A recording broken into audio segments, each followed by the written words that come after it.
A heroine of 1812. You'd do well to come out here, Aunt Martha. A heroine of 1812. A Maryland romance by Amy E. Blanchard, illustrated by Ida Waugh. W.A. Wild Company, Boston, Chicago. Copyright, 1901, by W.A. Wild Company. All rights reserved. A heroine of 1812. To my brother, the grandson of an old defender, I lovingly dedicate this story of his Maryland and mine. A.E.B. Contents. Chapter I. Page When the Ship Came in. 11. Chapter 2. The Work of a Mob. 25. Chapter 3. On the Bay. 41. Chapter 4. The Barn Frolic. 56. Chapter V. Some Coquetries. 71. Chapter 6. A Ball. 86. Chapter 7. Captured. 100. Chapter 8. First Blood. 115. Chapter 9. Love and Politics. 129. Chapter X. Suspicions. 144. Chapter 11. An Interrupted Duel. 161. Chapter 12. Escape. 178. Chapter 13. Confidences. 193. Chapter 14. Sorrow and Trouble. 209. Chapter 15. Jubile. 226. Chapter 16. A Time of Rest. 244. Chapter 17. A Day of Disaster. 262. Chapter 18. A Time of Dreadful Night. 280. Chapter 19. The Star-Spangled Banner. 300. Chapter XX. Her Valentine. 318. Illustrations. Page You'd do well to come out here, Aunt Martha. Frontispiece 1. It is plain to see why you like to come to market. 30. Come on, she yelled. 123. What you doin' higher dis time o' night? 185. How he has grown.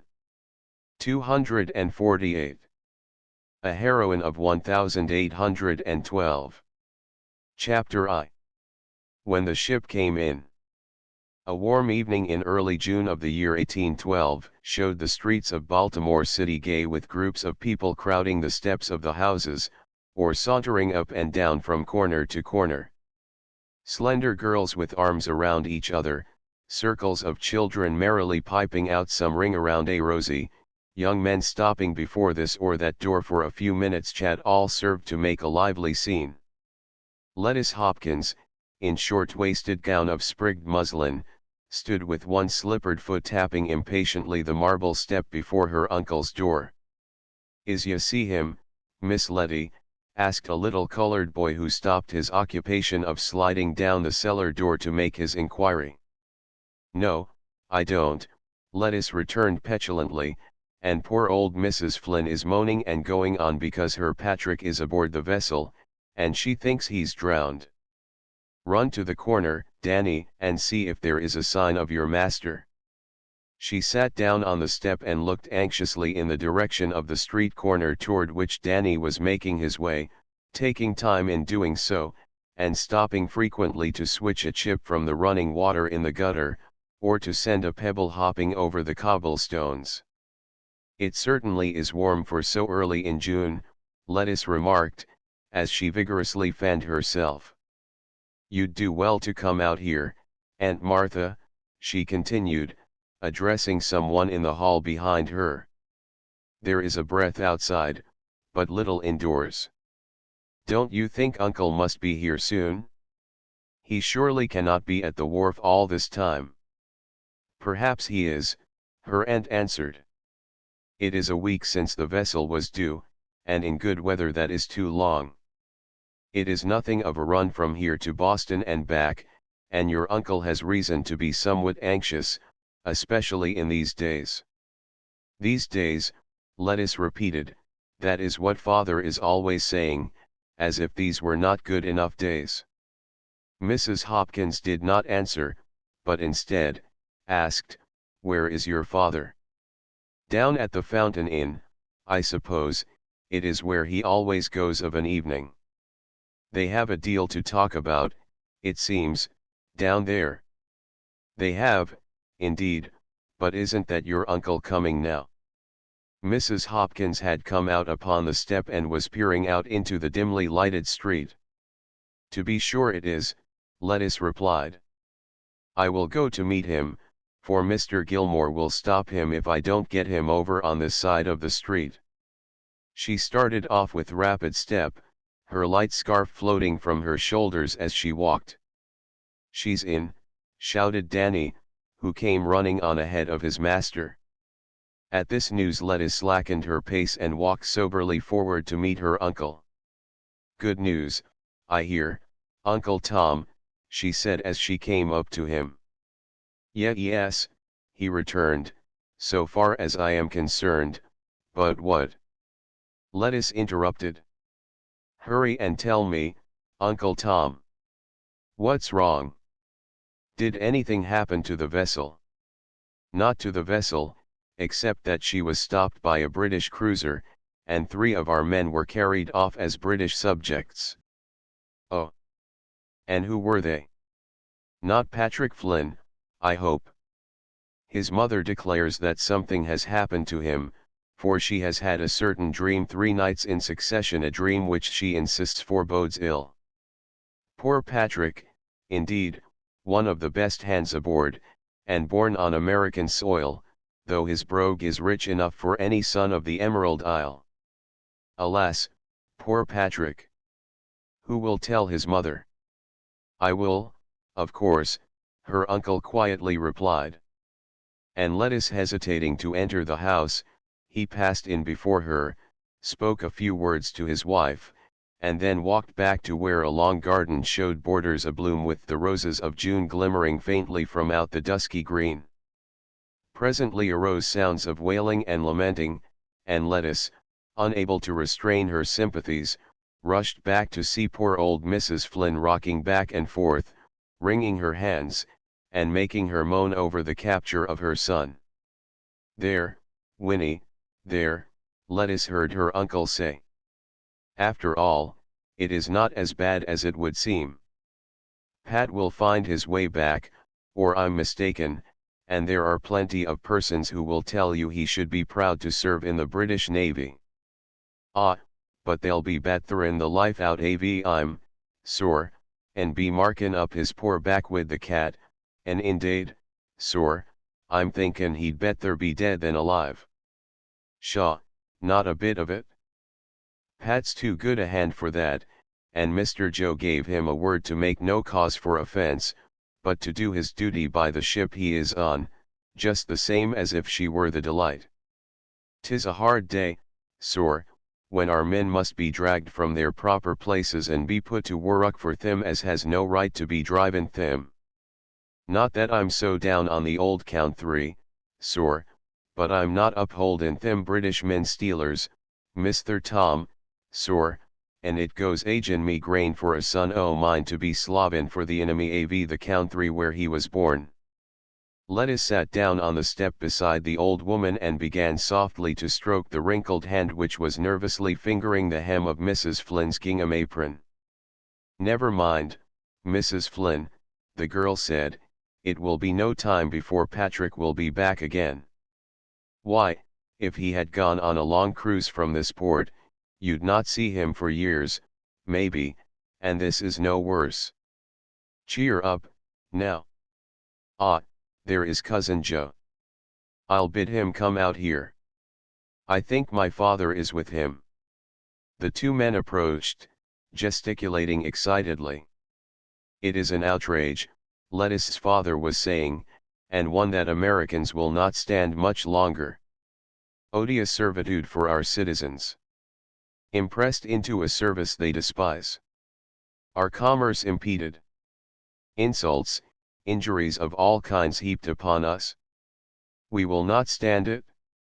There will be a war, sir, for, as the wise Benjamin Franklin so aptly said, our war of independence has yet to be fought." "Nonsense, William, what was our war of the Revolution?" put in Mr. Hopkins. "It was the Revolution. We are not yet free, if indignity can be offered us which we must accept silently." "Ah, Master Joe, dear," whined Winnie, "ya let them steal me bhy." Joseph Hopkins, a tall young fellow, sunburnt and stalwart, looked down at her with kindly eyes. "Indeed, Winnie, I did my best to save him and 2 others, but it was no use. "Tell us about it, Cousin Joe," said Lettuce. "I have told the tale more than once, cousin, but since you and Winnie will likely give me no peace till I tell it again, I'll spin you my yarn. We were just turning into the bay, after having had to go out of our way to escape from the clutches of more than one British cruiser, when we saw a sail which gave us chase, and though the Delight was in her own waters, our pursuers were within gunshot in a short time. Then they demanded to search us for deserters. At first I refused, as I knew father would have me do, but we were scarcely prepared to fight a ship of the size of the enemy, and discretion being the better part of valor, and to save a whole skin for the majority of my crew, at last it seemed best to submit to the demand. So poor Patrick, Johnny Carter, as good an Eastern shoreman as ever lived, and Dick Bump, who never saw the plank of a British ship before, were carried off. Every mother's son of them was born on American soil, and they were claimed as British subjects. It is an outrage. But trust to Pat, Mrs. Flynn, he'll be with us again before long, or my name's not Joe Hopkins. I saw Uncle Edward in Boston, mother, he went on to say, and he promised to come on with the next ship.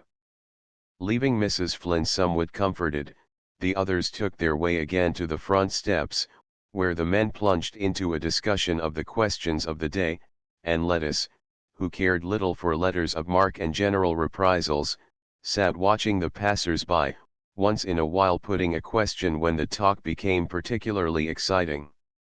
She had come up from the eastern shore of Maryland but a few months before, and had hardly yet become accustomed to life in a big city, having always lived upon the plantation now managed by her eldest brother. The marriage of this big brother had eventually brought about the change which made of Lettuce a city girl, for her father concluded to join his brother in Baltimore, and Lettuce must perforce accompany him. It was not altogether a happy arrangement for the girl. Her uncle's wife was a New England woman, and did not understand her husband's light-hearted little niece, over whom she was disposed to exert an authority which Lettuce, if she had been less sweet-tempered, would have resented. Then, too, Aunt Martha did not like Negro servants, and Lettuce knew no others. Nevertheless, she made friends with old Mrs. Flynn, who reigned over the kitchen, and the other maids did not count, she told her father. She sat on the step, her thoughts traveling to her old home. How pleasant it must be there this hot night, she reflected, with the bay in sight, and the moon shining down upon it. She would like to be dashing down the long level road upon her pretty bay mare, and after a while to come in and find Mammy waiting for her with some cooling drink, and Lootie ready to undress her. She wished Aunt Martha would let her have Lootie, or she wished her father would let her keep house for him and have the old servants about her. Perhaps he would in another year, for she would be 17 then. She was aroused from her reverie by her father saying, "War, yes, war say I Joe, I told you, didn't I, of our meeting at Fountain Inn, and of our resolutions upon the subject? No alternative between war and degradation we decided." "Oh, father," put in Lettuce, "is there really to be war? I thought it was only talk." "Pray God not. There's been too much talk, now is the time for action. And shall you go and fight?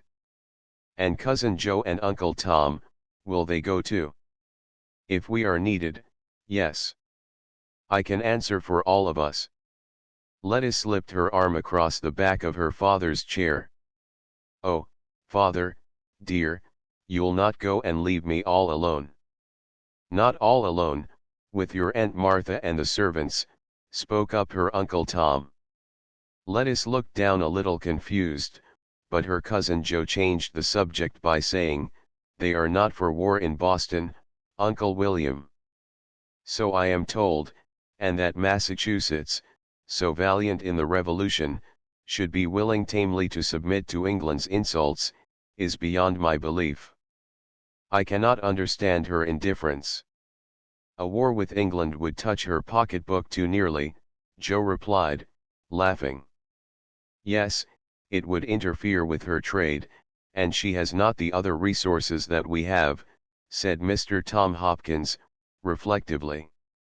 I suspect that you had more than one controversy with Edward, Joe. That I did, and he'll soon be on his way here to resume the argument. Does he bring Rhoda with him? Asked Mrs. Hopkins. Yes, so he said. She'll be a companion for you, Lettuce, said Mrs. Hopkins. She is but a year older. We must try to keep her here for a good long visit.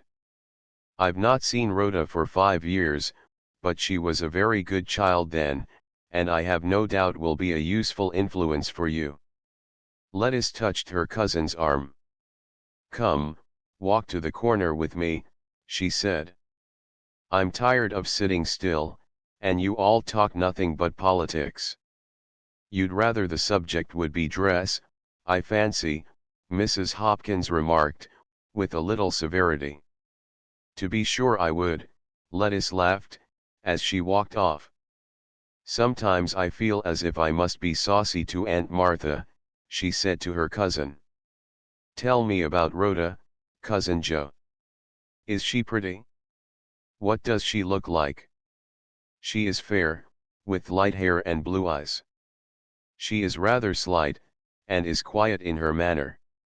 She does not talk very much unless she is deeply interested, and then she is very earnest. Then there will be a chance for my chatter, returned Lettuce, the dimples showing around her rosy mouth. Does she wear her hair in curls, as I do, Cousin Joe? No, she wears it quite plainly. And is she tall? Yes, rather so. Taller than I? Yes, you are not above what I should call medium height. I may grow. True, there is time for that. Should you like me better then? Lettuce gave a side glance, and then dropped her curly black lashes over her big blue eyes. Her cousin laughed. You would coquette even with me, I verily believe, with me, who am as good as married. The violet eyes opened wide. I am not trying to at all. Would I coquette with my blood cousin, who, moreover, is a double cousin? Perhaps not, if you could help it, but you do coquette even with Pat Flynn. Now, Cousin Joe, you are trying to tease me. And with Mrs. Flynn, Joe continued, and your father and your brothers. My brothers, that reminds me, Cousin Joe, that if there is going to be a war, I suppose they will want to fight too. Alas! I've a mind to turn Yankee and cry down war. And let Patrick go unavenged, after all the sweet looks you have cast on him and the honeyed words to his mother. Quit your nonsense, sir. You know I would never give soft glances to a common sailor. Thank you, and what am I? No common sailor, but an uncommonly pert young gentleman. You may walk to Julia Jittings's with me, and there leave me, I'll warrant her brother will see me home. I warrant he will if I give him a chance, but I've no notion of deserting you, Cousin Lettuce. You ask me to walk with you, and I'll complete my part of the contract. Lettuce gave him a soft little dab with her white fingers, and another moment brought them to a standstill before one of the comfortable houses fronting the square below their own home. They found Miss Julia surrounded by a bevy of young gentlemen in short-waisted coats, and by as many young ladies in as short-waisted gowns. "Law, Lettuce, is it you?" cried Julia. "Have you heard the news? They say we'll surely have war. Won't it be exciting? Howdy, Mr. Joe. Come sit here and tell me of your exploits. Mr. Emery has just been trying to fool us by relating a story of your being overhauled by the British. It is true. Isn't it, Joe?" spoke up one of the young men. "True enough, as 3 of my boys have sad reason to know, Joe replied. And then again must an account of his experiences be given, amid soft ejaculations from the girls and more emphatic ones from the young men. It was not a specially new theme, but one that had not come home to them before, and not a youth that did not walk away toward his home that night with a determination to avenge the outrage at the first opportunity. The next day came the news that war was declared. Chapter 2. The Work of a Mob. Within the week Rhoda Kendall arrived with her father from Boston. As her cousin Joe had described her, Lettuce was not surprised to meet a quiet, reserved girl. By the side of Lettuce's dark hair, pink and white complexion, and deep blue eyes, Rhoda's coloring seemed very neutral, yet the New England girl was by no means as supine as her appearance would indicate, as Lettuce soon found out, for before 24 hours were over she was arguing with her new acquaintance in a crisp, decided manner, and was so well informed, so clever with facts and dates, that Lettuce retired from the field sadly worsted, but with the fire of an ambitious resolve kindled within her. She made me feel about 2 inches high, she told her father, and I appeared a perfect ignoramus. Why don't I know all those things about politics and history, father? Go along, child, he replied. Deliver me from a clever woman.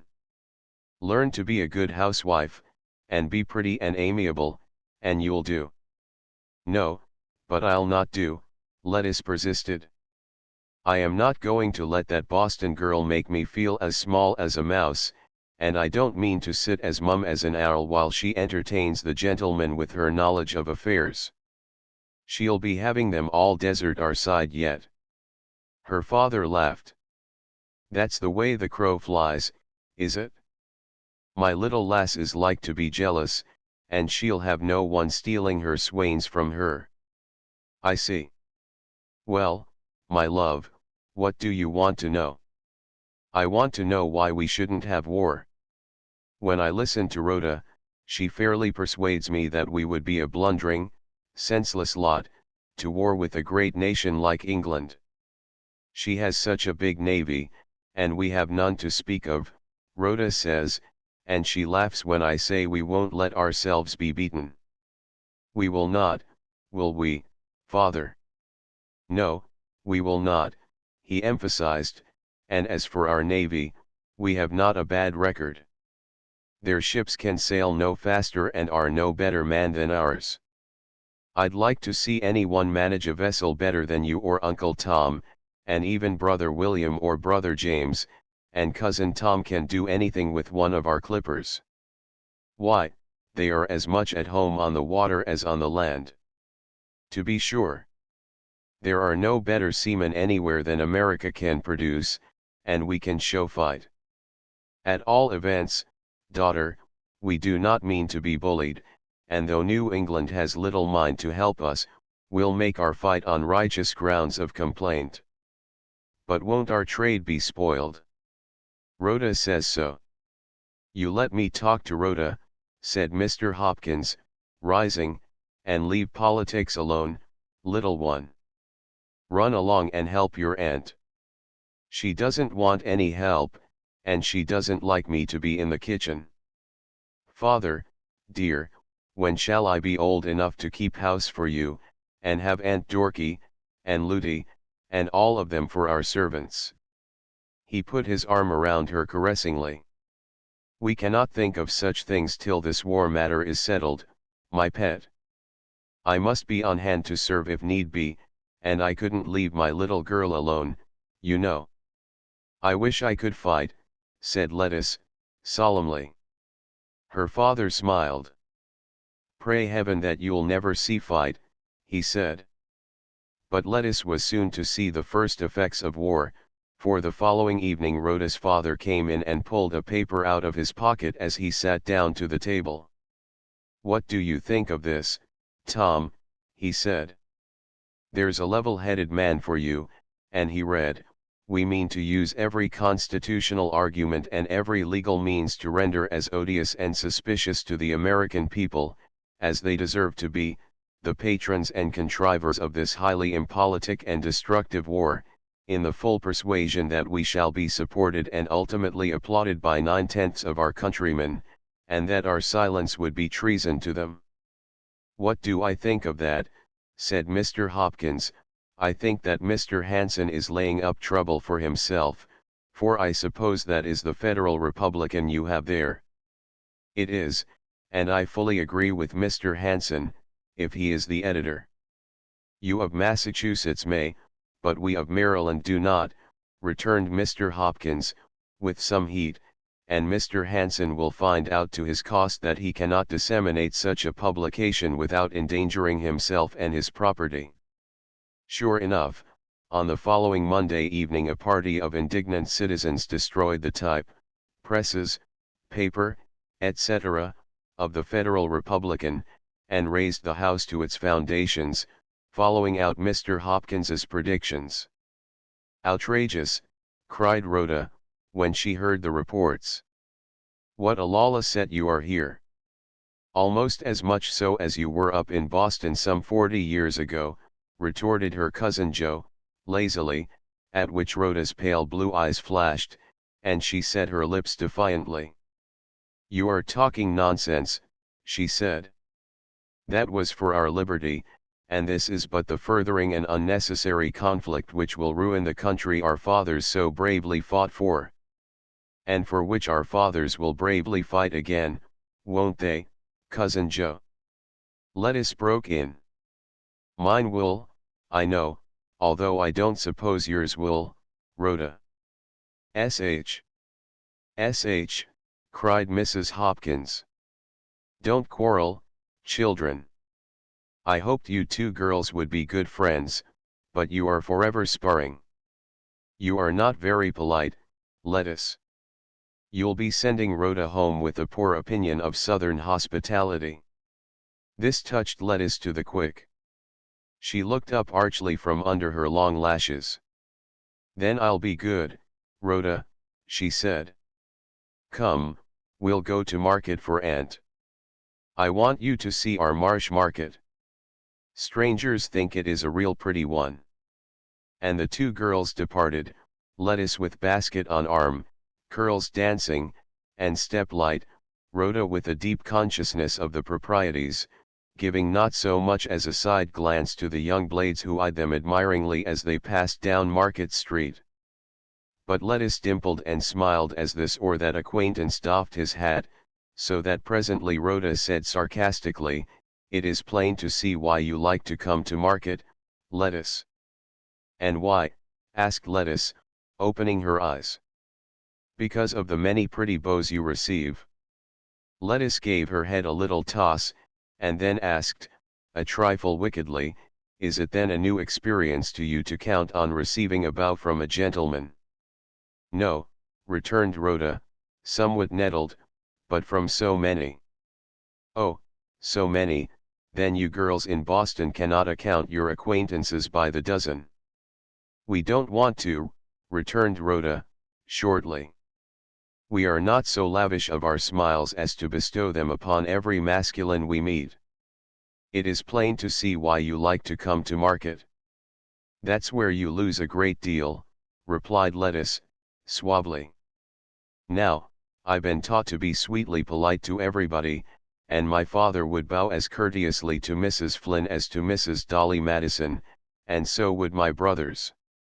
You have two brothers, I believe, said Rhoda, changing the subject. Yes, one has not been long married and lives at our old home in eastern Maryland. A farm. A tobacco plantation, although we raise other crops. My younger brother, James, lives there, too. And how old is he? Old enough to be a very fitting beau for you, laughed Lettuce. Rhoda frowned, to Lettuce's delight. Why don't you say, such frivolity, that is what Aunt Martha always says when I mention beaux. One would suppose it a wicked thing to marry or to receive a gentleman's attention. I wonder how Aunt Martha ever brought herself to the point of becoming Uncle Tom's second wife, but I believe she says he carried her by storm, and she was surprised into saying yes. How do the young men carry on such things up your way, Rhoda? Do they sit and twiddle their thumbs and cast sheep's eyes at you, as some of our country bumpkins do? Or do they make love to the mother, as I have heard is the custom in some places?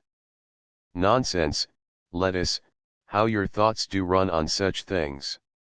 Is that the market? Yes, and now you will see as fine a display as you could wish.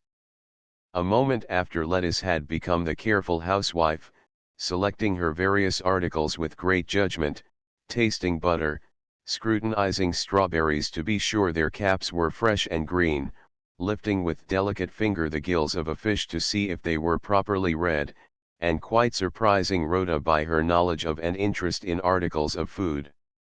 "One would suppose you were the housekeeper," she said to Lettuce. "How did you learn all those things?" "My mother taught me some, and our old cook others. My mother considered certain matters of housekeeping the first for a girl to learn, and I hope to keep house for my father in another year, if this wretched war is over then." "War," replied Rhoda, scornfully. "It is so absurd to talk of war." But not many days after came the first ominous outburst of the future storm. It was on July 27th, about twilight, that Lettuce and Rhoda, who were slowly sauntering up and down the pavement, saw a crowd beginning to gather before a respectable-looking house on Charles Street. "I wonder what can be the matter," said Lettuce, pausing in her account of a fox hunt. "Do you see yonder crowd, Rhoda?" "Yes, let us go and find out what it means." "Oh, no." And Lettuce, who had surprised Rhoda by telling how she could take a ditch, was not ready to cross the street to join the crowd. "There can't be any danger," said Rhoda. "Oh, but there is.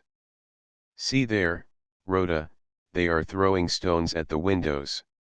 "Oh, I see, it is the house which Mr. Hanson now occupies, since they tore down his printing press. Oh, this is dreadful.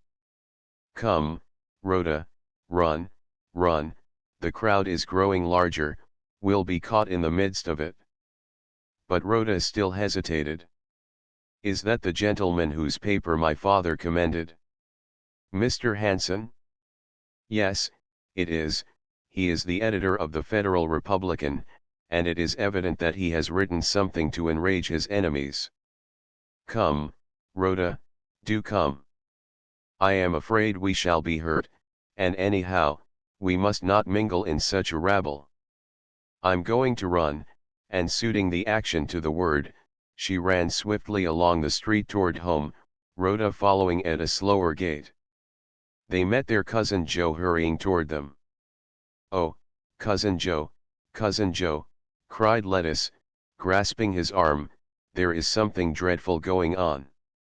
Take us home. I am scared. I don't want to see or hear what they are doing. They are throwing stones at Mr. Hanson's house, and are breaking the windows, and yelling and howling like mad. Listen. What do they mean to do? Why are they so fierce? I am so afraid someone will be killed." "It means that war has begun," said her cousin, slowly. "But what a way to do it," said Rhoda, indignantly. "A rabble like that, to attack a few innocent people. Innocent from your point of view, but not from the mob's. You uphold the mob." "No, but I don't uphold the utterances of the Federal Republican.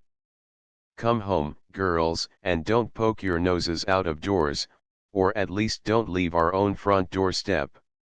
"I'll not," cried Lettuce, clinging to him. "I will go out into the garden and sit there.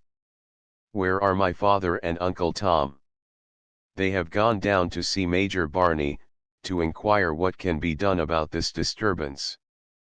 I will keep you informed about what goes on.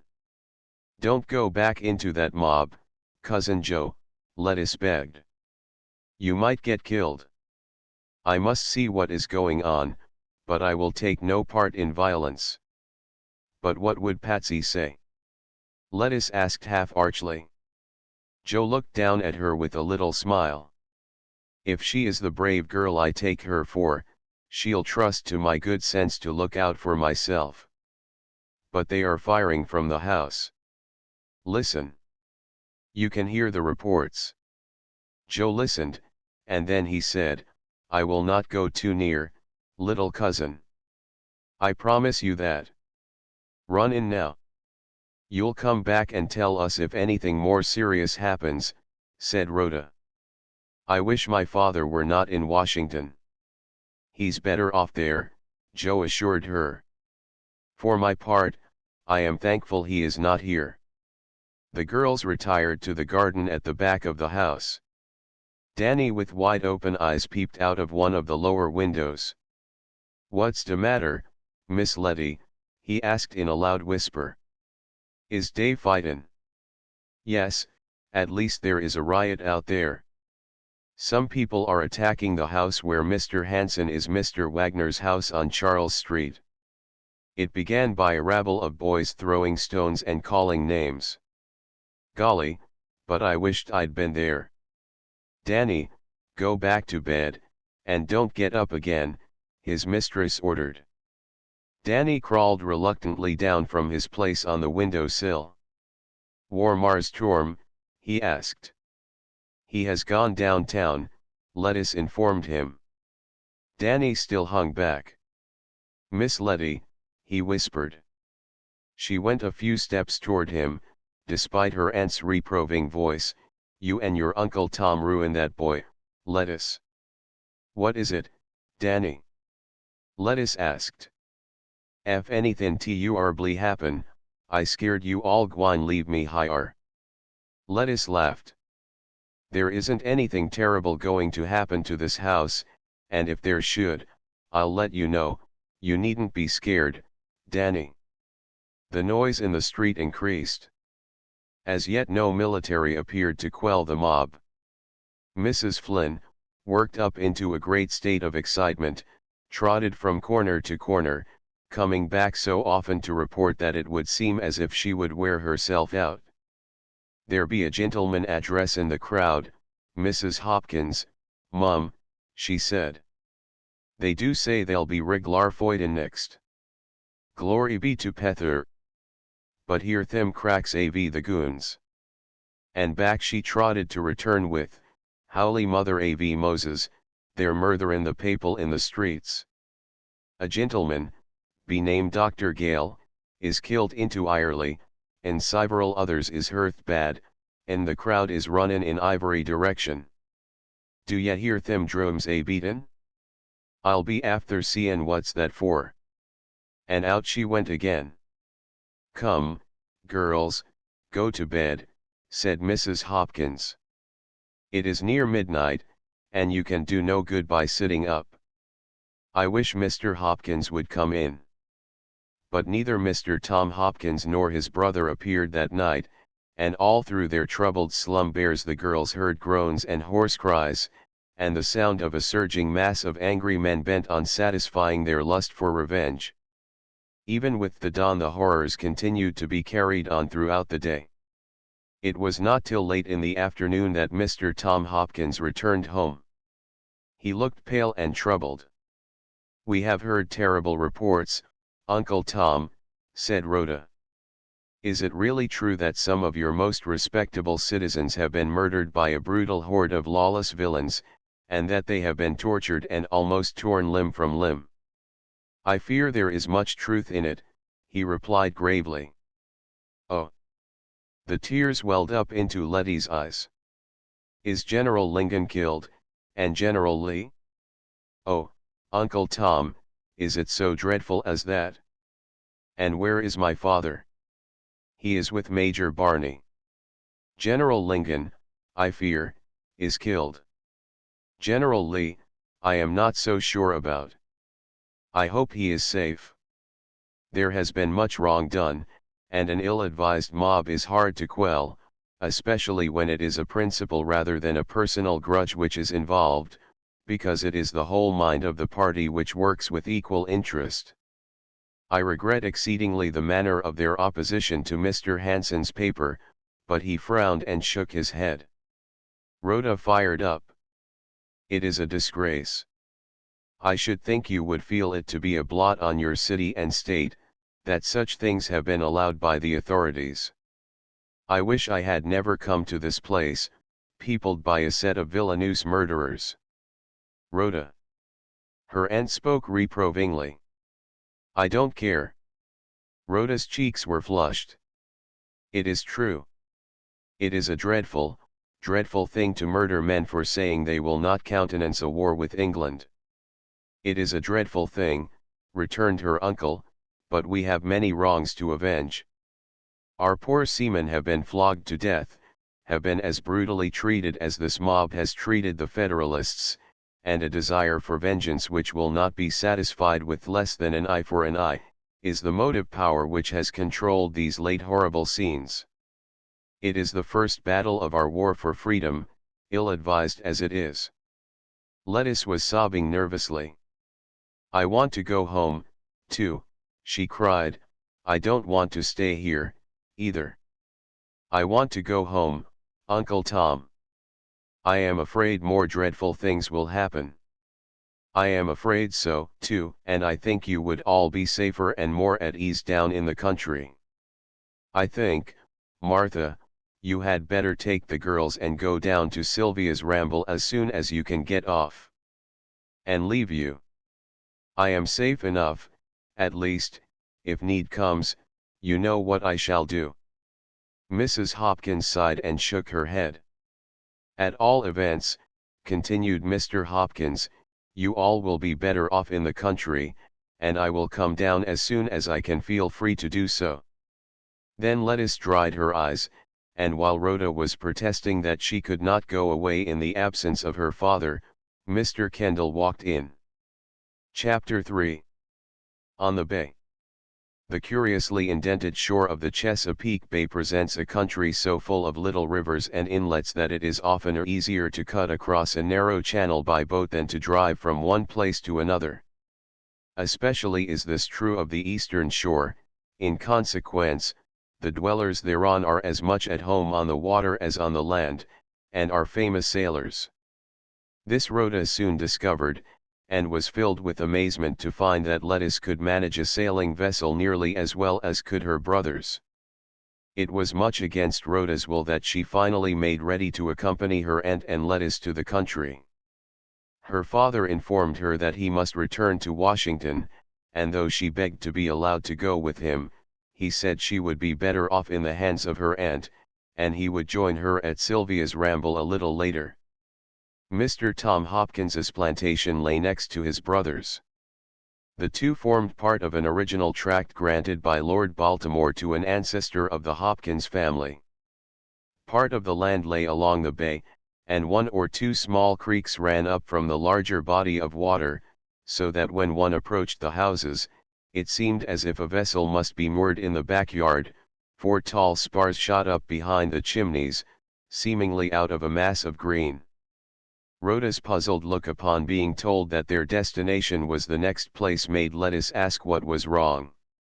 What in the world is it that looks so curious, said Rhoda.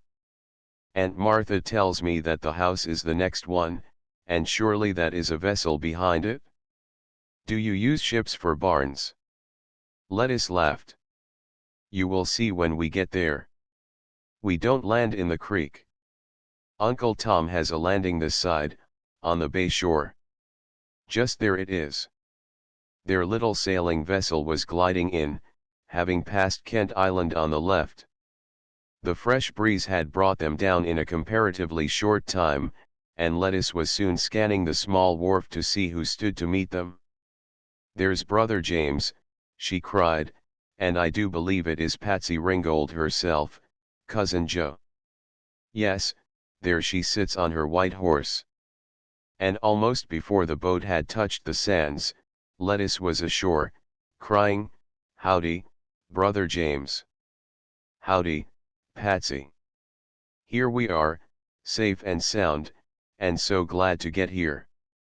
A warm color came into the face of the girl sitting on her horse ready to welcome them, and she slid down, before James could help her, to be heartily kissed and embraced by Lettuce, who said, "I am dying to hear the neighborhood news, and, Patsy dear, there is so much to tell you, and I have brought a new sleeve pattern, and oh, tell me, have the gowns come home yet?"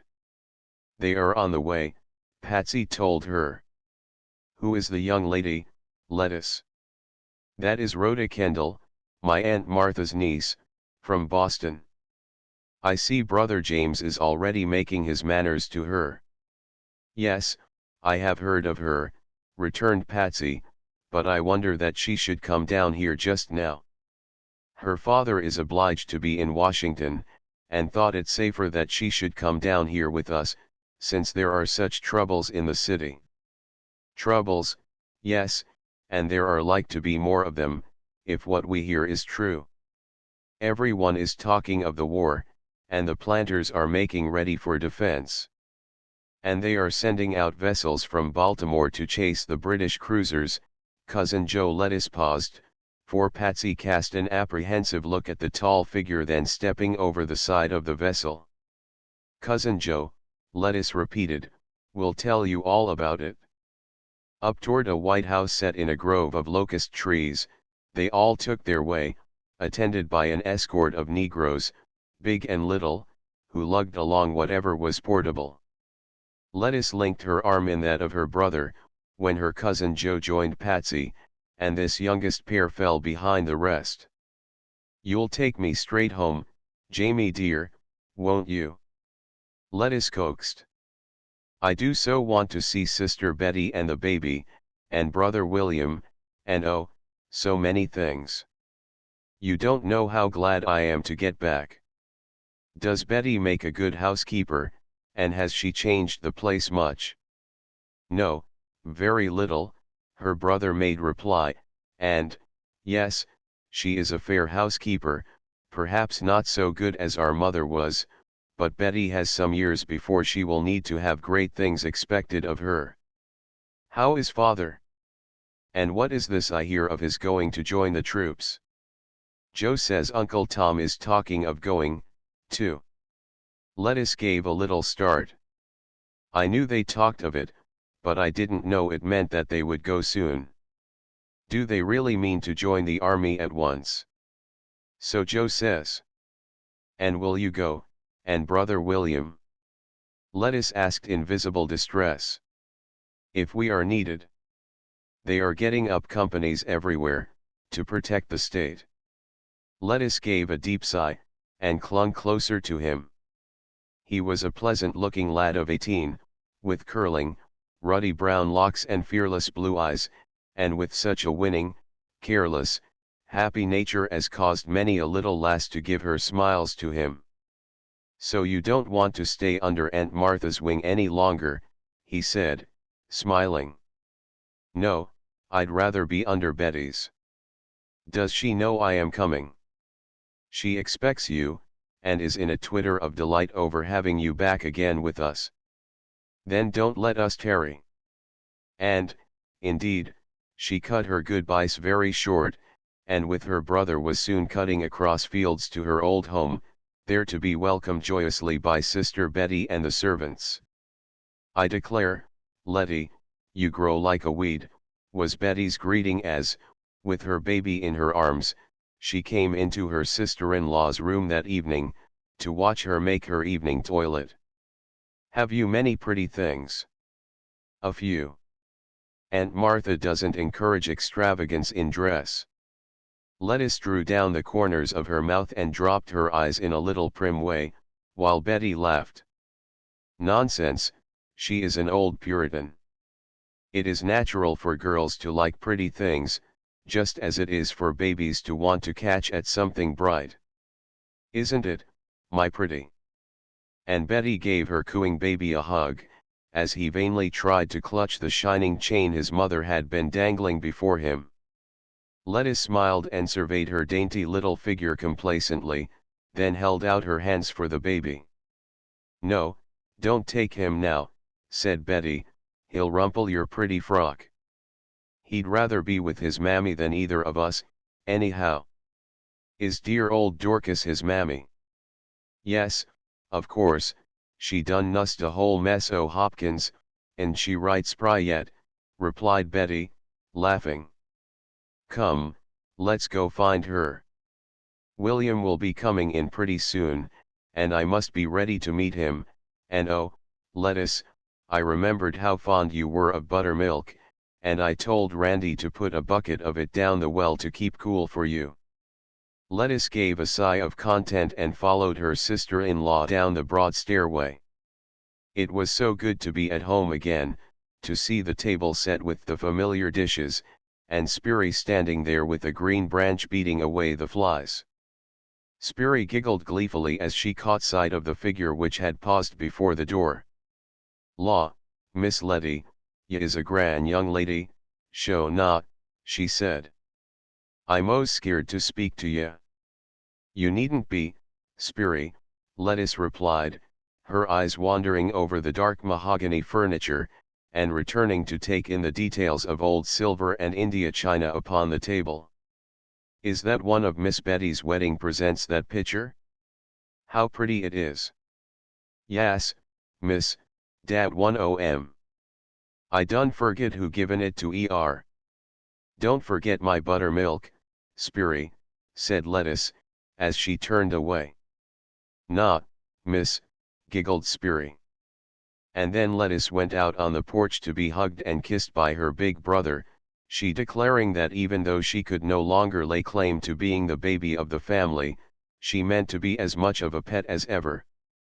But at the table the talk became very serious, and a cloud settled on Betty's fair brow as her husband questioned minutely as to the trouble in the city, and when, after supper, they all gathered on the porch to get the cool breezes from the bay, Betty drew very close to William, and, despite the gladness of her homecoming, Lettuce felt that she was not beyond an atmosphere of anxious dread, even here in this quiet corner of the world. Rhoda chafed at being obliged to remain in a community of fire-eaters, as she called them, to James's amusement. The lad loved to tease, and more than once brought tears of rage to Rhoda's eyes. She liked him, too, perhaps that was the reason he could so easily annoy her. His curly head was wont to appear very often over the railing of the porch at Sylvia's ramble, and his greeting was usually, "Howdy, Miss Rhoda, have you heard the news?" "No," Rhoda invariably returned, looking around sharply. And then James would lean indolently against the porch and gaze up at her with a beguiling expression in his eyes, and would make some such remark as, "They say Massachusetts is getting ready to secede." Then Rhoda would turn away with a fling and say, "I don't believe a word of it." "If she does, you'll stay down here with us, won't you, Miss Rhoda?" James would say, giving her one of his fetching glances. Then Rhoda would look confused, and say that she would call her aunt. Once or twice they quarreled in good earnest, for Rhoda pretended to despise everything which savored of the South, while James never failed to sound Maryland's praises.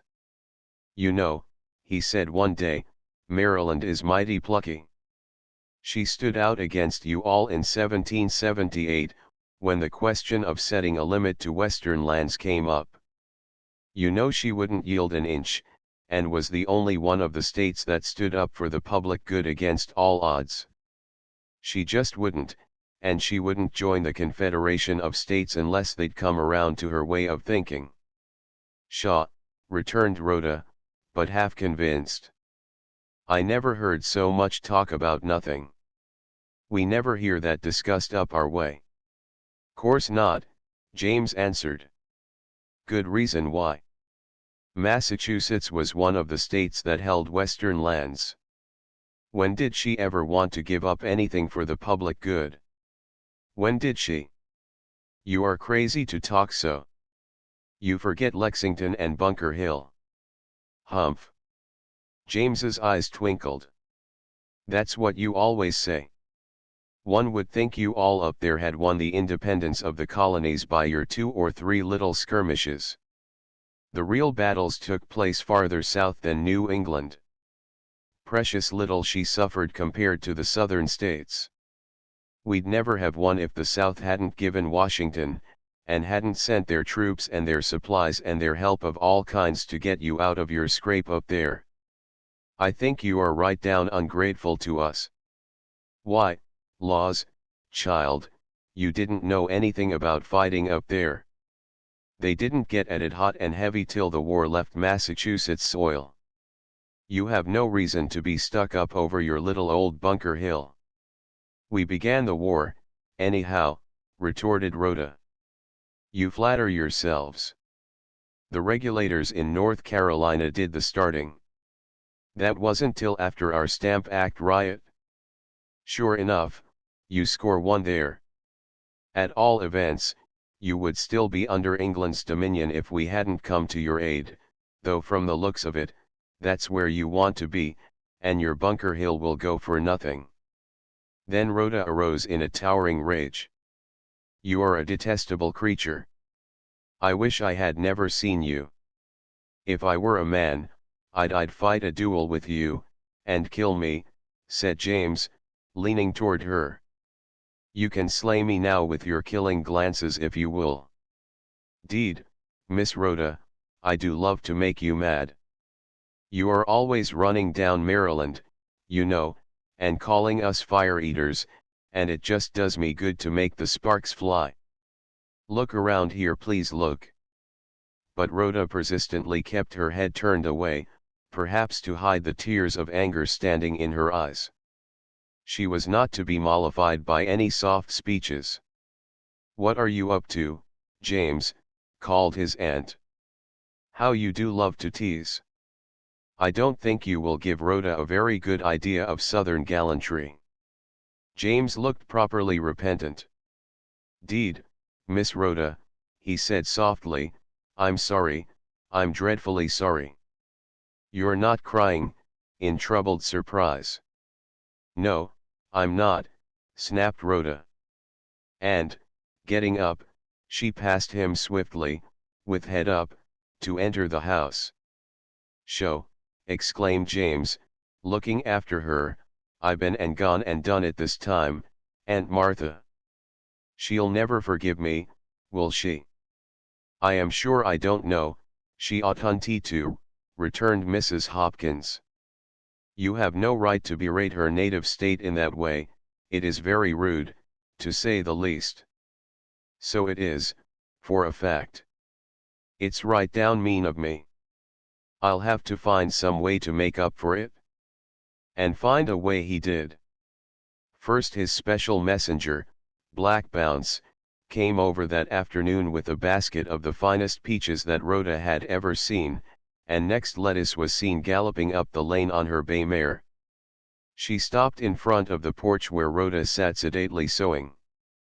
Rhoda, Rhoda, cried she, put down your work, we are going fishing, and we'll take supper with us, and Mr. Sam Osborne is going to let us have a dance in his new barn this evening.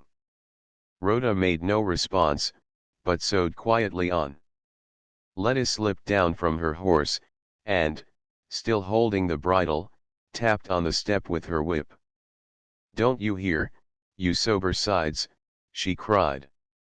We're going fishing, and we're going to Mr. Sam Osborne's new barn for a dance. Old Hank is going to bring his fiddle. How I do love to dance. I assure you there are few things I like better. Hurry up and get ready. I. Of course you. Jamie will be here in a minute for you. He begged me to offer his excuses for sending so sudden an invitation. We only had the message from Mr. Osborne a few minutes ago and Jamie asks that he may be your escort. No, he may not, Rhoda answered in a very dignified tone. And why, pray? Because I don't choose to give him the opportunity to abuse my state and to mock me. Did he do that?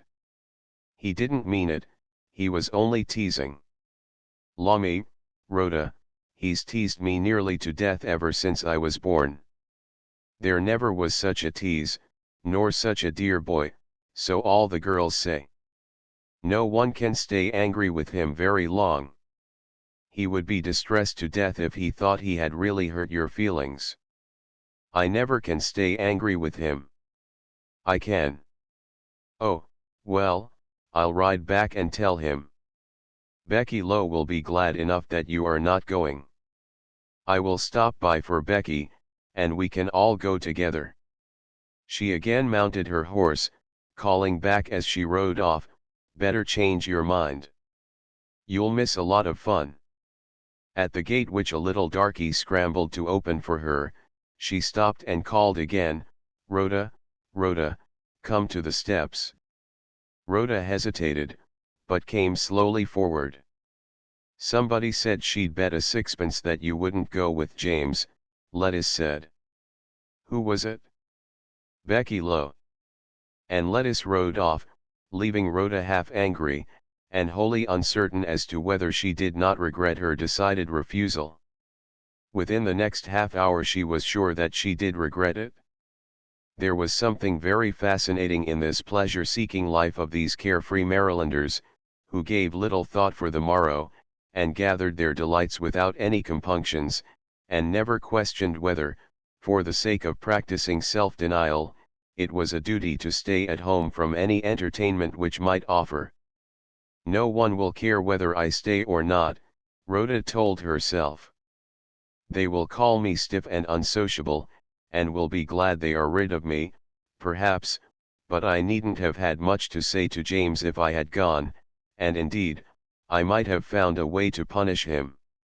She sighed, and sat with rather a melancholy expression, looking out upon the sparkling blue waters of the bay.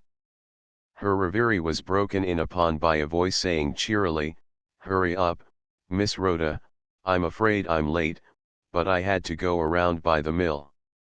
Rhoda arose. "Didn't Lettice tell you," she asked in some confusion, "that you didn't mean to go?"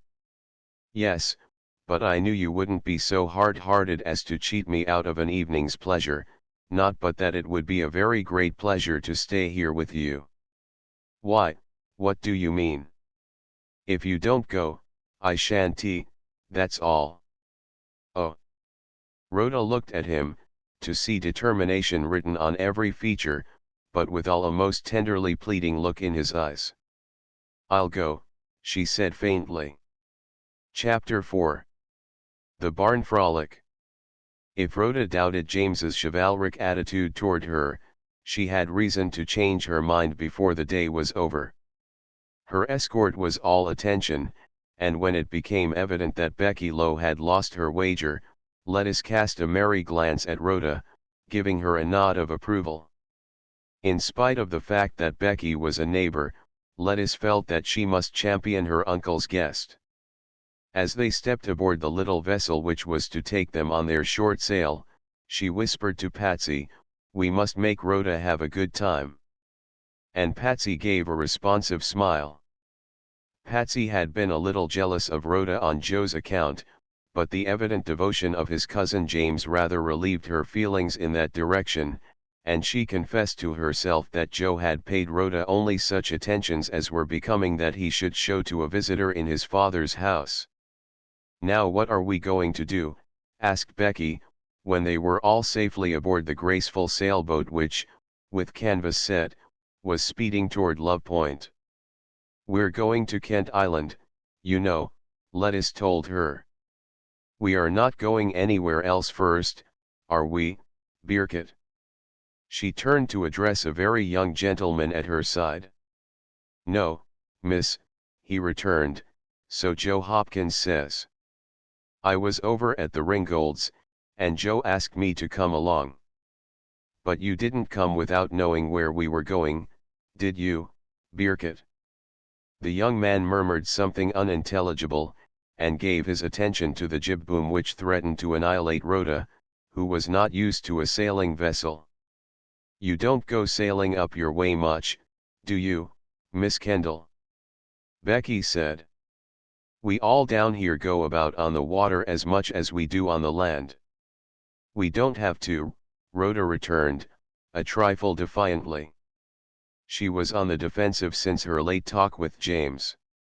She had scarcely spoken to the young man since they had started from home, but had managed to seat herself near Patsy and Joe.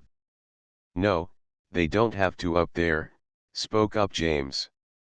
"They have good roads, and go straight at a thing instead of driving over roundabout ways for miles to a place not a mile off, as we have to do. I tell you that is a fine harbor they have there at Boston, Miss Rhoda. Ever been there, Becky?" "No, you know I haven't," she returned with some vexation.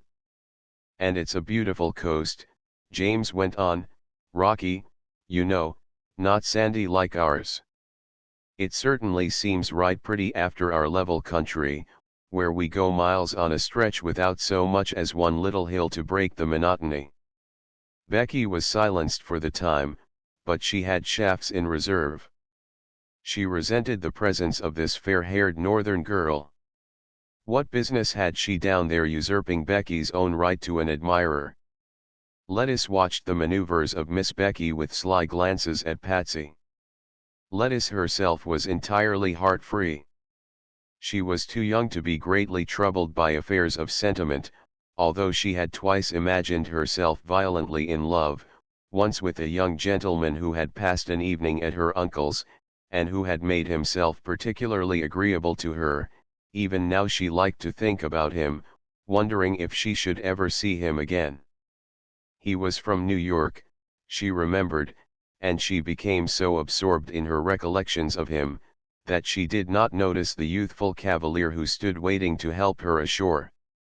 "Lettice is going to stay where she is," laughed Becky. "She doesn't care to dance, you know, nor does she care for supper." "Don't I?" cried Lettice, on her feet at once. "I do care. Your hand, Birk, and I'll be ashore before anyone," which indeed she was, and stood laughing to greet the others as each made the landing. A supper of oysters, crabs, biscuits, and such like Maryland dainties, was eaten merrily enough. Rhoda was a little reserved, but chatted pleasantly with Patsy, Joe, and the one or two whom she knew. Lettice was full of fun, and was as sportive as a kitten, ready to go crabbing, or to row out into the creek whose waters reflected a gorgeous sunset sky, to tease her cousin Joe, or her brother James, till finally she dropped down on the sands in quite a thoughtful mood, listening to Becky's lazy voice as she inquired of Rhoda, "Do you go fox hunting, Miss Kendall?" "No, I do not," was the reply. "I ride sometimes, but we are not much given to the chase." "Oh." Becky lifted her eyebrows. "It's very exciting, and we all think it's great fun. Shall you stay long enough to go this fall when the season begins?" "I hardly know, it will depend upon my father's plans. He is in Washington now." "Is he getting ready to fight?" "I hope not," Rhoda returned severely. "Oh, don't you want war?" "We all do, we think it must come. Isn't it funny, Mr. Dean? Miss Kendall doesn't approve of the war." "That's because she's from Massachusetts," Mr. Dean made reply, having reasons of his own for wanting to please Miss Becky. Rhoda bit her lip, but James came to the rescue. "Look here," he said, "it seems to me that it's pretty early to be flinging at Massachusetts. The war's hardly begun, and if she wants to be cautious, what's that to us? I think her revolutionary record will stand investigation. We know well enough how she gave everything to the cause. Her men didn't spare themselves, neither did her women. I say it's too early, Dean, to criticize." He had moved closer to Rhoda, and she looked up at him gratefully. "Perhaps we are the ones who are wrong, after all," James continued. Stephen Dean gave a low whistle. "Whew," he exclaimed, "I thought you were hotfoot for war." "So I am, but that isn't saying that I'm infallible, is it? If we get whipped, maybe we'll wish we hadn't been quite so pert in stirring up old England. Hello. There's a boat coming in. It's your father, Miss Rhoda, and Uncle Tom, and a stranger. The small vessel containing the new arrivals now gracefully approached the landing, and in a moment Rhoda was welcoming her father. Joe was rapidly putting questions, while before Lettuce, who was standing shyly apart, was bowing the young gentleman of her dreams. "Fair Miss Lettuce, this is a very happy meeting," said young Mr. Robert Clinton. "I am fortunate to have arrived in time for a jubilee. What is the occasion?" "A birthday."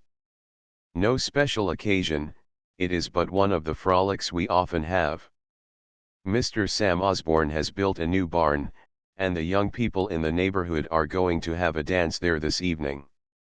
We have just been having a crab supper." "Am I too late for scraps?"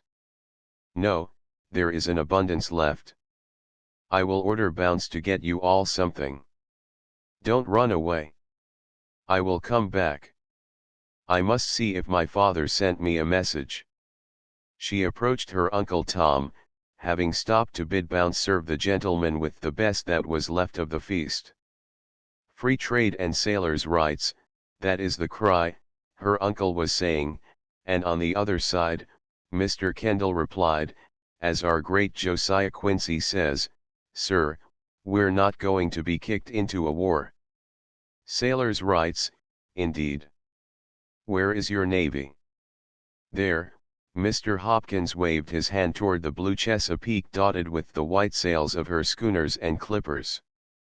Mr. Kendall smiled sarcastically. "And your Marines?" "Here," returned Mr. Hopkins, indicating the party of sunburnt young men before them. "Think you, sir, that we shall endure the heel of England upon our necks? You may be willing meekly to accept her abuse for the sake of the profit that will accrue from swallowing her insults, but we of the South are of a different mold. Your John Randolph is not so eager to voice your cry of free trade and sailors' rights. But our Henry Clay and John C. Calhoun do voice it." "Politics! Politics!" cried Lettuce. "Just a short rest from them, Uncle Tom. Will you and Mr. Kendall partake of some refreshments, and leave politics till another time? It seems to me that you will find it vastly more agreeable to discuss a devilled crab. Uncle Tom, did you bring me any message from my father?" "His love, and he will see you before we are ordered off." "Ordered off? Oh, Uncle Tom, you are really going to join the troops?" "Yes." "What is the news from Canada, father?" Rhoda asked. "What might have been expected," he returned, "Hull has surrendered." "Oh, do you mean General William Hull?" "That's the man." Rhoda cast a triumphant glance at James, who had joined them, and the lad flushed angrily. "Is that really true, or is it only a report?" he asked his uncle. "Too true," he answered, "but," laying his hand on the boy's shoulder, "we shall have need of you yet, Jamie. We are disgusted, but not defeated, for another Hull has given us a glorious victory on the sea to offset our defeat on land." "What's that, sir?" "We haven't heard the news yet." "You might have heard it fast enough, if you had been a little nearer to Baltimore, for they fired salutes in honor of the news, and every ship in the harbor ran up her flag. Captain Isaac Hull has taken the Guerriere as a prize into Boston, and the whole country is jubilant." "The Guerriere? Dacre's ship? Then Hull has won his hat," James cried. "Hurrah for Hull and the old Constitution." "What's that about a hat?" Lettuce asked. "Why, Dacres and Hull laid a wager of a hat, each declaring that he would whip the other if they ever met on the high seas, and old Hull has won." And James struck up a song written by Mr. Francis Hopkinson and called the favorite new federal song, although we know it now as Hail Columbia. "And you, sir," said Lettuce to Mr. Clinton, who, with a devilled crab in one hand and a sandwich in the other, was about to throw himself at her feet. "You, Mr. Clinton, what do you think of this war question?"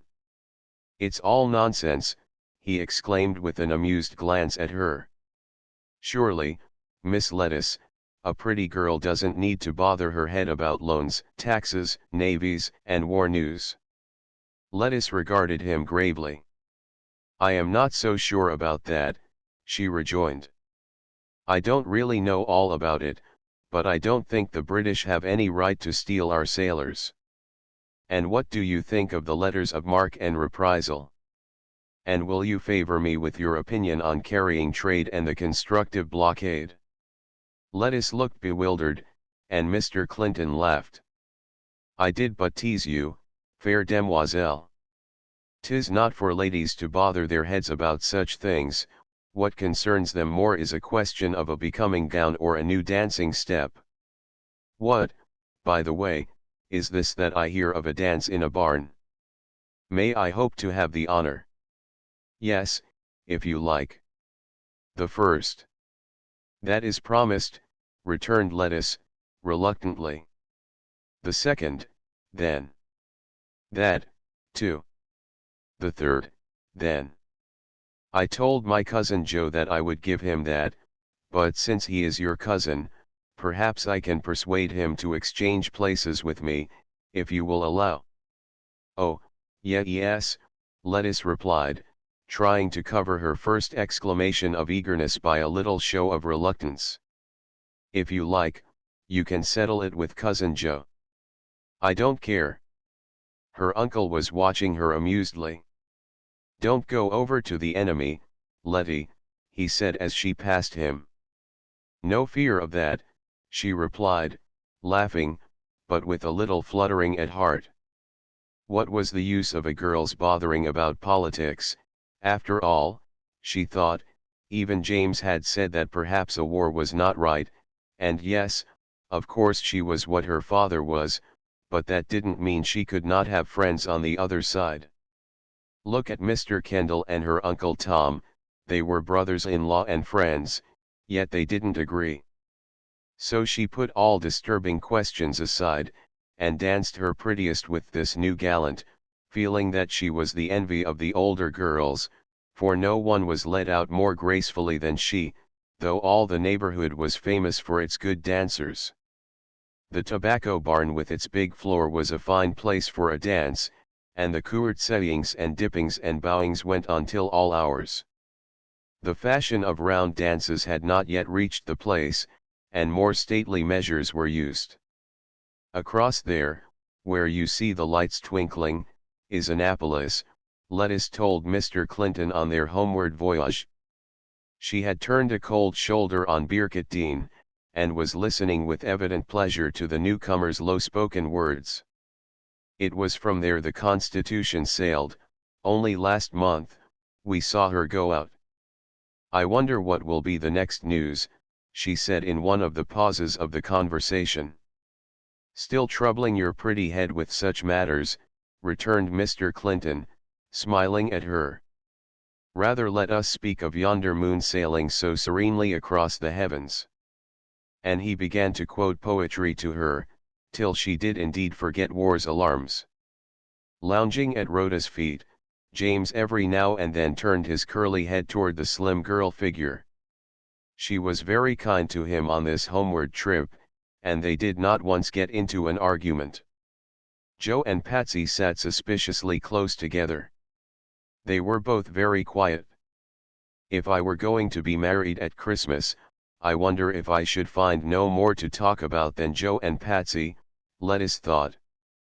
But she did not know that the wedding day was an indefinite matter, and that Joe had just informed his sweetheart that he should, in a few days, take command of one of his father's clippers, and that his business would be to harass English vessels whenever he could. "I'd like to meet that wretched thief who stole Pat Flynn," he said. "I'd make him suffer for it." But Patsy was silent. Privateering for her Joe. The uncertainty of the sea was bad enough, but add to that the dangers of warfare, and it was too much. The girl's heart was very full, she could only let her hand lie in Joe's strong clasp, and be thankful for the present, for the future seemed suddenly to slip into an impenetrable cloud. At first Joe had urged an immediate marriage, but Patsy shook her head. "You'll be back by Christmas," she faltered. Surely, unless his clasp on Patsy's hand tightened, and he had no further words. The little craft rounded Love's Point and turned into the waters of the Chester River. "Your uncle promises me some rare sport during the shooting season down here.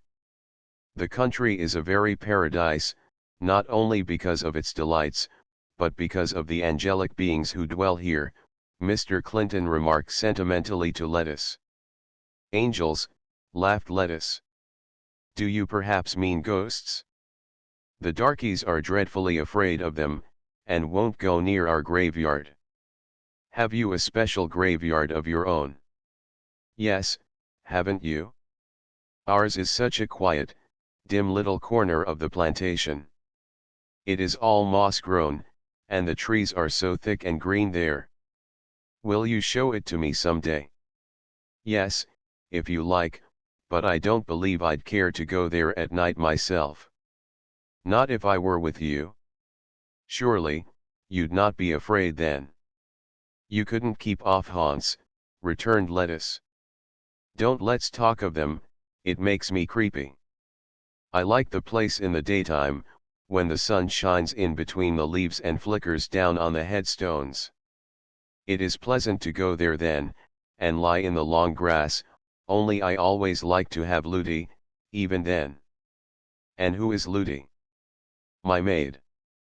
She belonged to my mother, and was given to me when I was born." "And your mother?"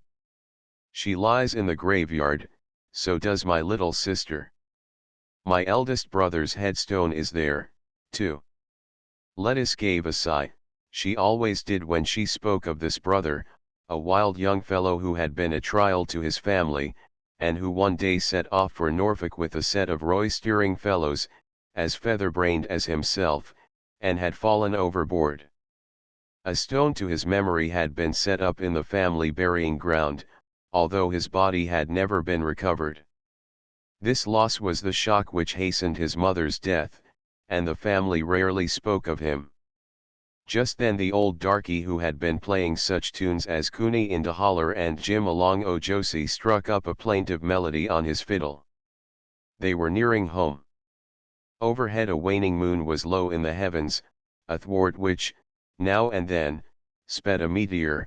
All was still, save for the lapping of waves against the sides of the boats or the sound of the light breeze in the sails. One could not realize that soon from shore to shore would reverberate the cannon's booming, and that terror would overspread the fair and quiet land. Chapter V. Some coquetries.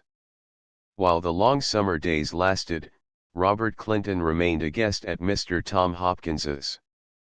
It was a pet scheme of Rhoda's father that she should marry the young New Yorker, and he trusted to his sister to further the scheme, yet, as is so often the case, neither of the two most concerned seemed to evince any great heartiness in the matter.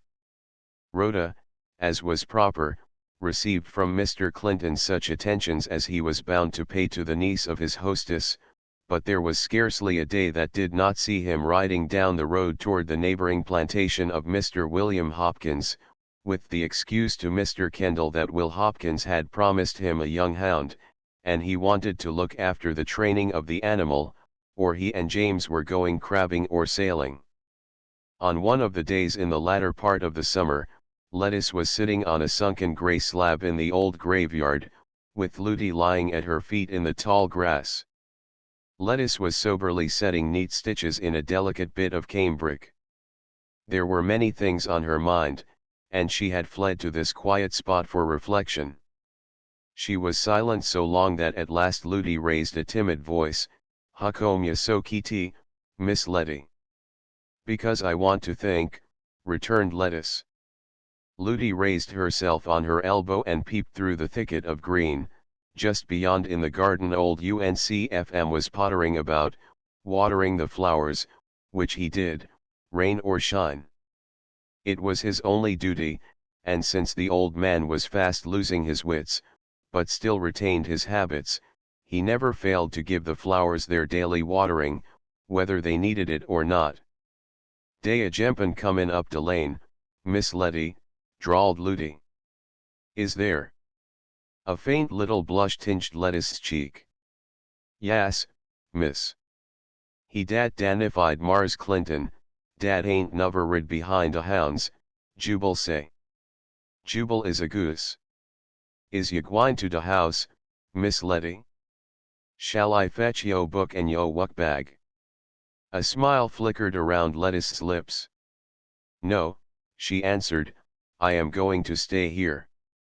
Looty sighed, and sank back again in the grass.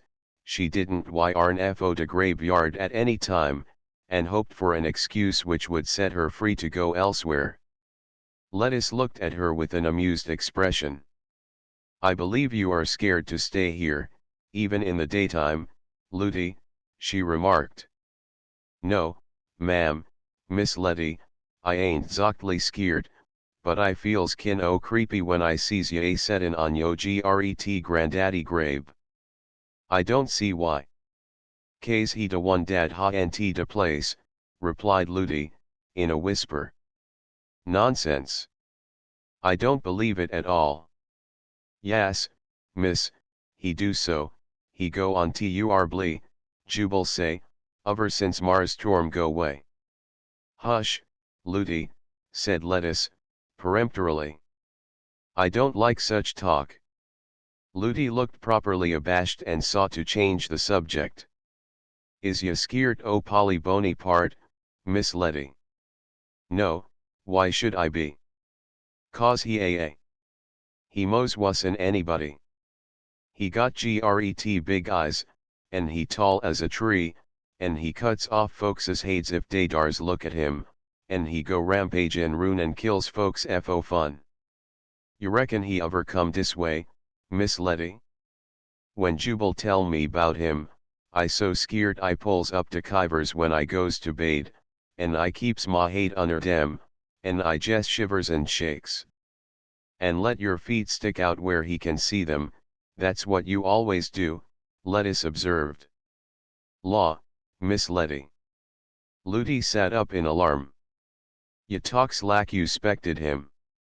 Lettuce's peal of laughter discovered her whereabouts to a rather annoyed young man who had been sauntering up and down the porch while a couple of small Negroes scudded upstairs and down in a vain search for the young lady, and before Lettuce was aware of his presence, Robert Clinton looked over the hedge, exclaiming triumphantly, "Ah, here you are, and this is the graveyard that you would never show me.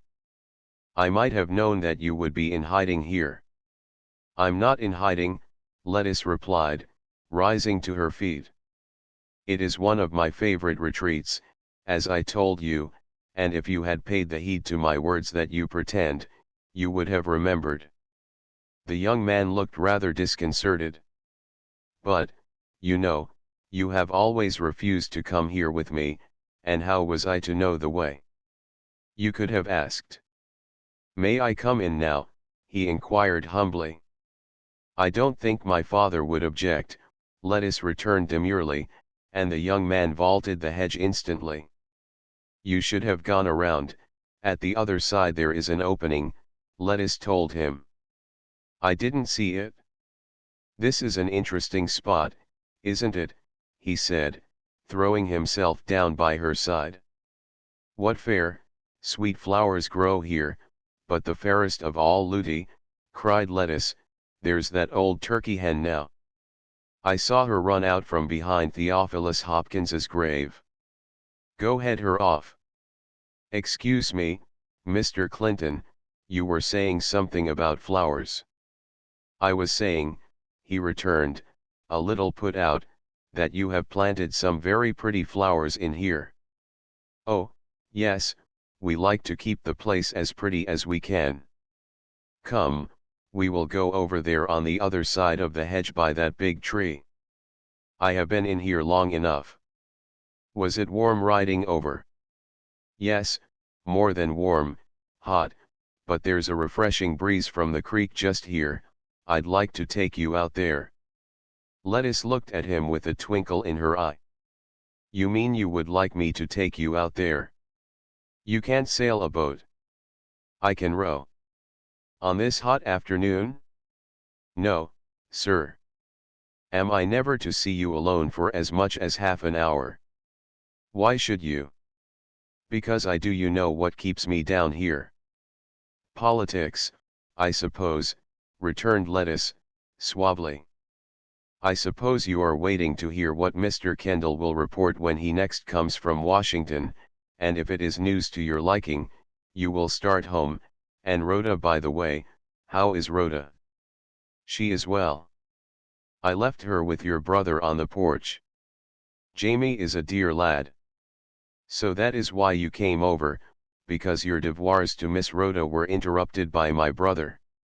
Now, Miss Lettuce, you know my firmament contains but one ruling star, and that is not there, Looty, Lettuce cried. I'll come and help you, or she'll get away. Excuse me, Mr. Clinton, but I must help Looty with that turkey hen, she is so wild, and has a brood in the bushes. If she once gets off in the woods, there'll be no catching her again, and off she started. Then, after many flappings of her sunbonnet to shoo the turkey hen, and many beatings about the blackberry bushes, the creature was headed off, and Looty was bidden to call Onstus and to come and help to drive her up. Then Lettuce returned to her visitor. You were saying something about stars, weren't you, or was it meteors? Are you versed in astronomy? What is our evening star just now? I know but one, and that is a lodestar, which is both morning and evening star to me. Gracious, you're like those children of Israel, aren't you? Oh, no, I mean, what do I mean? Did you ever go to camp meeting? No, I never had that experience. Then you must go. Your education has been sadly neglected, for you don't know about lots of the things that we do. We always go over to Y Camp.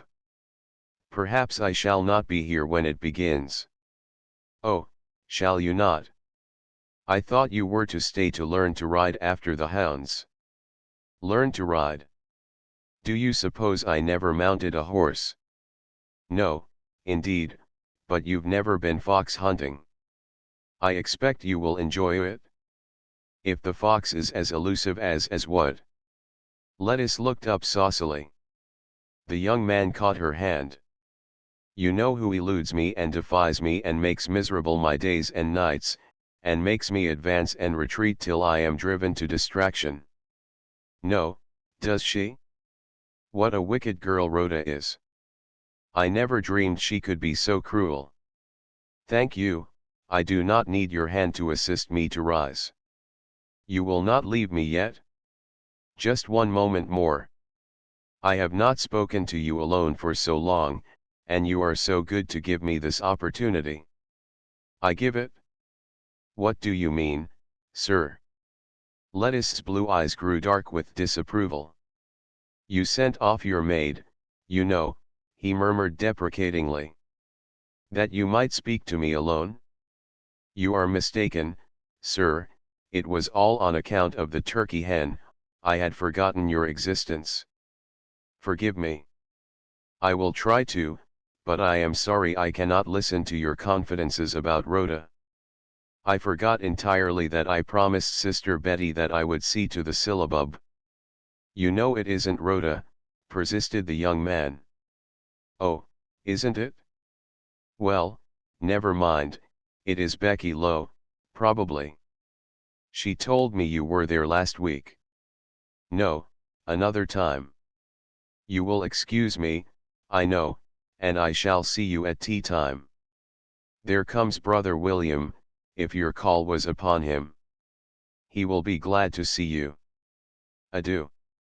And Lettuce, with work bag dangling from her wrist, and Moore's poems under her arm, ran swiftly up the garden walk to the house. She held her sunbonnet closely together, and her hands were covered with long sheepskin mittens, lest the sun should mar the whiteness of her skin. Her sister Betty met her by the grape arbor. She was similarly protected, and had a light basket on her arm. "Law, Lettuce, what makes you run in the sun?" she said. "Why didn't you come around the other way?" "I wanted the shortest way," returned Lettuce, panting a little, and letting go the strings of her bonnet. Betty looked at her quizzically. "I don't believe I ever ran from a young gentleman in my life," she said, laughing. "You ought to be ashamed to be such a scare cat, Letty." Then she seized the sides of the girl's bonnet and looked fixedly at her. "Lettuce Hopkins, are you going way off to New York with that Tory? Do you mean to separate yourself from your family and become an English subject?" "'Deed I'm not, Sister Betty." "Then go long into the house, and don't make yourself look too bewitching at supper." I finished the syllabub myself. "There comes Birkdean. After all, perhaps you'd better not put on your least becoming frock." And Lettuce ran up to her room, pouting. It was not long before Lootie followed, and, after much indecision and the turning over of many gowns, Lettuce was finally arrayed in a blue tissue, made with a very short waist and a skimp skirt, and around her shoulders was thrown a scarf of India muslin. She descended the stairs demurely, and walked out upon the porch, where her two admirers sat looking daggers at each other. "Since I leave the neighborhood tomorrow, perhaps you will honor me with your company for a walk," said Mr. Clinton. Lettuce gave a quick side glance at Birkett. "I came over to see if you'd ride to camp this evening, Miss Lettuce," said Birkett, blushing to the roots of his hair. "Has camp begun?" Lettuce asked, then with a little laugh, "I can't walk and ride both, can I?" She turned her smiling face to first one and then the other. "I will tell you what we will do, we'll get Brother William to let us have the big wagon and the mules, and all go over in a party. That will be much the best way. Supper is ready, gentlemen. Mr. Clinton, will you escort Sister Betty? She is just here waiting for you to give her your hand." And in the pretty old-fashioned way they were led out to supper. "Mr. Clinton leaves us, Brother William." "Did you say tomorrow?" said Lettuce, turning to the young man. "I am going up with Mr. Kendall to Washington," he answered, without a smile. "He will miss the fox hunting, won't he, Brother William? I thought that was what you came down here for." She turned again to Mr. Clinton. "Washington isn't so far away but that he can come back again," said William. "That's what you intend to do, of course." He turned to his guest. "Perhaps," he replied, giving a meaning glance at Lettuce, who hastened to say lightly, "Then it is not a long farewell." And she turned her attention to young Birkett Dean, who was mightily complacent in consequence. During the entire evening Lettuce chose to ignore Mr. Clinton, whom she relegated to a place by Rhoda's side when the big wagon load of young folks started to camp meeting. It was no new experience to any of them except to Rhoda and to Robert Clinton, who viewed the proceedings with interest and with some wonder. They were not used to seeing such exhibitions of religious excitement at their own homes. But instead of camp meeting hymns, on their way back, the young people started up such war songs as "Too long our tars have borne in peace with British domineering, but now they've shown that trade should cease, for vengeance they are steering." First gallant Hull, he was the lad who sailed a tyrant hunting, and swaggering Dacre soon was glad to strike to striped bunting. "Why don't you sing?" Lettuce asked Mr. Clinton, with fun in her eyes.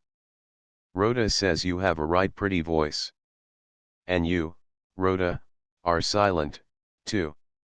What is the matter? One would suppose the same complaint had seized the two of you and given you husky throats." "Well, you see, I know Dacres," Mr. Clinton began. "He knows Dacres? Think of it, girls," said Lettuce, bent on teasing. How proud he must be of the acquaintance. I am proud. He is a gallant, brave fellow, returned Mr. Clinton, in some heat. But that didn't save him from getting whipped, Lettuce chanted in glee.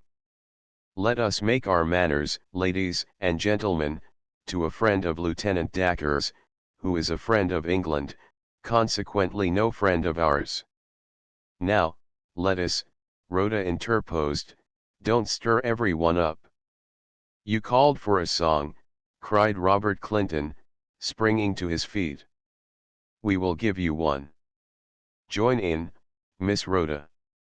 And he began huzzah for our liberty, boys, these are the days of our glory, the days of true national joys, when terrapins gallop before yet. There's Porter and Grundy and Rhea in Congress, who manfully vapor, who draw their $6 a day, and fight bloody battles on paper. Ah, this is true terrapin war. But before they had proceeded very far with their song, every lad in the wagon was on his feet, and the terrapin war was drowned out by the lusty singing of firm as our native hills we stand, and should the lords of Europe land, we'll meet them on the furthest strand, we'll conquer, or we'll die. And the discord of the two different songs striking the quiet of the night, as they passed the farmhouses along the way, brought more than one person to the gate to see what was this noisy crowd. Hospitable, polite, and ready as they were to offer their best to a guest, the young men of the party showed some coolness to Robert Clinton when they made their adieus, but Lettuce, with a pricking of conscience at having brought about the condition of affairs which led to the situation, felt sorry for the young man, and, leaning down from the wagon as it stopped at her Uncle Tom's gate, she said in a soft whisper, "You'll be over tomorrow to say good-bye, won't you?" The young man, with a sudden lifting of the gloom on his face, whispered back eagerly, "May I come?" But the noise of the wagon as it rumbled off drowned Lettuce's answer, if she made any. Chapter 6. A Ball. By the time the summer was over, many of Lettuce's friends had left the neighborhood. Rhoda had gone to Washington to join her father, who was still detained in the capital city. Mr. Clinton, too, was there. In October both Mr. Tom Hopkins and Lettuce's father marched away to the Canada border, and among the armed vessels which Baltimore sent out to annoy the enemy was one commanded by Joe Hopkins. This had started down the Chesapeake in August, and Patsy was wistfully looking for news from her absent lover. Betty's pleadings had kept her husband at home, so far, and Jamie, although he threatened each day to follow his father, still lingered. "You'd better stay at home and protect us," Betty and Lettuce would say. "Suppose the enemy should come up the Chesapeake, where would we be? And if I were left a young widow, William, think how sad," Betty would say as a final argument. "I think I will go to sea with Cousin Joe when he comes back," James at last concluded. "I tell you we're licking the British on the water, whatever we may be doing on land. Commodore Barney captured 15 vessels in the 45 days he was running along the coast, and news has come that the Wasp has captured the Frolic, and the United States has the Macedonian, if last reports are correct." "Good," cried Lettuce. "I wonder how Rhoda likes that." James looked down, and with the toe of his boot rolled over one of the hounds at his feet, then he looked up, saying, "And Robert Clinton, how do you suppose he takes it?" Lettuce gave her head a little toss. "What do I care how he takes it? Is there news from Canada, brother William?" "No good news. We must be content with our victories at sea, for the present. Our little state has nothing to be ashamed of in her naval exploits." Just then the smart rap of a whip handle on the door announced a visitor, and Birkett Dean walked in. "I was coming this way, Miss Lettuce," he said, after greeting them all, "and I brought along this letter that came for you on one of the boats." "A letter?" Lettuce eagerly held out her hand, and tore open the letter fastened with seals, for as yet envelopes were unknown.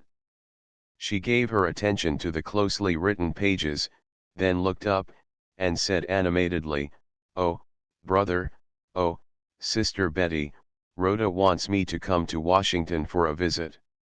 I should so love to go to see the President and Mrs. Madison, and oh, do say I may go." "Alone," returned her brother William, smiling. "You wouldn't expect me to leave Betty and the baby to take you, would you?" "Jamie could take me." "You would like nothing better, would you, Jamie?" "I'd like to, yes, but oh, well, never mind, I can go as far as Baltimore with Aunt Martha, and she can find someone in whose charge to place me. I will see Aunt Martha this very evening." "Will you ride over with me?" Birkett asked eagerly. "Yes, if you will stay to supper. Here, Jamie, I know you are dying to see this, and as there are no secrets in it, you may as well have the pleasure of perusing it." And Lettice tossed her letter to her brother James. It was a lovely ride down the road in the hush of an October evening. The landscape, taking on an autumnal hue, showed a soft envelopment of purple mist.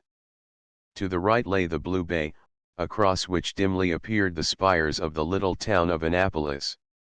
"It is truly a beautiful scene," said Lettice, gazing around her. She looked like a bit of autumn herself in her scarlet jacket, and with the shining wing of a swamp blackbird in her hat. She had, it is true, some compunctions in accepting the wing, being of a most tender heart. Birkett had given it to her, and quieted her protests by telling her how the thieving birds had stolen the corn and must be shot, if the crops must be protected. "Better that than to have them caught by a prowling beast, for we shoot them and they die instantly, otherwise who knows but that they may suffer tortures." Lettice had stroked the bright feathers thoughtfully, saying, "Since he is dead, I may as well wear his feathers, but bring me no more, Birk, it makes me sad to see them." "And how about the foxes?" Birkett had said. "Ah, the foxes, they are thieves, too, but I always shut my eyes when the hounds pounce on them. 'Tis a pity the world is not big enough for us and them, too." The conversation had taken place a day or two before, for Birkett was a frequent visitor. His father's plantation lay on the other side of Mr. William Hopkins's, but on account of the wrigglings in and out of a little creek, it was easier reached by water than by land. "It is a truly lovely scene," Lettice repeated. "And yet you want to leave it," Birkett returned reproachfully. "So I do, for I love new scenes, and Rhoda says there are many gay doings at the capital." "It is not much of a place," Birkett remarked, "not near so fine as Baltimore." "No, of course not. Baltimore is the third city in the Union. Nevertheless, seeing that I have been to Baltimore and have never been to Washington, I shall like to go to the least familiar place." "Mr. Clinton is there?" Birkett asked hesitatingly. Lettice gave her horse a gentle flick with her whip. "I don't know," she said shortly, as the horse changed his walk to a canter. A few weeks later saw the two girls, Lettice and Rhoda, together in Washington, Aunt Martha having readily found an escort for Lettice in the person of one Mr. Francis Key, whose affability and courtesy lessened the tedium of the long trip, for it was a day's journey by coach from Baltimore to Washington. Dark though it was when Lettice arrived, she could perceive that Washington had little pretensions to being a fine place. After leaving the busy city of Baltimore, with its 40,000 inhabitants, its streets bright with lamps and full of the noise of rushing feet, of singing sailors, and rumbling carts, Washington, where scarce more than 5,000 persons dwelt, seemed little more than a village, full of mud holes, and showing a small number of houses at scattered distances. Lettice, however, was not to stay in Washington, for after the coach had rattled over the newly laid pike, and she had dimly discerned the white walls of the unfinished Capitol. She was helped down from her seat and entered a hackney coach, which was driven up and down hill, over Rock Creek, through mud and mire, until it arrived in Georgetown, a more habitable place than that which they had just left. Comfortable, spacious houses stood to the right and left of them, houses which today, dingy and dilapidated, give small evidence of having witnessed the brilliant scenes once of frequent occurrence within their walls. Lettice was welcomed with more heartiness than she had expected from the reserved Rhoda, and she parted with her kind escort, after many thanks for his thoughtful attentions. "You must be sadly weary, Lettice," said Rhoda, as she led her friend upstairs to a room overlooking the blue Potomac. "I well remember how fatigued I was when I arrived, but I hope you will soon get over your journey's effects, for there are to be fine doings here next week, and you must be in your best trim. Did you bring your prettiest gowns?" "I did, indeed, and a new one is to be sent as soon as the mantua maker has it finished." "Are you having a good time here, Rhoda?" "Fairly pleasant, though the wretched war stirs up all sorts of ill feeling, and one never knows what will happen, or what unpleasant things one may hear, yet I have much less to stand than the President's wife, and should not complain." "The President's wife, Mrs. Dolly Madison? Is anyone so churlish as to show ill will toward her?" "Indeed, yes. She is sometimes treated with much discourtesy, because they impute all the woes of the country to her husband. As if she could help that. What gumps some people be. And have you seen Mrs. Madison, Rhoda? Do you know her?" "I have met her several times, and she is a charming lady." "And your beaux, Rhoda? What of them?" The two girls looked at each other, and both blushed faintly. Then Lettice, summoning up courage, asked, "Are you promised to Mr. Clinton, Rhoda?" Rhoda looked down and answered faintly, "Not yet." Lettice gave her head a little toss, and a haughty look came into her dark blue eyes. "You mean that you could be if you wanted?" "My father wishes it very much." Rhoda's eyes were still downcast. "Your father? And how about you and the gentleman himself?" "I don't know." "Oh, you don't?" There was some consolation in this, Lettice thought, and she determined to watch for herself. The Capitol, raw and incomplete as it looked, still furnished more gaieties than Lettice found at home.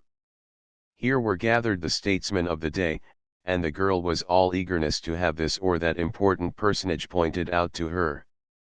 Henry Clay and John C. Calhoun, John Randolph of Roanoke, a great friend of Lettice's late traveling companion, Mr. Frank Key, and many other distinguished men were to be seen in the city during the session of Congress. The appearance of some of these rather disappointed Lettice. She thought the President a very insignificant person for so great an office. She wrote home to James, and Mr. Randolph was the oddest-looking man she had ever seen. "There is to be a great ball at Tomlinson's Hotel," was one of the first pieces of news that Rhoda gave her friend. "And shall we go?" Lettice asked. "I am not sure. My father, you know, disapproves of the war, but mine doesn't," Lettice interrupted triumphantly, "and perhaps I can get someone to take me." "Should you mind if I did, Rhoda?" "I should like to go, too," Rhoda returned, "for there will be a most distinguished company present, the President and Mrs. Madison, the secretaries, and oh, everybody. It is to be in honor of the capture of the Guerriere and the Alert." "We must go, if there is any way," Lettice cried. "Rhoda, tell me, do you really feel so incensed at the idea of a war as you pretend?" Rhoda did not answer at once, and then she said slowly, "I think with my father that it is unwise, but once in it, I think we should do our best to win." "Good," cried Lettice. "I'd like to tell brother James that." "Your brother James?" Rhoda repeated a little unsteadily. Has he gone to the war? She had not made any inquiry about him, and Lettuce had wickedly refrained from mentioning him. He hasn't gone, exactly. He belongs to the militia, and so does brother William, but James says when cousin Joe comes back he intends to join him, for he prefers service at sea. Your cousin Joe, then, has not come back yet? And his marriage, is it postponed? He has not returned, and the marriage has to be put off indefinitely. Poor dear Patsy. All those pretty gowns waiting for her wedding day, and she does not know when she can wear them. Cousin Joe made one short trip, and then came back to Baltimore. He started out again, but not a word has been heard from him. Poor Patsy. Rhoda looked very thoughtful for a moment, then she jumped up from the stiff chair in which she was sitting. I'll write a note, Lettuce, she said. I don't doubt we can go to the ball if you so desire it. I have friends at court, even if my father does not uphold the administration. I can write to Mrs. Paul Hamilton, who knew my mother well, and has been most kind to me. The wife of the Secretary of the Navy. Yes, she has a son in the Navy and a daughter here. No fear, Lettuce, but that we can go with them, and take Mr. Clinton as our escort. Lettuce shrugged her shoulders, but made no comment, though when it was known that they were to go to the ball, she was in a twitter of excitement, and declared she meant to captivate the highest dignitary there, if she could. That will not be difficult, Mr. Clinton murmured, for her ear alone. The girl turned, and gave him a little scornful look. Despite the young man's efforts at being polite and attentive, he had not met with much encouragement, and never was allowed an opportunity for one of those confidential talks he had found so pleasant during the summer. Into a gay and brilliantly lighted room in Tomlinson's Hotel, on the night of December 8, 1812, Rhoda and Lettuce entered. The former looked very fair and elegant in her India muslin, her delicate features and fair skin set off by a scarf of pale blue. Lettuce, with her brilliant color, her dancing curls, and pretty figure, looked not less fair in her gown of pink, with her floating scarf of white, skillfully embroidered. They had scarcely come into the ballroom, the walls of which were decorated with the captured flags of the Alert and the Guerriere, when there was heard a great cheering and noise of excitement. What is it? Whispered Lettuce, half in alarm. Nothing to be terrified at, you may be sure, returned Mr. Clinton, for everyone is smiling and eager. See, Mrs. Madison is talking quite gaily. Lettuce stood on tiptoe the better to see, as into the room trooped a crowd of young gentlemen all escorting a young man who bore aloft a flag. "'Tis young Mr. Hamilton," cried Rhoda. "See, Captain Hull and Captain Stewart receive the flag. They are taking it to Mrs. Madison. It must be a captured flag." Lettuce watched while, amid resounding cheers, the flag was placed by the side of those taken from the Alert and the Guerriere. "It is a fine sight," she exclaimed. "I am so glad I came." She was so full of enthusiasm that she did not notice that she spoke to a stranger, but the young man addressed smiled down at her and replied, "So am I. Have you heard what it is all about?" "No, please tell me." "It is the flag of the Macedonian. She was captured on October 25, by Captain Decatur of the frigate United States, and Mr. Hamilton has just brought official notice of it to his father." "Oh, thank you." Lettuce's lovely eyes were shining with delight. "I am so glad." "Lettuce," came Rhoda's voice severely. Then Lettuce realized that she did not know this young man, and blushing, she followed Rhoda's lead. The young man stood looking after them. "I wonder who the dear little girl is," he said to himself. "I must find out. Who was that, Lettuce?" Rhoda asked. I don't know. Oh, Rhoda, I was so excited that I spoke to him without realizing that he was a stranger. I am afraid it was a dreadful thing to do. Don't tell Aunt Martha nor Mrs. Hamilton. No, I will not, but you must not do such things. I shall have to keep a strict eye upon you. I am afraid you will, replied Lettuce, meekly. However, after the supper, when the manager of the ball proposed as a toast, Decatur and the officers and the crew of the frigate United States, and after the most exciting evening she had ever known, as Lettuce was about to leave the ballroom, she turned for one last, parting look, and from across the room came a smile of recognition from the strange young gentleman, and though Lettuce was following Rhoda most decorously, she could not resist an answering smile as she turned away.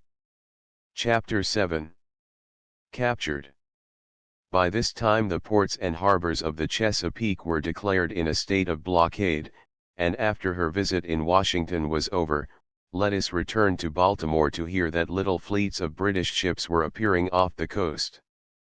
You are much safer here than at home, Mrs. Tom Hopkins said, for if the British should come up the bay, there is no knowing what will happen. Think how they have burned and plundered Lower Virginia. We may yet see our homes in the country burned over our heads. Do you really think so, Aunt Martha? Lettuce asked apprehensively. One cannot tell, Mrs. Hopkins returned, shaking her head.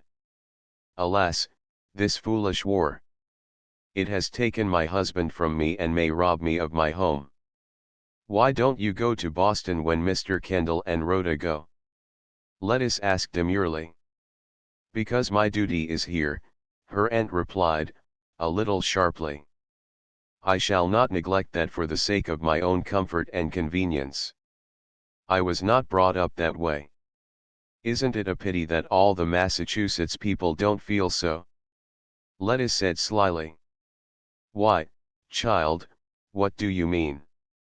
I mean that they don't want the war to go on because it interferes with their comfort and convenience, and yet it is their duty to stand by their country's rights.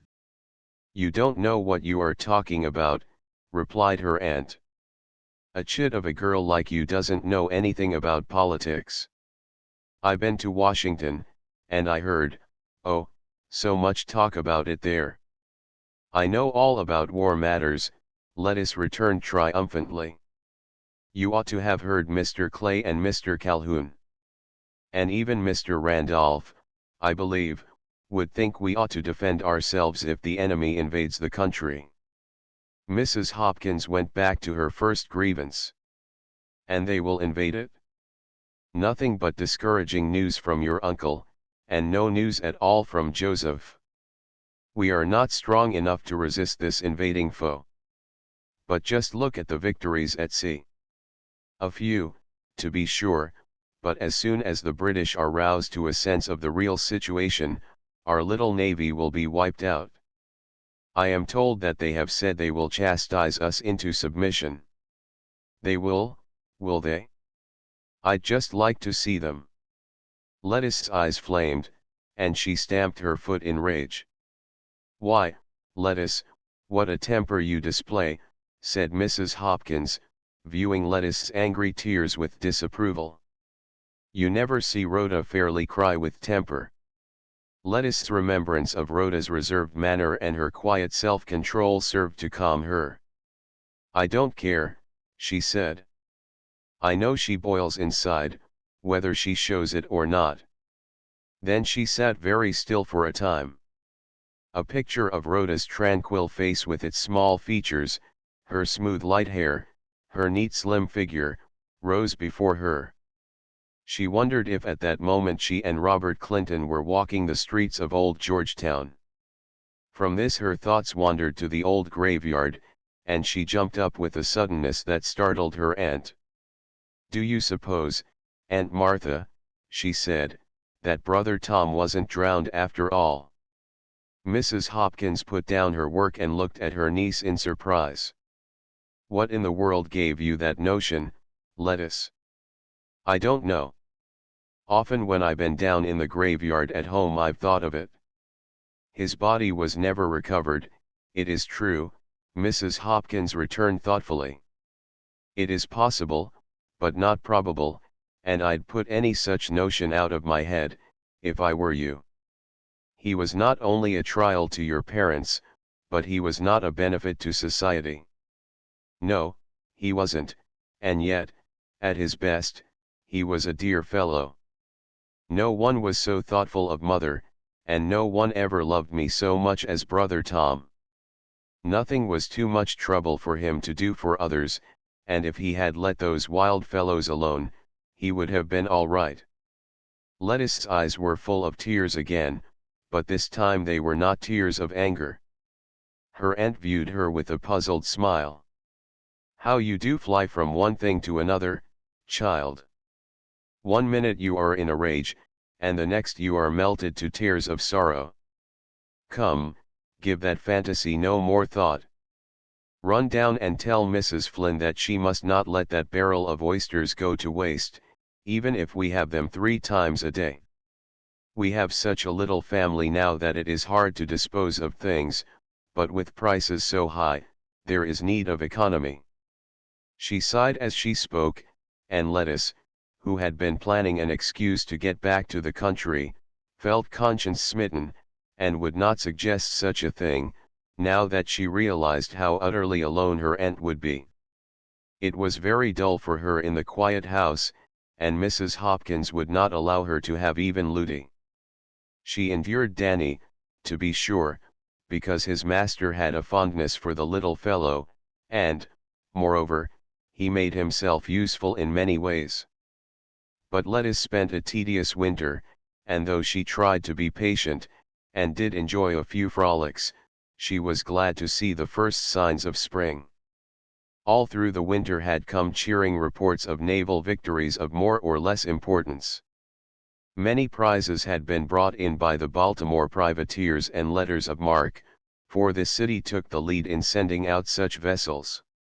From the port of New York came the news that Joseph had been successful in capturing more than one English vessel, and had taken them into the northern ports.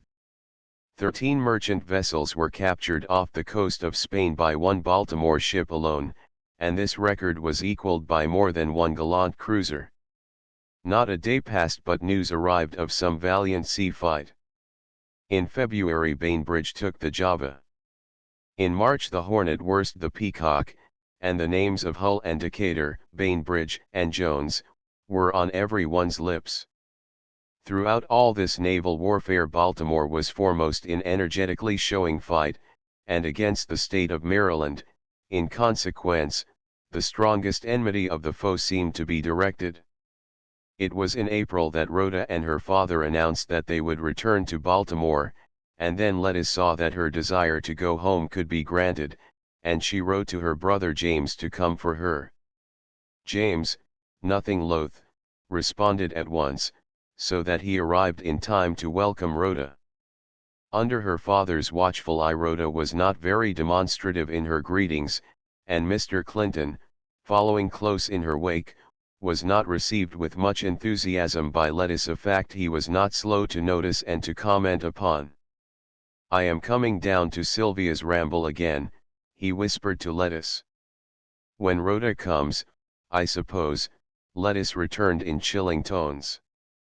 "Don't be jealous," Mr. Clinton begged. Lettice turned upon him with scornful eyes. "Jealous? I jealous? You are vastly mistaken, sir," and not another word did she vouchsafe him the remainder of the day. The next morning early she and James started down the bay on one of the packets running from Baltimore to Queenstown. It did not seem possible to those whose plantations lay along the inland creeks that the enemy could have any object in penetrating into their part of the country, yet at that very time the British were ravaging the southern shores of the Chesapeake, plundering plantations and carrying off not only slaves and household valuables, but even robbing women and children of their clothing. In spite of their straits, but little protection was given them by the government, this partly because it was not able and the unfortunate inhabitants had to protect themselves as best they could. On the morning that Lettuce and her brother departed, there were lively preparations going on in the city of Baltimore. Lookout boats were established far down the river, troops were stationed along the shores, for the news had come that the enemy was approaching, and that Baltimore was to be the object of attack. Mrs. Hopkins and the newly arrived visitors absolutely refused to venture down the bay. "We will escape in another direction, if need be," they said.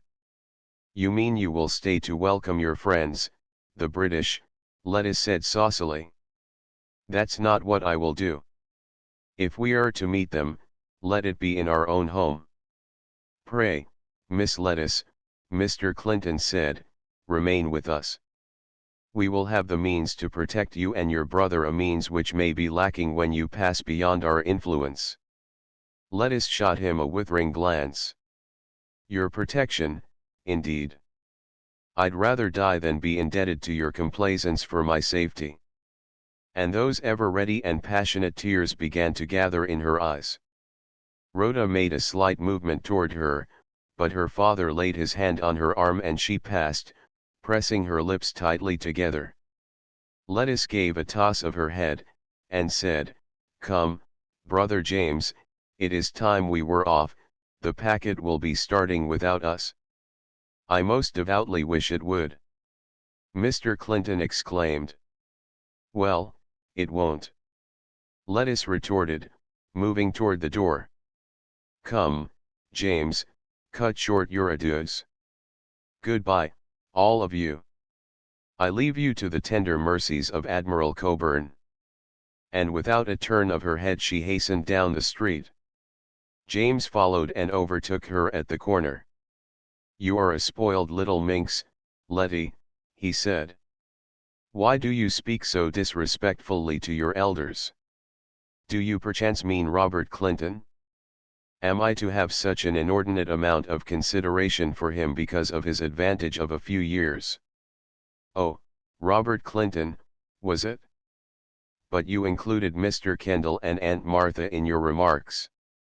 "Well, if I did, I am glad. I'd not have had the temerity to attack them but that I was so hot against that weathercock." "Weathercock, is it? Humph." James was silent a moment, and then he added, "Weathercocks seem to be a product of New England." "Are they then male and female?" Lettuce asked mischievously.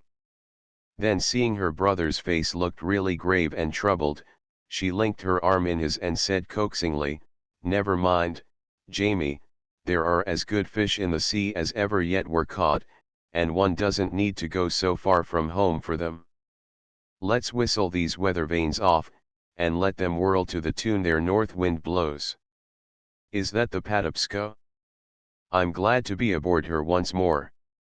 There seems to be a fair number of passengers in spite of the alarms. We will have a right merry time, I reckon. There is Becky Lowe, as I live. And Tyler Baldwin, and come, Jamie, help me up." And in a few minutes a jolly little party was established in one corner of the boat, Lettuce and her brother being welcomed heartily. "I'm scared to death," Becky cried. "Jamie, I was so relieved to see you come aboard. It guarantees one more protector if we are attacked by the British. You will fight for me, won't you?" And she turned a coquettish glance upon him, moving a little aside that he might take a seat next her. Lettuce, leaning over the rail, watched the water as the boat moved out of her dock and started down the basin, moving slowly between the shores now showing their first suggestion of spring. "Are you scared, Miss Lettuce?" asked Tyler Baldwin by her side. "No, are you?" she asked, without raising her eyes. "Yes, for you." Lettuce looked up, startled. "What do you mean?" "I mean that I wish to heaven that all the ladies were safe inland, miles from the coast. I've no confidence in our being safe, although the captain says so. What would they do to us if they were to take us? Asked Lettuce, looking sober. They'd not treat you ill, I hope, but they might scare you to death. Miss Lettuce, I have not seen you since your visit to Washington. Did you enjoy the naval ball? You are changing the subject. Do I look pale with fright? No, you do not, but it is not a pleasant thing to anticipate, and I should not have spoken of it. Why harrow ourselves with what may not happen at all? Why, indeed? Yes, I was at the ball. How did you know? I didn't know, positively, I promised to find out. I judged from the description given me by one who saw you that it might be you whom my cousin, Ellicott Baldwin, met. Is he a naval officer? A young man? Yes, I see, it is you of whom he reminded me. Did he tell you? Oh, Tyler, I hope he didn't think me a forward piece. I spoke to him in a moment of excitement, not realizing that he was a stranger. How came he to mention it? He was most desirous of discovering who you were. He could not learn your name, and the best he could do was to find out the names of your companions.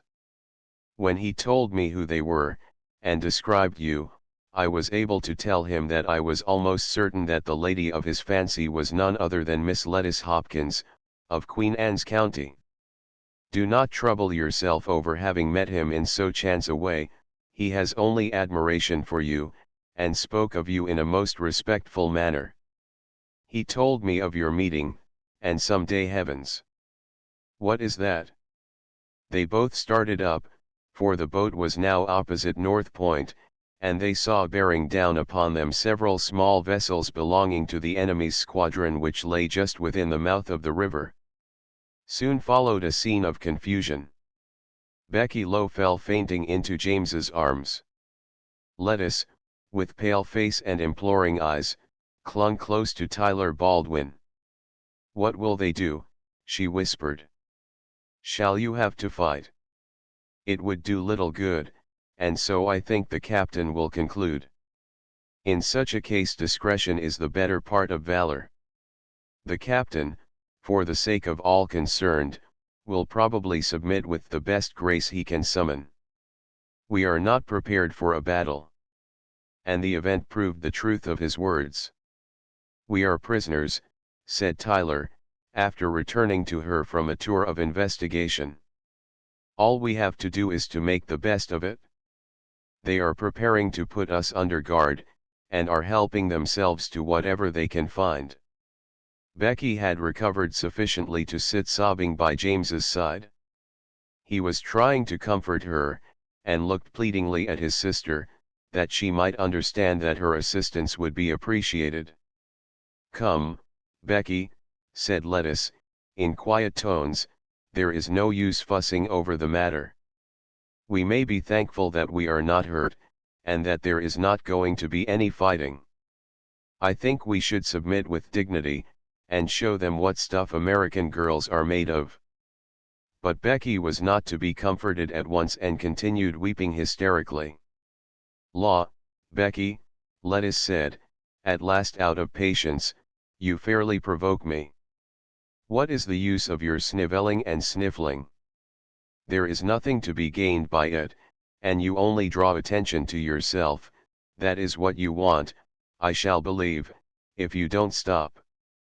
Look at Sally Weeks, she is as still as a mouse. Nevertheless, in spite of any effort to make light of the situation, it was a hard ordeal for them all, for instead of reaching their homes that evening, as they had expected, they were all night under guard, and the next morning saw a wan and weary company. How much longer shall we be kept here?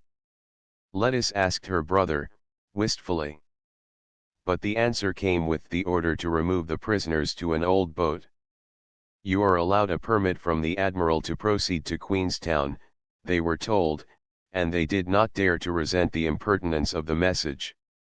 It was a long and uncomfortable trip which was before them, for with scarcely any food, and with no water at all, After their night of detention, and upon a miserable hulk of a boat, which made but slow progress, it was as forlorn a company as one might wish to see, which at last landed at Queenstown in Chester River.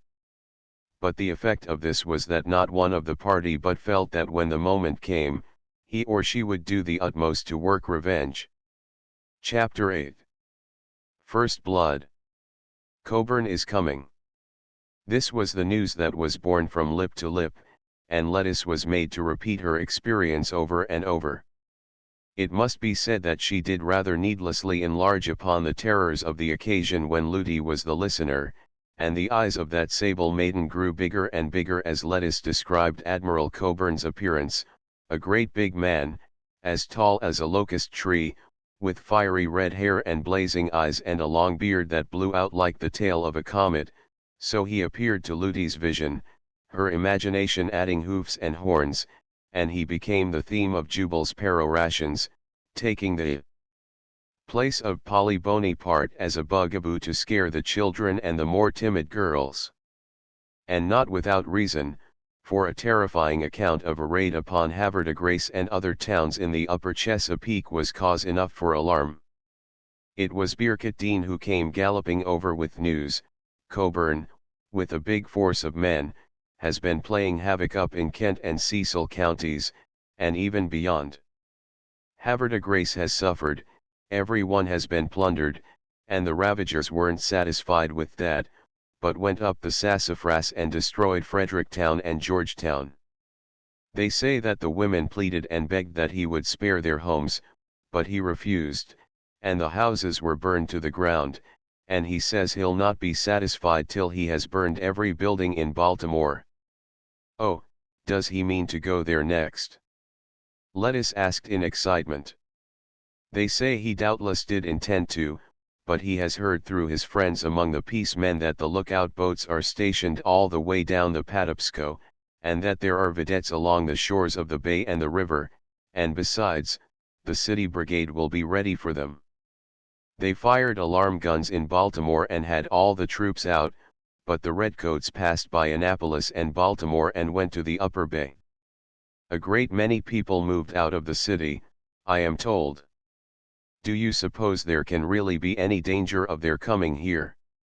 Betty asked, holding her baby very closely. The men looked at each other and were silent. Then William, caressing the top of his little son's silky head, said, if they do, we'll defend our homes to the last drop of blood.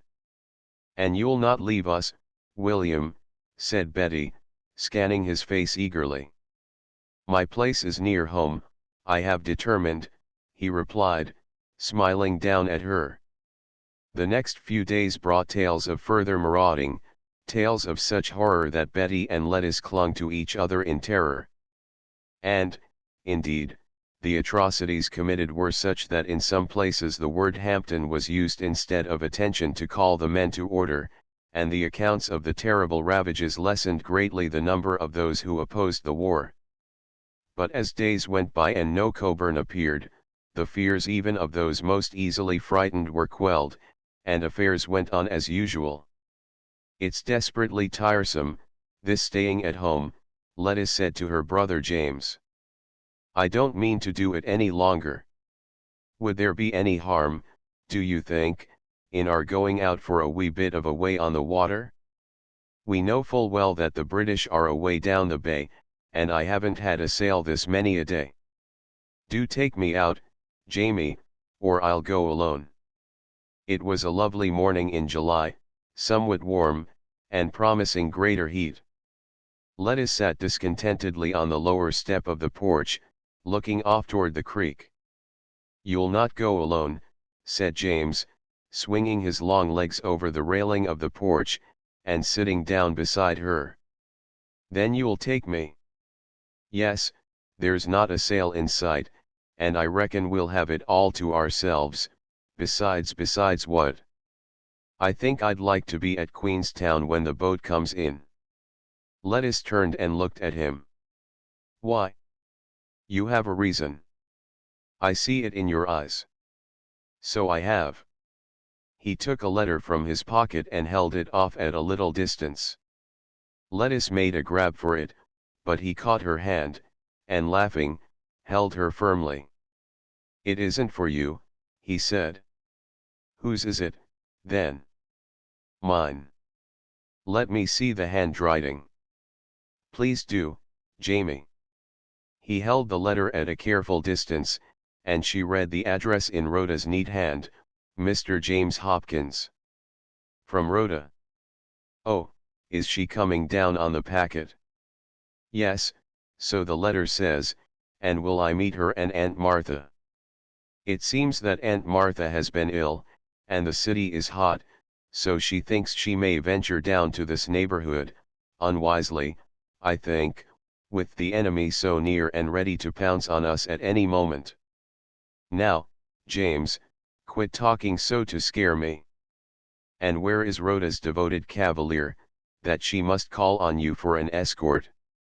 "I do not know where he is. Her father has gone to Philadelphia, and probably the young man is there too. They seem to travel in company. I wonder if they went on the new steamboat. I should think they would go that way, such a novelty as it is." "Perhaps they did, Rhoda does not say." "Well, come, then, if we are to meet the packet, we ought to be off. I hope there will be news from father. It seems a long time between letters, and so very long since we have seen him. I think I will take Ludi along with me, and we can stay all night at Sylvia's ramble. I'll run in while you get the boat ready and tell Sister Betty that we are going." "Don't go, Letty," Betty advised. "Suppose you should encounter the British?" "Will not, I am sure, they are away off down the bay, and will not go far." "Well, I wish you wouldn't go at all. James ought to have more sense than to take you." "He had to, because I told him I'd go alone if he didn't." "Saucebox, you'd do no such thing." "Wouldn't I?" "Lettuce, you wouldn't. Don't you ever dare to do such a thing.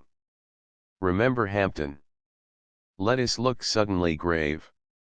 "I reckon I'd better not go alone," she said, as she turned away. "It is such a lovely afternoon for a sail," she remarked, as she settled herself in the boat. "You don't expect to shoot any game, do you, Jamie?" "What's the gun for?" "For defense, if need be, and this pistol, too." He laid it down by the side of the gun. Ludi put both hands to her ears. "Law, Mars James, ya ain't gwine in the way o' dem Britishers, is ya?" she asked in terror. "I'm not going to get in their way if I can help it, but they may get in ours. I think, after all, Lettuce, you and Ludi had best go back." "Not I." Lettuce returned. "I'm here, and here I'll stay, Britisher or no Britisher. I don't mean to have you go alone. Besides, Aunt Martha is not well, and I ought to go over as soon as I can. She might need me." "Rhoda said they might need me, not you." How self-satisfied someone is all of a sudden. "I say they may need me. Now, push off, there's no use parleying." "I'll jump in and swim there if you don't hurry." "I believe you are capable of it," Jamie returned. "Of course I am. I am sure the packet would not be running if there were any danger, and you told me, yourself, that none of the enemy had been seen around here." "I know I did. I would bear you back to the house by force if I thought there would be any danger for you. At all events, we'll trust to luck, and get over to the landing as quickly as possible. We've plenty of time, haven't we?" "Yes." "Then do let us stop at Betty's Cove. Mrs. Cook promised me a plant, and I've long wanted a chance to get it." James consented, and before long they were turning into a little creek which lay back of Mr. Cook's property. The boat, however, hardly touched her moorings before a shout was heard, and two men started up from behind some bushes, crying, "Halt there! We've got you, have we, you foul deserter?" James, who had scarce set foot on shore, turned and dealt the man about to grab him a heavy blow, but before he could regain his footing upon the boat, the second man gave a shout, and a couple of others came running from a small boathouse nearby. The first seized James and dragged him off, despite his manful resistance. For a moment Lettice was nearly paralyzed with fright, then she recovered her wits, and, grabbing the gun, she pointed it at James's assailant. The gun was heavy, and her hands trembled with the weight of it. Suppose she should shoot wildly and kill her brother? With a swift, silent prayer that James might be spared, she took aim, fired, and dropped the gun. "Hand me the pistol," she cried to Looty. "Run, Jamie, now's your chance," she shouted, for one of the men holding James, being wounded in the shoulder by the shot Lettice had fired, had dropped his prisoner's arm, and James, with a wrench, tore himself from the remaining hold upon him. "Come on," she yelled. He had too often shared in the athletic sports common upon holidays not to be a good runner, and he was but an instant in reaching the edge of the water. Dashing in, he swam around to the other side of the vessel, which was slowly drifting farther and farther out, Lettice meanwhile standing resolutely pointing her pistol at his pursuers. "Looty," she cried, without turning her head, "pick up that axe, and if anyone dares to touch this boat, brain him. You hear me?" Looty, though quaking with fear, gained courage from the attitude of her young mistress and picked up the axe. "Come on," she yelled. "Come on, ya po white trash, ya. Jes lemme catch one o ya techin ma young mistis, and I'll lay dis axe bout yo neck like ya was a chicken fo brilin. Ya ol good fo nothin' to key buzzity s, ya." She stood with axe raised, and the two defenders of the little vessel did present such a formidable aspect that the men fell back. Only one or two were prepared to fire. They had been disturbed in the taking of an afternoon nap, and had previously divested themselves of all superfluous accoutrements. Therefore, though one or two bullets whizzed across the bows of the vessel as she retreated, not one touched the occupants. Slowly, farther and farther out the little craft floated, and finally James, who had scrambled aboard, was setting sail for the opposite shore, and told Lettice they were beyond danger. "I feel like a cowardly wretch," he said, "to run from the foe at the very moment you needed me for defense. What would have happened to us all, but for my brave little sister?" And then Lettice sank down and began to cry hysterically, thus demanding Looty's administrations, and for some time the maid found herself fully occupied in soothing her young mistress. "Law, Miss Letty, ya is safe," she repeated. "Hucome ya cry when tain't nobody dead? I want to go home, I want to go home. Jamie, take me home." Lettice wailed. "I will, sis. We are getting there as fast as we can. Don't you see we have turned about and are going back? And you won't go to meet the packet? Say you won't.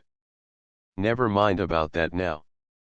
If I do go, it will be on horseback, and I will go around by the road, so you needn't worry about that." "I don't want you to go," Lettice persisted. "I don't want you out of my sight." James laughed. "You're funny, sis. I can't help laughing at you.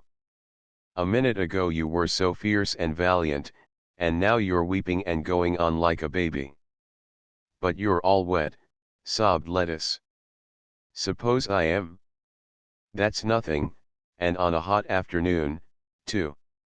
I have often been as wet as this when I been out ducking, and when it was a good bit colder. Come, sit up here and help me. We shall have to tack across, for the wind has died down. You are sure you are not hurt at all, said Lettuce, drying her eyes. "No, not a bit. I look rather the worse for wear, that is all. It was so awful to see them dragging you off," and Lettuce burst into tears again. "They didn't drag me very far, did they? Thanks to my little soldier girl of a sister. There, honey, don't cry any more, we're nearly home." And he hugged and petted her till, by the time they reached their own landing, she had somewhat calmed down. But as James led her up the steps to her sister Betty, she lapsed again into a woeful state, and it required the combined efforts of Mammy, Dorcas, Looty, and Betty to quiet her. For 1 minute she would burst into wild laughter as she looked at Looty, and would say, "She looked so funny standing there threatening to chop off their heads like chickens," and then she would fall to weeping because it was so awful to see them dragging off her brother. At last, under the combined effects of red lavender, salts, and finally a mint julep, she fell asleep. "I don't trust you off this place again without me," said Betty, bending over the exhausted little figure and kissing the white forehead around which damp curls clustered. And with Mammy to fan her on one side, and Looty on the other, she was left in the quiet of her own room. James hurried off his wet clothes, donned another suit, and springing upon his horse, galloped across country to the landing, arriving just in time to see the packet come in, and to welcome his aunt and Rhoda. A flush mounted to his face when he saw in attendance Mr. Robert Clinton. "I don't see what they needed me for," he muttered. "Mr. Clinton surprised us by arriving from Philadelphia last night," Rhoda told him. "My father was not willing that I should come down here, he sent word." "But you came." "Why?" "Because it is my duty to remain with my aunt, and I cannot let my personal convenience stand in the way of duty," replied Rhoda, a little primly. "And Mr. Clinton came because it was his duty, or because you did, which," said James, in a vexed tone. "My father would have it so. When he learned that I intended to remain with Aunt Martha, he said that he should prefer that we have the protection of either Mr. Clinton or himself, and since his affairs did not permit of his presence here just now, he sent Mr. Clinton." "I see." James looked at her fixedly, and she looked down, blushing faintly. "Where is Lettuce?" she asked, to turn the subject. James told her of their late experience. Rhoda shivered. "Is it as bad as that?" she asked. "Yes, and maybe worse. I wish you had not come down." Rhoda bit her lip. "Aunt Martha insisted," she murmured. "Unwisely, I think. I should advise that you return at once." Rhoda shook her head. "I will stay as long as Aunt Martha does. She will need me. But you will persuade her that there is danger." "I will try." But Aunt Martha, once she took a decision, was not to be moved, and she refused utterly to return to the city, saying that her husband's interests demanded her presence on the plantation, and she felt it her duty to remain at all hazards. "The place will go to rack and ruin while he is away, if I don't look out for it," she declared, "and I cannot neglect my husband's affairs when he is away. I am willing to take the risks, for I think my presence may be a saving means for us all, in case of a visit from those bands of foragers." And therefore Lettuce heard with mixed feelings that her uncle's home was likely to hold for some time, not only her aunt and Rhoda, but Robert Clinton. Chapter 9. Love and Politics. The presence of the enemy in the neighborhood convinced everyone of the necessity of taking every precaution to protect themselves and their property. At first alarm many persons had hidden their plate and other valuables, and many had sent their families farther inland. But beyond the discomforts occasioned by raids, when houses were sacked and often burned to the ground, and when slaves were enticed away, the people of Maryland did not suffer as much as did those of Lower Virginia. where there was no marked resistance, and where there was no reason to suppose the heads of families were in the American army, allowance was made for property taken, and pay given. Therefore Aunt Martha had reason on her side when she said, "I shall simply let them take what they want and shall expect pay for it." "That is not what we will do," Lettuce said. "We are not going to pretend that we are friends, but of course it is different with you, Aunt Martha." Lettuce had recovered from her fright and was really enjoying life.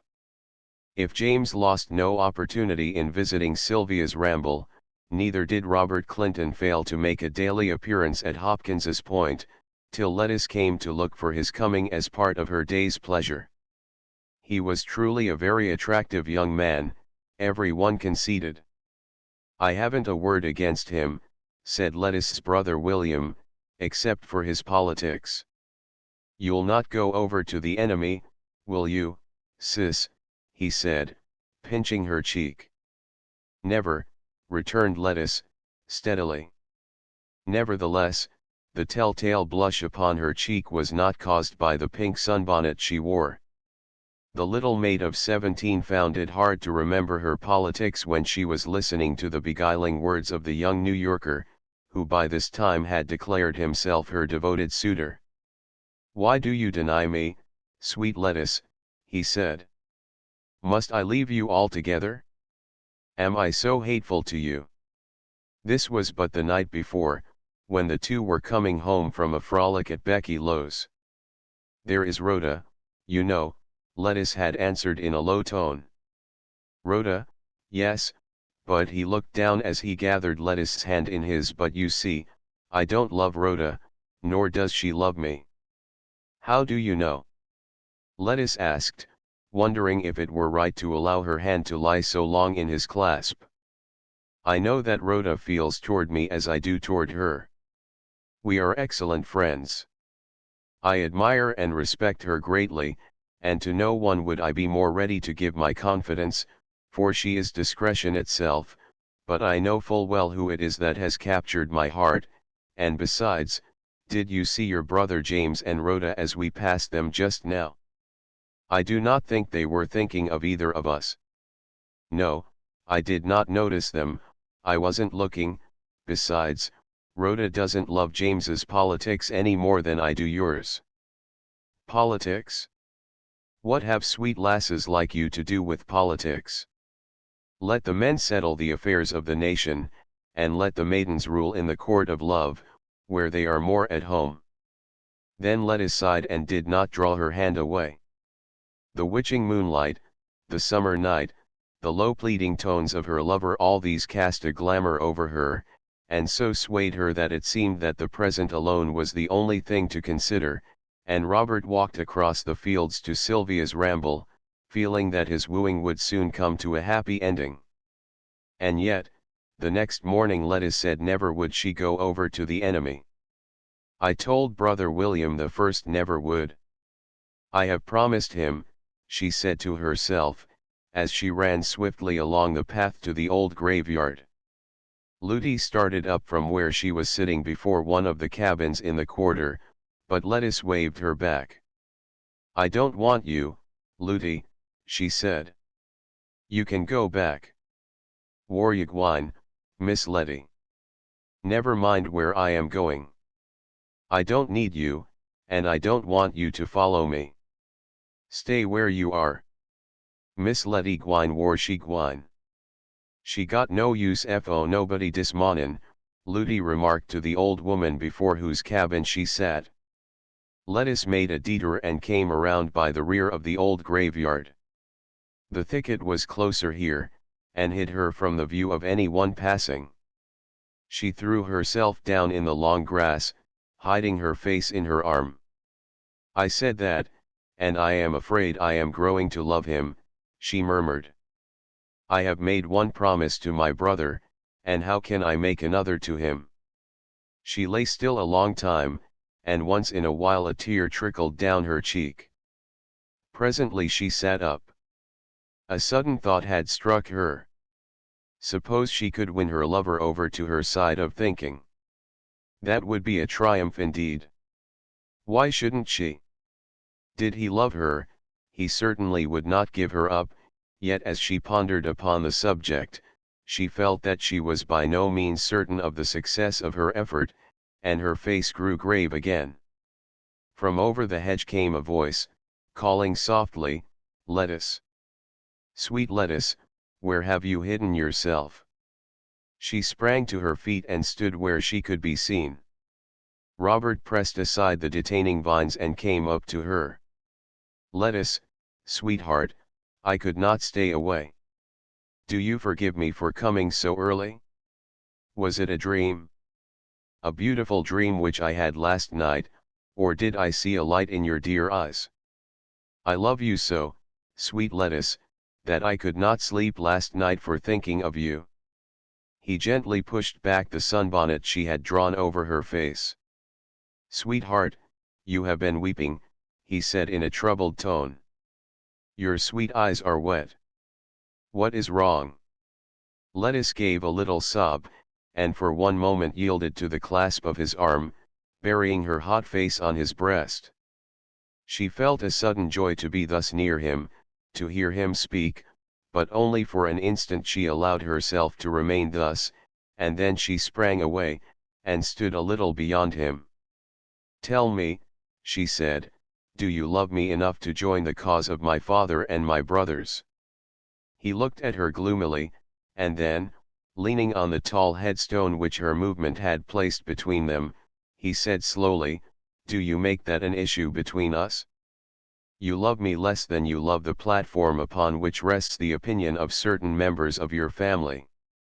She looked troubled in her turn. There was a long pause. An utter stillness prevailed. Once in a while a bird darted from the faintly rustling leaves. The distant sound of water plashing against the side of the bay shores, or the murmur of voices from the fields struck their ears. Lettuce noted these things unconsciously, and with them the faint odors of the growing greenness about her, and the shapes of the shadows on the grass. She drew a long breath. "You do not love me, if you are willing to lose me because I love my country. It is my country, too. There is not a difference in our love for our native land, but in our belief in what is good for her. I believe that the war is unrighteous and will be the country's ruin. I am hostile to nothing except the war. I am for peace at any cost. You pin your faith on your father's beliefs, that is all, and it cannot, it shall not, separate us." He made a step toward her, but she drew back. "No, no," she cried.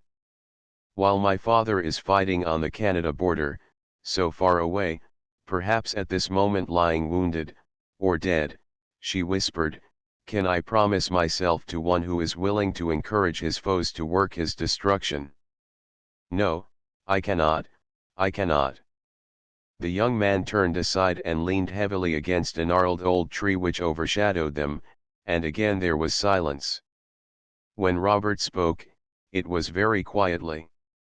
"That I would encourage a foe of yours is a thought too terrible to contemplate, that I could ever do aught to bring you one moment's pang seems to me impossible. The war cannot last. I do not give you up, I but wait till the war is over, and then let us." He held out his hands yearningly, but she did not move. "Promise me, dearest, promise me, that when the question is settled, that you will no longer deny me my place, and meantime keep me in your heart.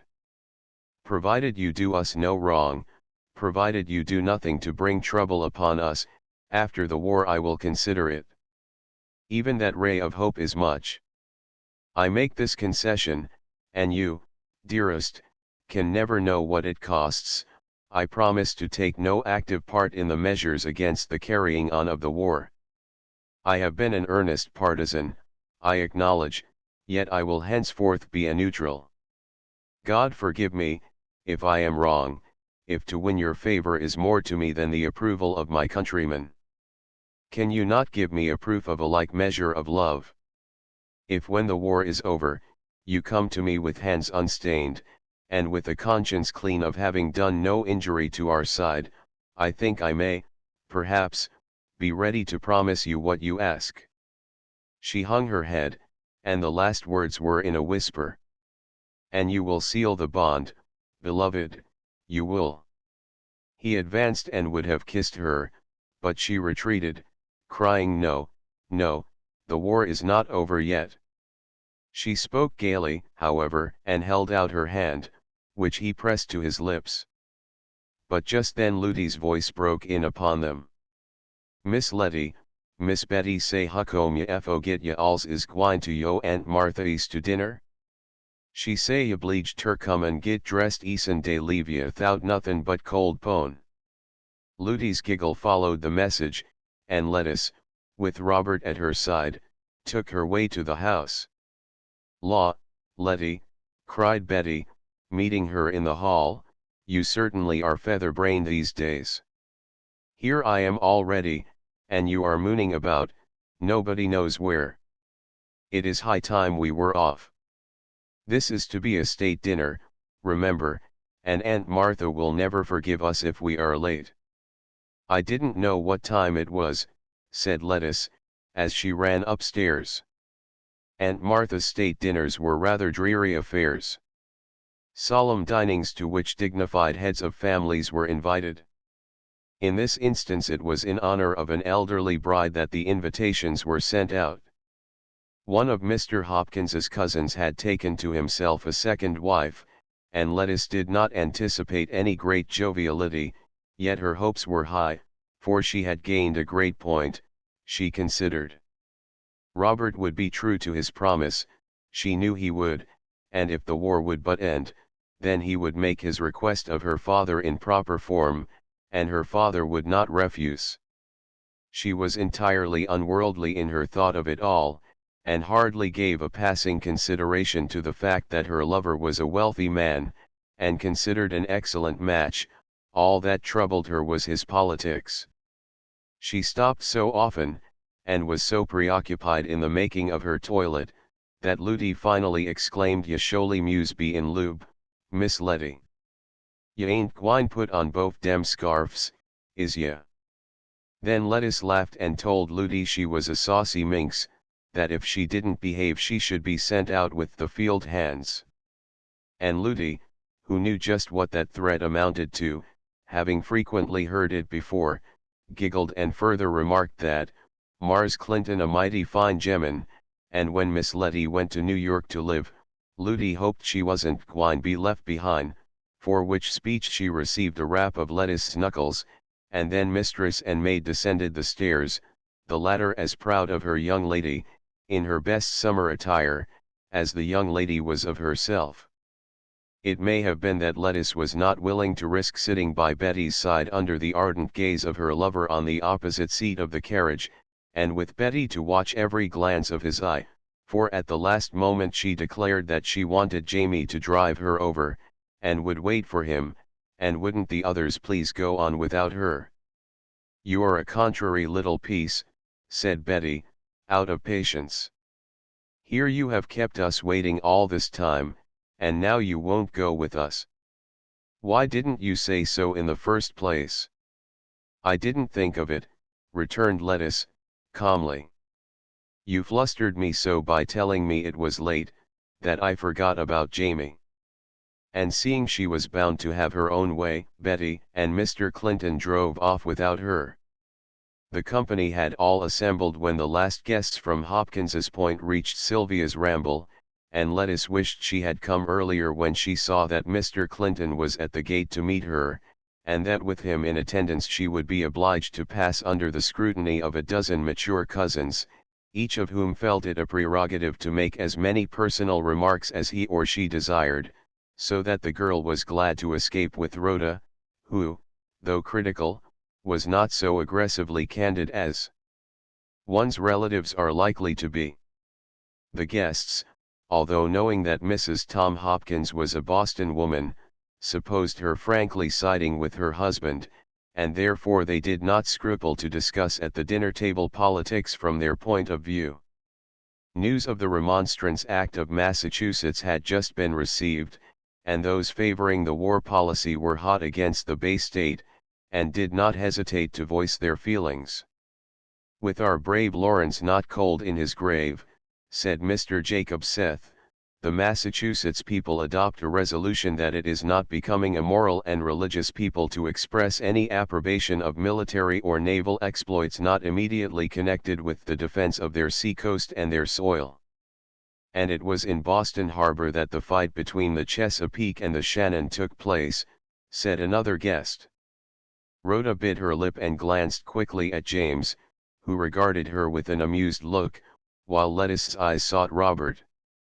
His face was flushed, and he was looking steadfastly into his plate. "Massachusetts believes the war to be caused by ambition and desire for conquest," put in Aunt Martha, stiffly. "I beg your pardon, Cousin Martha," said Mr. Seth, "we forget that you are not a Marylanda. Cousin Tom has taken such a decided stand, that we do not realize that perhaps you may be less enthusiastic. The women of our land whose husbands have gone to the war could scarcely be expected to approve it." "It is not a cheerful subject, anyhow," the bride remarked. "And I am sure the occasion warrants a livelier one," returned Mr. Seth, gallantly. And they fell to chaffing each other, and in the end, Lettice declared a more pleasant dinner she had never enjoyed at Aunt Martha's. "I am surprised that Robert did not immediately take up the cudgels, he is not wont to be so circumspect," said Rhoda, musingly, as she and Lettice were walking in the garden. "Isn't he?" returned Lettice. "Perhaps we are converting him to our way of thinking." "That would scarcely be possible," Rhoda replied. "He is pledged to support his cause, and is too ardent an adherent to give in easily.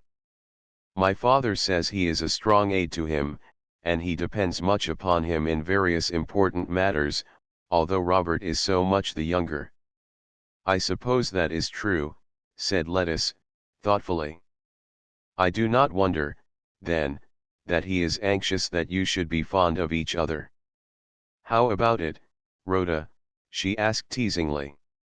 Rhoda showed no special emotion except by the nervous closing of her hand. "When the war is over," she replied, "these vexing, political problems will not interfere with our decisions in other directions, as now they must do." "That is very true, Rhoda," Lettice answered softly. "Let us suppose the war over, and each of us free to act as she would. Is there then no reason why you should not favor Mr. Clinton? What says your heart?" Rhoda looked her squarely in the eyes. "I admire Robert. I have known him since I was a little child. He is entirely worthy any woman's regard." Then suddenly, "And you? What does your heart say?" Lettice looked confused, then she replied, laughing, "I'll tell you when the war is over." Rhoda regarded her gravely. "Robert Clinton will never desert his party," she said, "and I think he will spare no means to forward the interests of those whose opinions he endorses." "Perhaps," Lettice returned lightly, "but men are not infallible. The best of them are mistaken sometimes, and he may yet change. Rhoda, would or could anyone in the world make you differ from your father in politics?" Red grew Rhoda's cheeks. "I don't know," she returned faintly. Chapter X Suspicions. So far, with the exception of the raid into the upper Chesapeake, the eastern shore of Maryland had not suffered greatly from the enemy's depredations, but during the spring and summer of 1813, St. Mary's County, on the western shore, was seldom safe from marauders, who plundered and burned and destroyed till the people were reduced to extreme poverty. The men compelled to perform constant military duty received no help from the government, and in consequence of the deplorable condition of affairs, many took their families and emigrated to the far west. During the summer over 1,000 volunteers and recruits were sent from Maryland to the Canada border, sadly as their help was needed at home. Many of the people of the eastern shore, with the enemy terrorizing them, likewise abandoned their homes, for Kent Island, a point lying directly opposite the city of Annapolis, was taken possession of by the enemy early in August, and when 3,000 British troops landed, it was to find but a small remnant of the population left.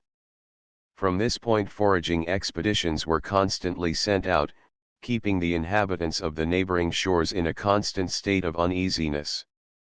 On August 8, 3 ships of the line, 5 frigates, 3 brigs, 2 schooners, and some smaller vessels, advanced toward Baltimore, but the prompt appearance of those who were determined to defend the city, and the visible preparations which had been made, were sufficient to ward off any attack, and the enemy moved off and threatened Annapolis, which lay across the bay from their station on Kent Island. Here likewise there was no lack of preparation, and the British finally withdrew. All this set astir those in the neighborhood of Lettice's home. Many fled, and those who had not already buried their valuables, or had not placed them in some safe hiding, made haste to do so. Lettice and Betty had long since seen to it that the family treasures were safely hidden, but since no one knew where the next attack might be made, they declared that as far as their personal safety went, they might as well be in one place as another. It was on the morning of August 7, that William came hurriedly in, saying, "The British are making for our shores. I must hurry off, Betty. Don't look so terrified, my love. I trust we shall not suffer from the attack, but the militia are ordered out, and James and I must go. Here, Lettice, take these papers and put them in safe hiding somewhere, they are valuable. I ought to see to it myself, but I shall not have time. If anything happens, get over to Uncle Tom's as quickly as possible. I fancy Aunt Martha can hold her own, and there is strength in numbers." And kissing his weeping wife and trembling sister, he mounted his horse and was off, accompanied by James, who made his adieus with a last whisper to Lettice, "If I fall, Lettice, give this little packet to Rhoda." Lettice nodded, too full of distress to speak, and the 2 women, holding each other closely, watched the young men as they galloped out of sight. "Oh, Lettice, Lettice," Betty sobbed, "suppose we never see them again." "Don't," cried Lettice, sharply. "Betty, don't say such things. Let us busy ourselves about something, or we shall not be fit to face trouble when it comes. I must hide these papers at once." She concealed them under her apron, and stole through the orchard to the graveyard, where, dropping on her knees, she hastily dug a hole close by the leaning footstone of Theophilus Hopkins's grave, and in the cavity she placed the box of papers. From time to time she glanced apprehensively around to be sure that no one observed her, and she was startled in the very act of covering up the place of hiding, by hearing someone say, "I knew I should find you here. Are you honoring your ancestor by planting fresh flowers upon his grave? It is rather late in the season, isn't it?" Lettice, looking greatly confused, stammered, Yes, no, I was not. It is rather late for some flowers, to be sure, but some can be planted at almost any time, you know." As she recovered herself, she spoke with more assurance. "How long have you been watching me, Mr. Clinton?" she asked. "Only a few moments. I saw you digging away for dear life, but I didn't disturb you, for I like to watch your little white hands." He tried to take them in his, but Lettice drew them away. "They are all covered with earth and stuff," she said. "You came very early." "Yes, I came from your aunt with a message. We have heard that the British are moving in this direction, and Mrs. Hopkins thinks you will all be safer under her roof. I suppose your brothers are off at first alarm." "Yes, they have gone, but I am not sure what Betty will consent to do. The Negroes, to be sure, are scattering off toward the woods, and our being here will scarcely keep them together. The older and more faithful ones will stay anyhow, and we could take Ludi, and Mammy, and Spiri with us. Jubal has been stirring them all up with his fearsome tales, and I shouldn't be surprised if he coaxed off a lot of the field hands. I never did trust Jubal, she said meditatively. Then I will escort you over, if your sister consents. Lettuce agreed, and they started for the house. Do you know if it is simply a foraging party of British on the way here, or is it really a large force? Lettuce asked. I believe it is quite a large force, at least I was told so by someone who brought the news. A company of scouts under Captain Massey made the discovery that the British were advancing, and there has been a skirmish. Major Nicholson and his troops are at Queenstown, which I believe is expected to be the point of attack. Has it come to that? Then we may look for anything. I am sure Brother William would want to have us go to Uncle Tom's. They found Betty quite willing to follow Mr. Clinton's advice, therefore, taking the baby and 3 of the servants, they hastened over to Sylvia's ramble, to find Mrs. Hopkins somewhat nervous, but outwardly determined, while Rhoda was quietly alert, and not the least discomposed, to all appearances. Lettuce, eager and anxious, was at times so preoccupied that she scarcely heeded what Robert said to her. Once she turned on him fiercely. If we are raided upon here, shall you fight for or against us, she asked. Let us know what to expect. Lettuce, he exclaimed. How can you ask such a question? I will defend you to the last drop of blood, but I hope there will arise no such emergency. Lettuce gave him a lovely smile. I almost wish there would, she said. Why such a wish? Because you would then have an opportunity of proving yourself a true American. He bit his lip and made no reply for a moment, then he said, I think there is no one, whatever his views, who would not be ready to defend those he loves, should they be in danger, but I think we have no cause for alarm. Non-combatants will be shown every courtesy, I am sure. By whom? That pirate, that thief, that marauder, Coburn. S.H., exclaimed Mrs. Tom Hopkins, hearing the words. Even walls have ears. We must be discreet, Lettuce. Discreet, began Lettuce, passionately, but the distant sound of great guns came upon their ears, and the words died upon her lips. It was a day of dread and great gloom which no effort could dispel. They sat waiting, they knew not for what, till at last Rhoda cried, Here comes a messenger riding hard. Go out, Robert, and see if he brings news. Not only Robert, but all of them, hastened to meet the newcomer, Betty and Lettuce fairly outstripping the others. It was young Birkett Dean. He looked tired and travel-worn, but he cried triumphantly, All safe, Mrs. Hopkins.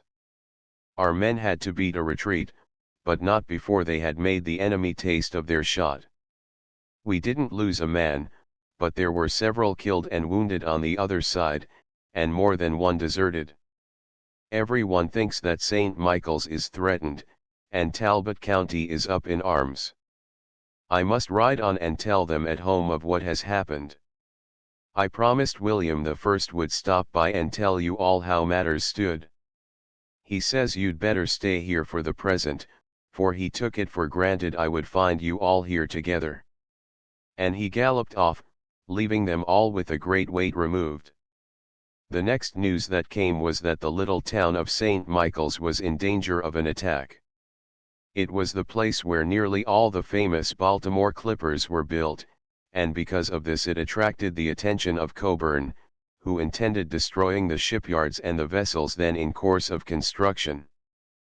But he met so valiant a resistance that he finally withdrew, and although the houses in the little town showed the effects of the shot, which flew like hail, not one of the militia was hurt. The next day Lettuce and Betty returned to their own home. "You'd better not be too hasty in getting back," warned Aunt Martha. "I believe Aunt Martha is disappointed in not having had a visit from Admiral Coburn," said Lettuce, laughing. "Indeed, then, I am not," returned the lady with some asperity, "but I've an older head than yours, miss, and I think I may consider that I have more discretion." "Maybe," Lettuce nodded, then said saucily, "if you should receive a call, send us word, and we'll come over and help you entertain your Britishers." "And you'd do it well," said Mr. Clinton in a low tone. Lettuce gave a toss of the head and sprang into her saddle. For some reason she was not pleased with this young gentleman this morning. He had been far too cautious in showing her attentions, and had been too evidently anxious that no one should discern any difference in his manner toward the two girls, and besides, Lettuce resented his saying that it would be as well that they should not take Rhoda into their confidence, and yet she had several times come upon the two in close conference, and once had overheard Rhoda say, "I will see that the matter is kept a secret, but we must be very cautious."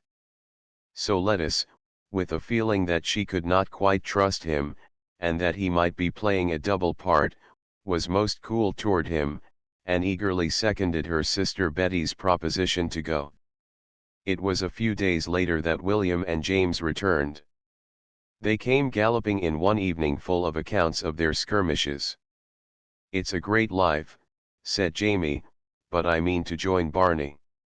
We don't get enough service here on shore, and on sea they are always popping at each other." "Then I needn't return you the packet you gave into my keeping," Lettuce said. James smiled. "No, keep it safe, and if I want it when the war is over, I will ask you for it, and if I fall, bestow it as I directed you." "Lettuce," her brother William's voice broke in, "where are those papers? Are they safely hidden?" "Yes, I hid them with my own hands," she replied. "I shall want them soon." "Tonight?" "Hardly, I think. I will let you know if I require them, but they must be sent off the first opportunity, for there are government secrets among them." "Oh, really? I am glad they are out of my hands, then. Who is coming? I hear the clatter of horses on the walk." William arose and went down the steps, and Lettuce heard him say, "Ah, General, welcome, right welcome. Good evening, Tyler. Glad to meet you, Mr. Baldwin. Come in, gentlemen, and let me present you to the ladies." And Lettuce was soon in the presence of the veteran, General Benson, Captain Dodson, her old friend, Tyler Baldwin, and, whom but the young naval officer, Ellicott Baldwin, of whom Tyler had spoken to her, and whom she well remembered. "A fortunate circumstance it was which led me to my cousin's this week," said the young man, who bowed low before Lettuce. "I trust you remember me, for I have never forgotten you." Lettuce blushed and dropped her eyes. "I was very bold," she murmured, "but I was so excited that I forgot I was speaking to a stranger." "Not bold," the young man hastened to say. "It was but the charming naturalness of a child, the spontaneity of trusting youth. You cannot think I had feelings other than those of admiration for your ingenuous words, and I have ever since desired an opportunity of meeting you again. May I tell you how I happen to be here? Shall we sit here?" He led her to a corner of the wide piazza, and seated himself by her side. "The General and Captain Dodson were coming this way to get some papers which I am to deliver at Washington, to which place I am to start by daybreak. They have been having a lively time at St. Michael's, as you probably know." "Yes, we have heard of it, but those papers, they must be the ones my brother was just speaking about, and I shall have to go and get them at once, for it is I who know where they are hidden. I will have to ask James to go with me." "Are they within doors?" "No, they are down yonder." She made a movement of the hand in the direction of the graveyard. May I not accompany you? Your brother seems occupied at this moment. I do not object, if you are willing to help with the digging. Will I not be? Try me. I shall like the fun, I assure you. Then we will go at once. I will get a spade as we go along. Are you afraid of haunts? Not I. And it is moonlight and not midnight, so I fancy we are safe from evil charms. Perhaps you have a rabbit foot. No, nor any charm, except such as is possessed by my companion, whose youth and beauty should be sufficient to protect me from all malign influences. They sauntered down the moonlit garden path. Sweet clove pinks and August lilies freighted the air with their heavy perfume. Lettice remembered that night, not so long ago, when she and Robert had felt the spell of the moonlight, and when she drew a sigh which her companion noted. "Does anything trouble you?" he asked gently. "No, it was only that I suddenly remembered something. See, here by this footstone is the place. The soil is light, and the box is not very deeply placed.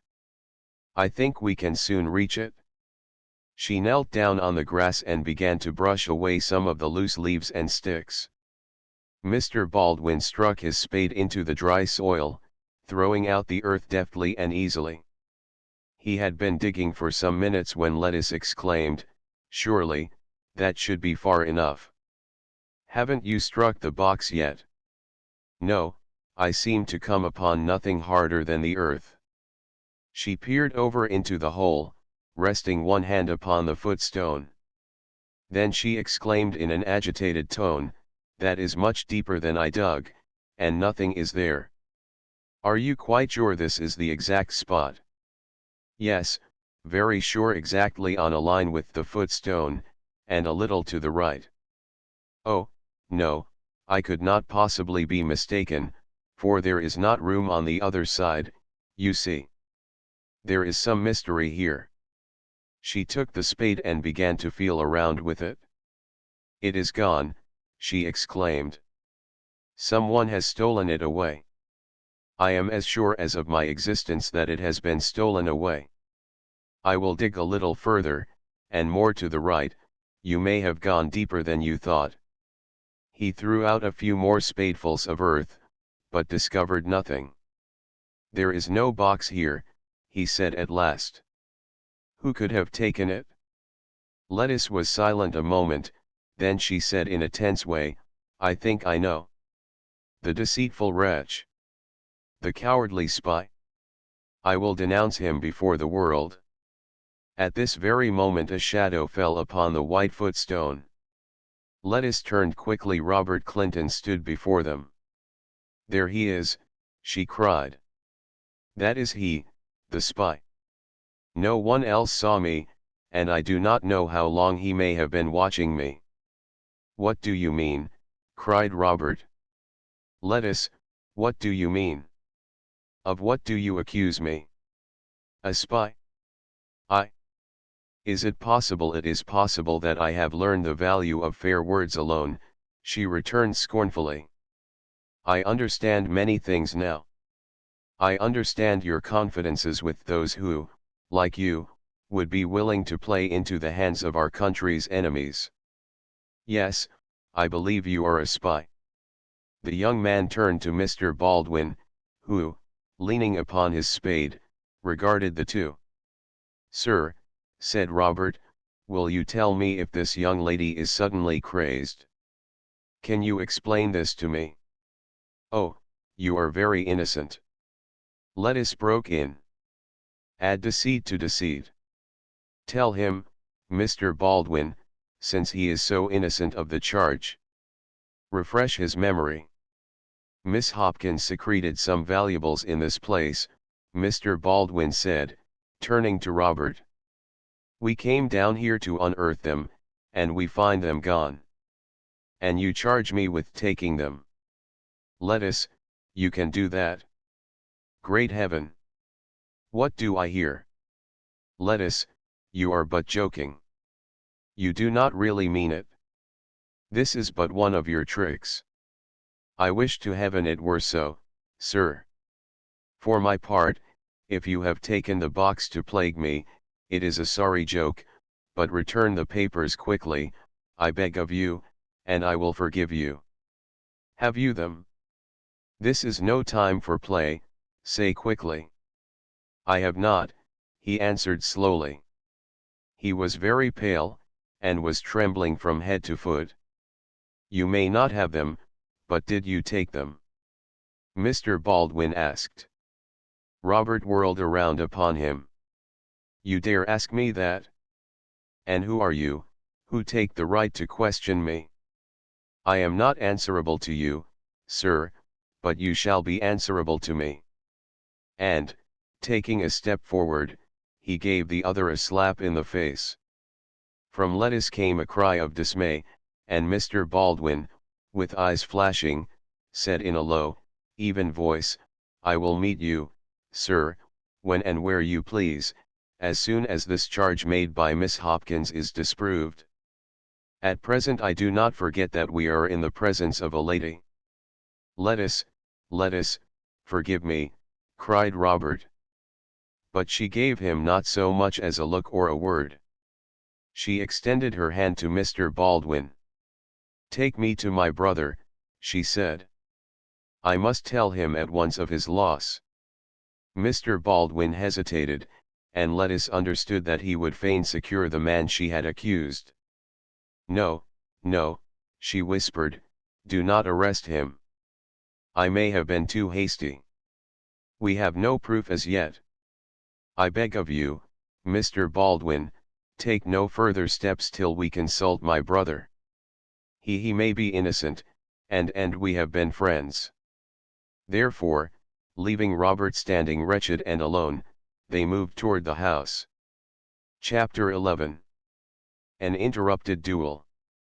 Pale and agitated, Lettuce stood before the company now gathered indoors. It is gone, she whispered. Gone. What do you mean? Asked her brother. What is gone? The box with the papers. I hid it by the footstone where Theophilus Hopkins is buried, and just now, when Mr. Baldwin and I went to get it, we found nothing there. Someone has taken it? Have you any idea of who could have done it? Lettuce twisted her fingers nervously, and gave a quick distressed look toward Ellicott Baldwin, but she made no answer. Have you any idea of who could have taken the box? General Benson asked. Speak up, my child. Remember that you are a loyal little girl, and that it is for the good of your country that we discover these papers. Beyond that, your brother's honor is involved, and you will place him in a most embarrassing position if the papers fail to appear. Did anyone see you secrete these papers? Yes. Lettuce spoke so low that she could scarcely be heard. Mr. Baldwin watched her silently, but with an expression of deep sympathy. Will you tell us whom you suspect? Said her brother, gently. My little sister is so tender-hearted, gentlemen, that she is loath to divulge the name of the culprit, if indeed she knows it. Suppose we talk it over by ourselves, little sister, if these gentlemen will excuse us. And putting his arm around her, he led her from the room. When they were alone she put her head down on his shoulder and wept silently. I don't want to tell, brother, she said, when she had become more composed. I was very angry at first, but I don't want to get anyone into trouble, and of course I have no proof, I only suspect. But one person saw me as I was covering up the box, and oh, if I could only get the papers back, would I need to tell? Her brother considered the question.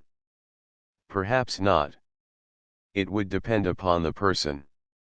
If a dangerous enemy were working us harm, you would want him to be put where he could do us no injury, wouldn't you? If that could be managed? If he should leave the country, said Lettuce, eagerly. I cannot promise what leniency would be shown, but if you can recover the papers and will tell whom you suspect, I will do my best to see that nothing shall be done without full proof of treachery. Then if I can get the papers, and I promise to tell you why they were taken, will that do? So far as you are concerned, yes, I think it will. Wait here and I will confer with the general. But her brother had no sooner left the room than Lettice flew out by the back way, ran to the stable, flung the saddle on her horse, and was off like a shot. She would take no risks. Down the road she galloped, and dashed up before the porch where Rhoda was sitting alone. "Lettice," cried Rhoda, coming hastily forward, "what are you doing here? Is there no one with you? Have you brought bad news?" Lettice slipped down from her horse, twisted the bridle through the ring of the hitching post, and ran up the steps. "Are you alone?" I asked in turn. "Yes." "What is it? You are so agitated. Has anything happened to anybody?" Lettice did not heed the eagerness of the question nor the sudden pause before the last word. "I am alone, yes."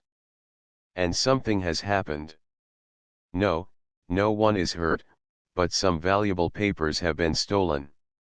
"Do you know anything about it?" What should I know?" Rhoda drew herself up, and held her head high.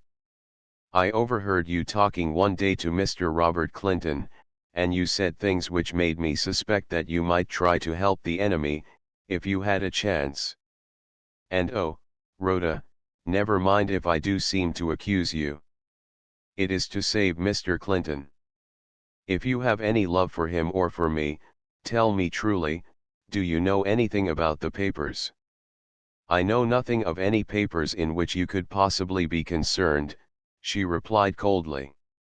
"Tell me your story more clearly." Lettice tried to do so, ending with, "If you have not been concerned in the matter, he must have done it entirely of his own accord." "Do you suppose that either of us would so degrade ourselves as to stoop to theft?" returned Rhoda, frigidly. "I don't know, I can't tell. I am so distracted that I hardly know what I do think. I know you are not friendly to our cause, and that in war it is not thought wrong to avail oneself of all sorts of methods to carry out an intention. Oh, Rhoda! If I do not recover the papers, they will make me tell whom I suspect, and he will be arrested and perhaps shot for a spy. Sh. Aunt Martha may hear. Where is she?" "Gone to bed with a sick headache. It was warm, and I did not care to go so early. What shall I do? What shall I do? Do you care so much for Robert Clinton's safety?" "I care. Of course I do. I don't know whether much or little. One would rather one's friends should be safe. I denounced him to his face for a spy, and if it is true that he is one, I despise him, but I do not want him taken and hung. Oh, Rhoda, will you warn him? And, oh, those papers. What can I do? I don't know which way to turn." "Robert will tell me the truth," said Rhoda, after a moment's thought. "I am sure he will." "And will you try to get the papers back again?" "Yes, but I am quite convinced that he did not take them." "Who, then?" "No one else saw me." "How do you know?" "I know that he did see me." "But you cannot swear that another was not peeping, so I think you should give him the benefit of the doubt." "I cannot help my suspicions, knowing his devotion to his party." "Yes, but he is not a traitor to his country, and does not love her enemies any more than you do." "And I have given my word that I would tell the name of the one I suspect." "Please, Rhoda, get him away if you can, but do not tell him that I begged it of you." "Promise me that." "I will do my best." "It is a great pity that you were not more cautious. Are you going back tonight?" "Must you?" Yes, I must. I am not afraid. No one knew of your coming. No, I sneaked out, and shall probably be well scolded for it. And what excuse can I make? You are all well. Yes. You have not seen Jamie yet, I suppose. No, he has just come from down the country, and tonight had to remain at home to help entertain this array of soldiers I left there. You will see him tomorrow, no doubt. You volunteer the information as if you thought I had demanded it. Well, don't you demand it? There, Rhoda, I will not tease you. You have been very sweet and forbearing, and I thank you, and will thank you still more if you can help to get this dreadful matter righted. One thing you have forgotten. And what is that? Your companion, Mr. Baldwin. You say you denounced Robert before him. What is to prevent him from telling the whole thing? True. I didn't think of that, yet I don't think he will until I give him leave. But so much the more need of a speedy warning. When Robert Mr. Clinton comes in, you will see to it that he is on his guard. They may come after him at any moment. I will wait till he comes in. He should be here by now. And I must get off at once. I would not encounter him for the world. Kiss me, Rhoda. I never loved you half so well. You are a dear good girl. I wish I were half so wise and discreet. Rhoda smiled, and gave her the asked-for kiss, then Lettice again mounted her horse and turned down the level road. She had not traveled very far before she heard the hoofs of horses coming rapidly toward her. Suddenly there was a pause in the advancing sound, and she drew in her horse. In the moonlight she could see the forms of two horsemen ahead of her.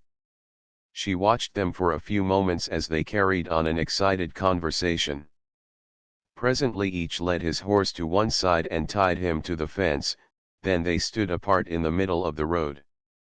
Again there seemed to be a heated discussion. Lettice wondered what it was all about. She longed, yet feared, to draw nearer, but at last her curiosity overcame her fear, and she too led her horse to the shadow of a tree, tied him, and crept along by the fence till she came within hearing distance. At this point she gave a quick exclamation which nearly betrayed her to the two young men, in whom she recognized Robert Clinton and Ellicott Baldwin. She cowered close to the fence, her heart beating very fast. She dreaded to advance or retreat. "I am at your service at any time and at any place," Mr. Baldwin was saying. "I will accept any challenge sent in the regular way. Now. I insist upon it now. If you refuse, I shall deem you a coward and a braggart," cried Robert. "Then," returned the other, hastily, "choose your position." At that moment Lettice arose to her feet. This was a duel, she comprehended, and perhaps one or the other would be killed. She ran forward and held up her hand. "You should have witnesses," she said. "Here is one." She stood between them, looking from one to the other. The men were thunderstruck. "You, Miss Hopkins. What are you doing here?" "I rode out to find you," Mr. Baldwin said, but Robert spoke never a word. "I beg of you to desist," Lettice went on. "I chanced to be coming this way. I have been to the house of a sick relative and was on my way home. This is our own ground, and I forbid you to make it a place of bloodshed." "I bow to a lady's decree," Mr. Baldwin said, returning his pistol to its place. "Why did you give us the slip, Miss Hopkins? And what is your desire concerning yonder gentleman? You denounced him in my presence, and yet when the moment came to declare his offense to your brother, you ran away. As for me, my lips are sealed till you give me permission to speak. I do not give you permission to do anything but leave him and let his conscience be his accuser. but who is to be responsible for his appearance if we find he is guilty of the act for which you denounced him? I will be. We have been friends, she said softly, as she half turned to where Robert stood with arms folded and eyes cast down. For an instant Lettice's heart melted within her, and she took a step forward, but she retreated again to Mr. Baldwin's side. "Take me home," she said faintly, "and let this affair be settled there. My horse is but a few steps back." "I will bring him to you," Mr. Baldwin said, "and yes, I shall be glad to defer this. You understand," he said, turning to Robert, "I am at your service when you will. This address will always find me." He handed out a card with an elaborate bow. He stood evidently thinking deeply. "If you are innocent, sir," he went on to say, "you will not be afraid to answer a few questions should you be required to do so. If you are guilty, you owe your escape from immediate arrest to the good offices of this young lady. Whatever may be my own opinion, I owe you no more of an apology than you do me, and in the interest of my country I am bound to say that you are free only through extreme tolerance." And he turned away. Lettice and Robert stood facing each other. "How could you? How could you?" Lettice murmured. "This dark suspicion has blighted all the memory of our happy hours." "This dark suspicion, indeed," replied the young man. "And you will not clear yourself, will not tell me," she said eagerly. "But give up the papers, and I will screen you and will think of you as gently as I can." "I have said that I have no papers." Lettice wrung her hands. "Oh dear! Oh dear! If you would but be candid and tell me, I could help you, I could indeed. For the sake of our past friendship, will you not tell me?" He came to her side. "Lettice," he began, then dropping the hand he had taken, he turned away. "'Twould be no use," he said. "Farewell, the dream is over. Tell your friend that I shall not run away either from arrest or from him." And he sprang on his horse and disappeared into the woods, leaving Lettice with her face buried in her hands. She brushed away her tears as Mr. Baldwin approached, and stood ready to mount her horse again. They were fairly on their way when he spoke. "This is a hard ordeal for a young lady to go through, Miss Hopkins, but I cannot leave the subject just yet. You are very positive that my late adversary, whose name, by the way, I do not know, is the one who took the papers?" "No, I am not certain. I only think so because he saw me secure them, and because he is violently opposed to the war, and belongs to the peace party. I know he has been very energetic in working for his side. It looks suspicious, certainly.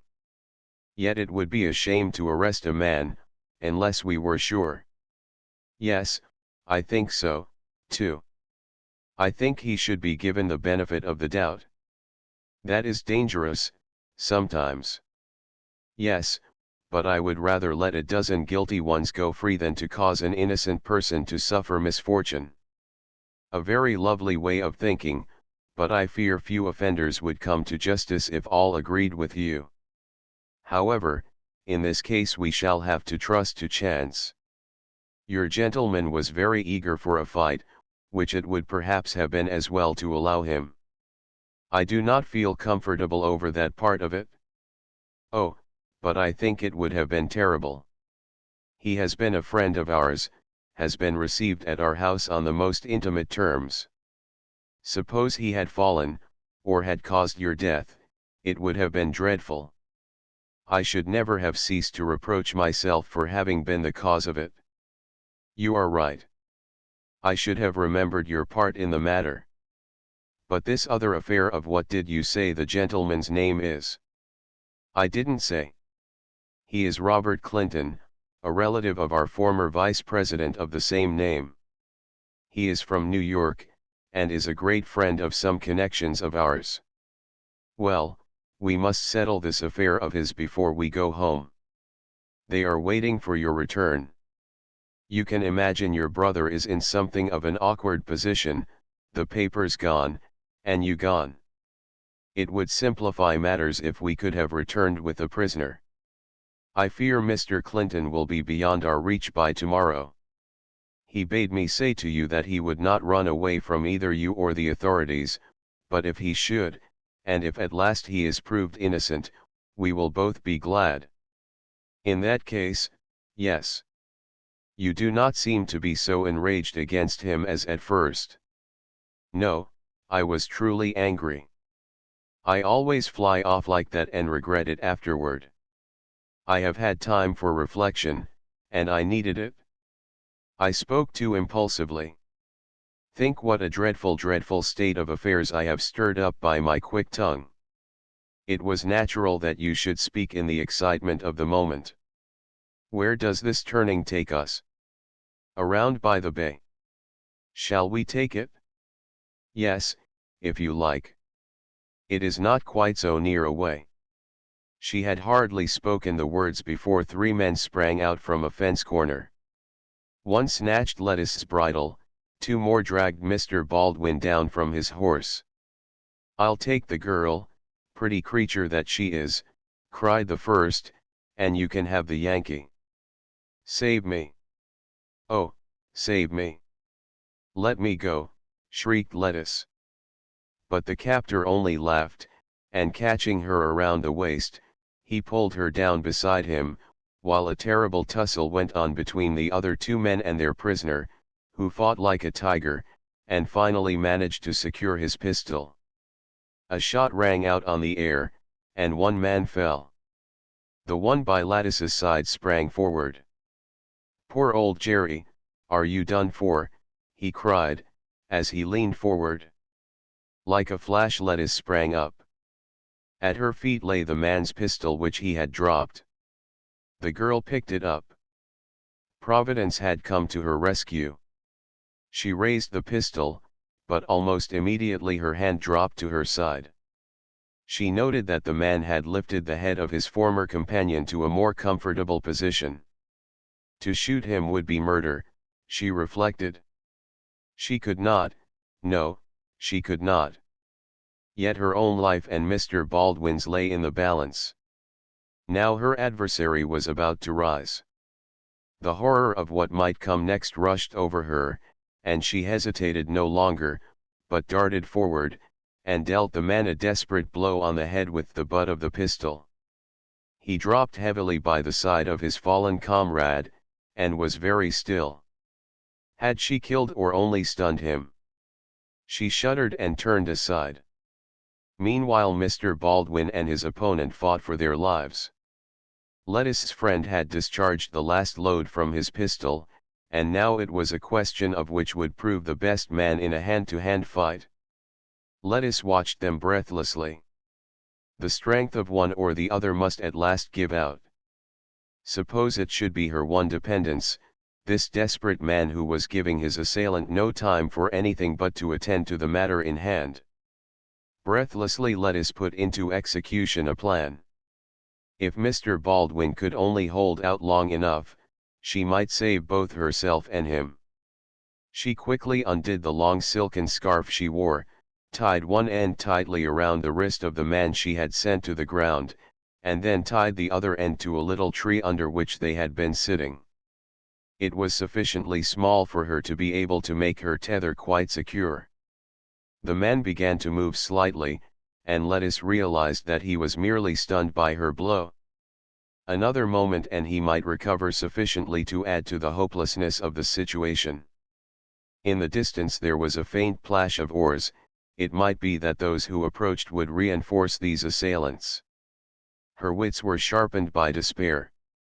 She leaned over and extricated the pistol from the belt of the wounded man, and rushed to a safe distance from her prisoner. If he had a knife it would take him but a moment to cut his bonds as soon as he should be aware of them.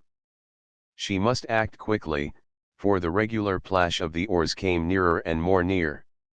Ellicott Baldwin, still struggling desperately, heard a cry, "Look out!" A shot whizzed through the air, and his adversary loosened his hold, and in a second was felled to the earth.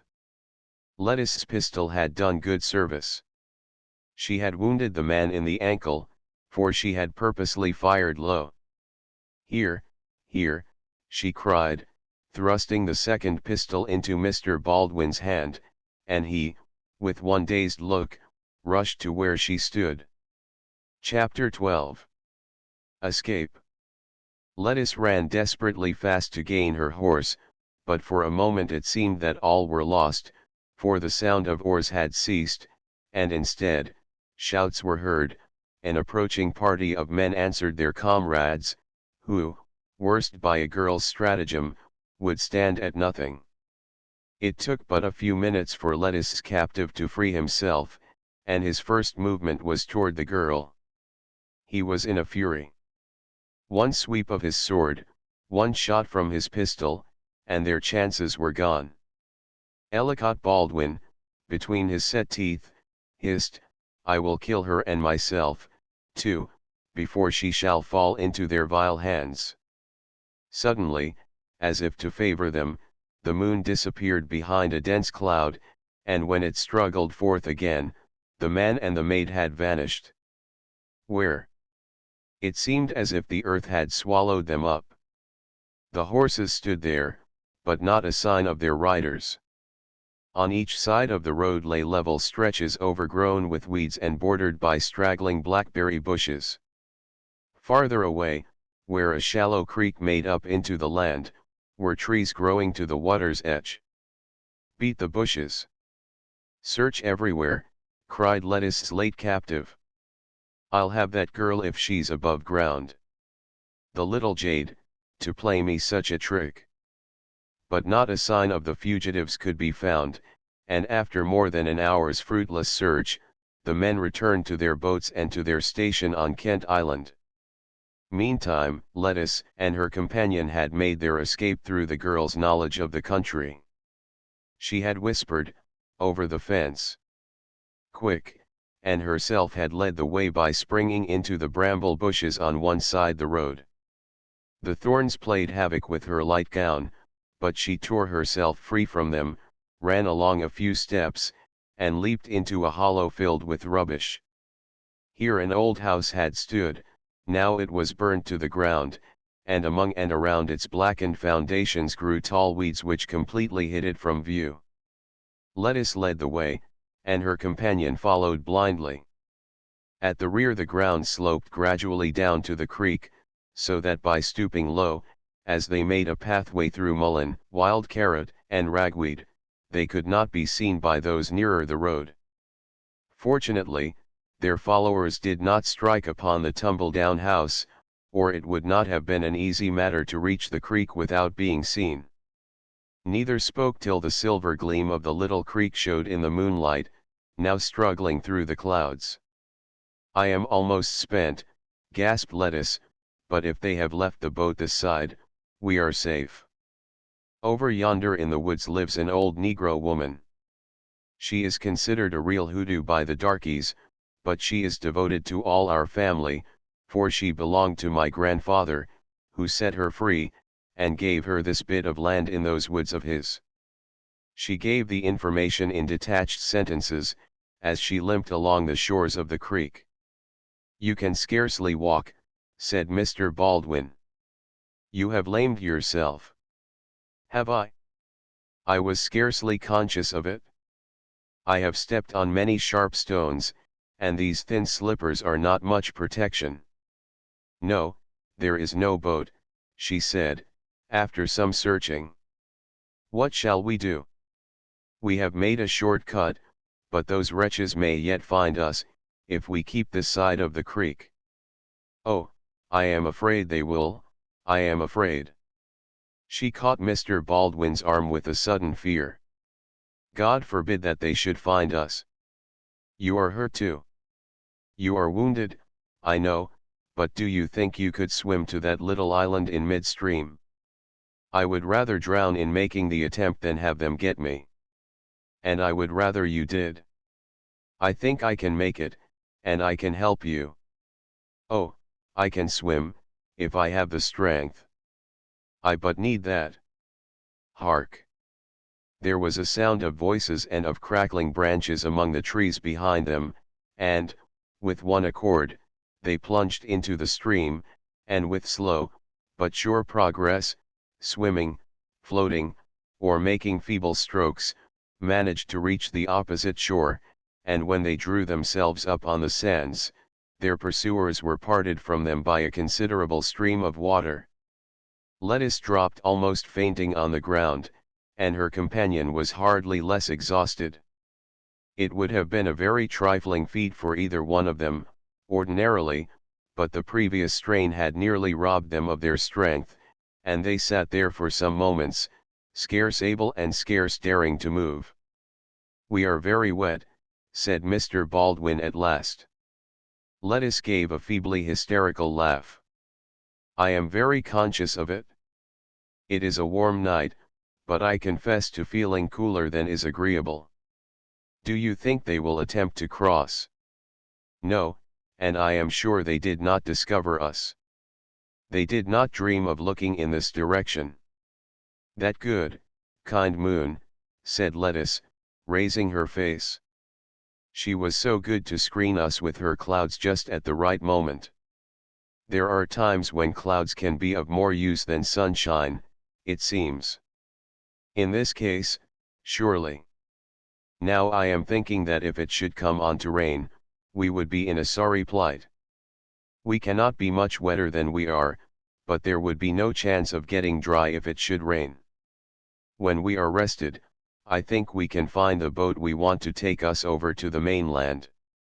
The water is quite shallow beyond, and persons often ford the stream to this island, leave their horses here and boat over to the shore we have left. Since we found no boat there, I conclude it is here. That is good news. We are not cast on a desert island then. No, as long as we can find the means to leave it. I think the boat would be over in that direction, among the bushes. We shall have to row around the island to the other side. Do you suppose we can do so without fear of being seen?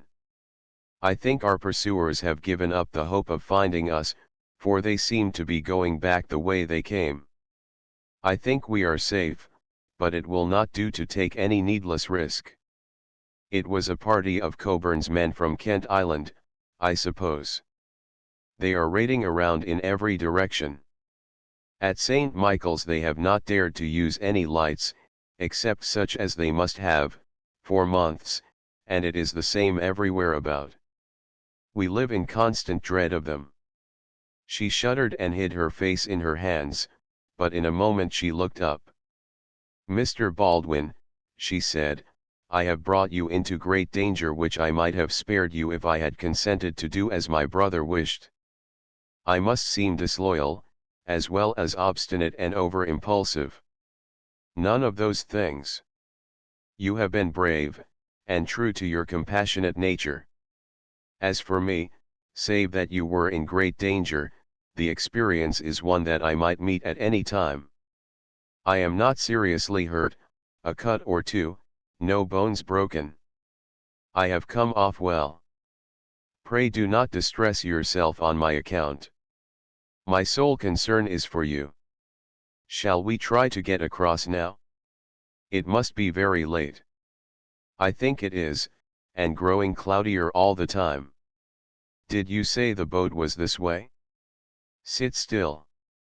Please do not make any more effort than you need. Those little feet have been too sorely tried already." The boat was found in its place, and they embarked upon the little creek, by degrees making their way around the island, and then across to the opposite shore. "I trust it is not far, for your sake," said Mr. Baldwin, seeing how utterly exhausted the girl was. "No, it is but a little way." Yet every step was torture to the already bruised feet, and tears were running down the girl's cheeks when at last they stopped at the door of old Hager's little hut. Mr. Baldwin rapped sharply. "Who dar?" came a startled response. "It is I, Aunt Hager, Lettuce, Mars James's Lettuce." What you doin' hier dis time o' night? Law, chilly. Fo de laud, came the reply, and in an instant there was a withdrawal of bolts and bars, and the old woman's head was thrust out. What you doin' hier dis time o' night, honey chilly? She asked, peering out into the darkness. Huckom you lookin' up ol' Hager?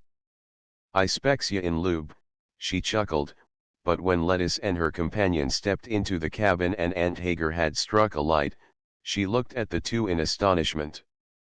Law, chilly, she exclaimed, you look lak ol' ragbag. What got ya? Mos barfooty, and all yo cloes tattered end to end, and who dis? She peered up into Mr. Baldwin's face. I knows him. He one o' de Baldwin tribe. Dat a Baldwin knows. I know dat if I see it in Jericho. What you doin' with ma young miss out in de WORL dis time o' night? She asked suspiciously. We were at Uncle Tom's, and were attacked by a party of Britishers on our way home, Lettuce told her. Some o' dat miserable gang from Kent Island, I reckons. Yes, we suppose so. Well, we had a desperate time getting away from them. Mr. Baldwin fought, oh, how he fought. And you, Miss Hopkins, how well you did your part. It was life or death, and we at last did escape, but we have lost our horses, and are 2 foot sore and bruised and scared to go farther. Ol' Hager fix ya up. I has intment, ya knows I has, and I has yarbs, but, Fo de laud, I'll conjure dem Britishers, if dey is a way to do it, dat I will. Dear now, honey, let me wrop up dem polity footies. Dey is stone bruise, and dey is scratch, and dey is strain and sprain, and what and dey? But dis yo am. Now lemme see what young marster ain't eatin'. He slash and slit, SWO'd cut on he shoulder. Huckom he fight and swim and row, I dunno, with all dese yer slashes, and TRs, and all dat ya both has surely been fru de mill. I say ya has. And talking all the time, the old woman managed to make her visitors really comfortable, as she ministered to them with deft, experienced fingers. Now, Aunt Hager, said Mr. Baldwin, when she had put on her last bandage, I will leave Miss Lettuce in your care, and I will go to her home and report that she is safe. They will be very anxious. Oh, but you are not fit to go any farther, Lettuce protested. Oh, yes, I am. You do not know what a charm Aunt Hager has put into these ointments. Your family will be in great distress of mind, and I think it would be best that I should go and reassure them. Yes, honey, he better go, said Aunt Hager, from the corner where she was busying herself with some mysterious mixture. Mars Baldwin, drink dis, honey, hit give ya strength, and mek ya get over de ground lak a rabbit. Jess followed a paf to de spring, den strike off to de left, and whenst ya come to de hayricks by de right side de road, ya is Jess back o' Mars Williams' barn. Hit a runabout way, but hit's better dan crossin' de water. I'll look out fo Miss Letty. Ya tell Aunt Hager got her, and dey satisfy she all right. And tell she went to the door and spoke in a whisper, tell not to raise a cry all ruin de neighborhood dat she out dis a way.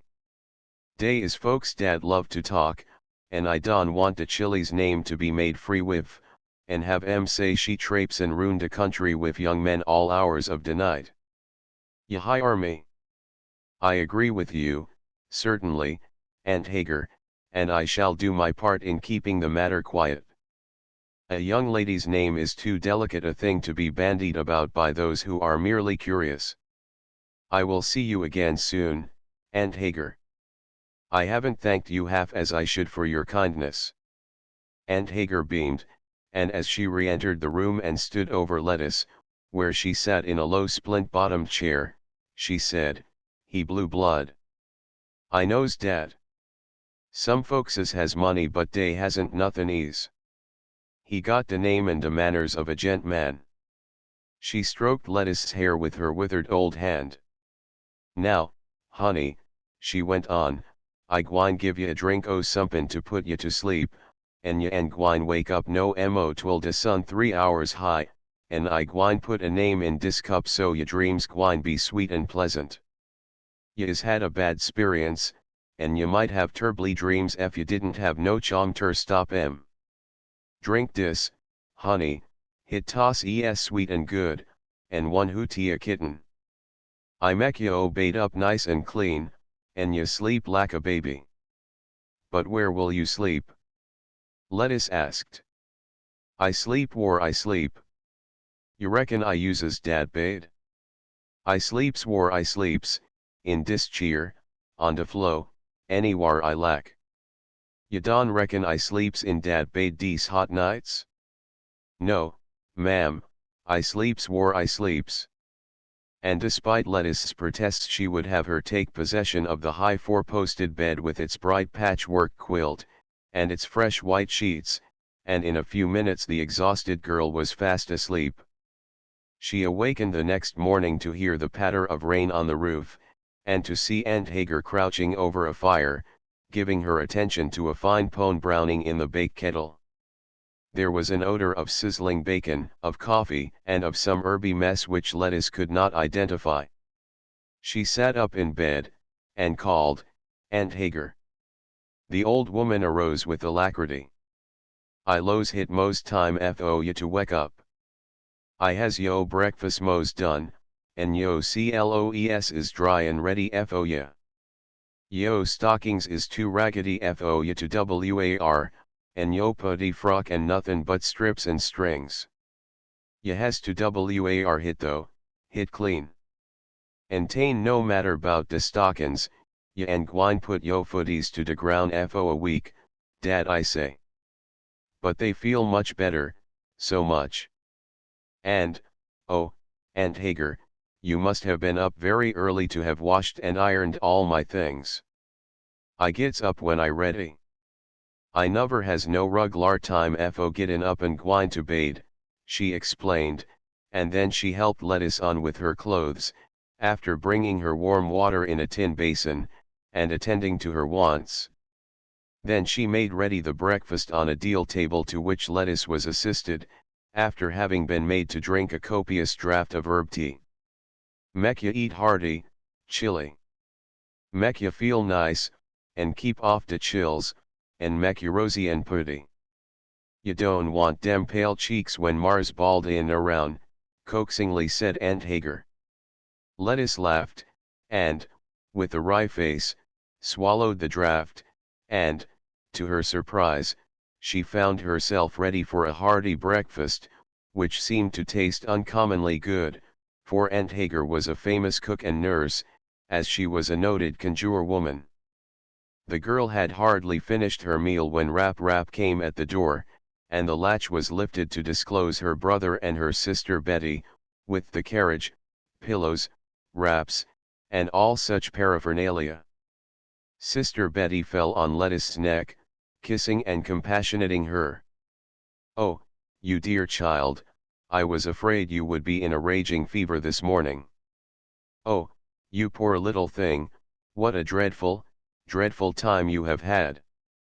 Naughty girl, to run away from your home. Come, William, pick her up and carry her out to the carriage. It is not raining so hard, but her poor little tootsie wootsies are all bound up, and she must be in a sorry plight, in spite of her brave looks. Aunt Hagar has been so good to me," Lettuce told them. "She has made a new girl of me. I am in rags, but they are clean ones, thanks to Aunt Hagar. I feel wonderfully pert this morning, after my woeful adventures. And how is Mr. Baldwin? I judge he reached you safely." "Yes, but in rather a sorry plight, for it was raining hard when he arrived, and the extra effort was none too good for him, but we have kept him in bed, and we will cosset him, and he will soon be well, I hope. He has come off worse than you, for he has a high fever, and I was loath to leave him, but Mammy is a good nurse, and I thought she could do better for him than I. He is a brave fellow, William put in. He made little of his part in your affair, and much of yours, but his condition shows that he fought manfully.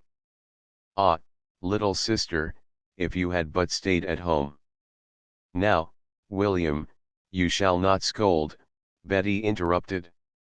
The child has suffered enough, and she did what she thought was right, no doubt. I did hope I could get the papers, said Lettice, wistfully, and I thought the matter would be most easily settled so, and I was afraid that it would be too late if I waited till morning, so I went, and it was no use after all. Yet, perhaps it was, her brother said gravely, for the papers have come to light. Lettice opened her eyes wide. And how were they found? There is the mystery. Ludi brought them to me with a marvelous tale of their being handed to her to be placed in my hands, and she either pretended or she did not know who brought them. I questioned her, but she stuttered and stammered, and told about someone in a great cloak, and whose face she did not see, and she declared she was so mortal scared that she couldn't have told who it was, anyhow, and a lot of stuff from which we could make neither head nor tail. But the papers are safe, although no one knows but that they have been copied. I would like to get at the bottom of the matter. Perhaps I can, replied Lettice, thoughtfully. At all events, I am glad they have been returned. And now we will go home. So she was bundled into the carriage, and reached home with a thankful heart. But Aunt Hager's predictions came true, for it was a week before she could put her feet to the ground. Chapter 13. Confidences. The role of patient which was enforced upon both Lettice and Mr. Baldwin was not altogether disagreeable to the pair. A couple of days was all the time that Mr. Baldwin would consent to remain in bed, and by that Lettice, too, was downstairs, looking, it is true, very pale and with blue shadows under her eyes, but quite herself otherwise. The knowledge of her night's doings was kept a profound secret from all but her immediate family, although Aunt Martha and Rhoda were considered sufficiently discreet to be entrusted with an account of her adventures. It was James who told Rhoda about it, when he went over to make his farewells before going to join Barney's flotilla, for he declared that he was in no mood for land service. We can't have every Tom, Dick, and Harry discussing Letty's doings, he said. There are those just waiting for a chance to call her light and unmaidenly, traveling around alone in these times, although we, who know her, can impute it to nothing but pity and bravery. Besides, Coburn and his men have such a name, that but to mention the fact of her having fallen into their hands, would give rise to exaggerated reports. Roden nodded. Yes, we who know her and love her would best say nothing about it.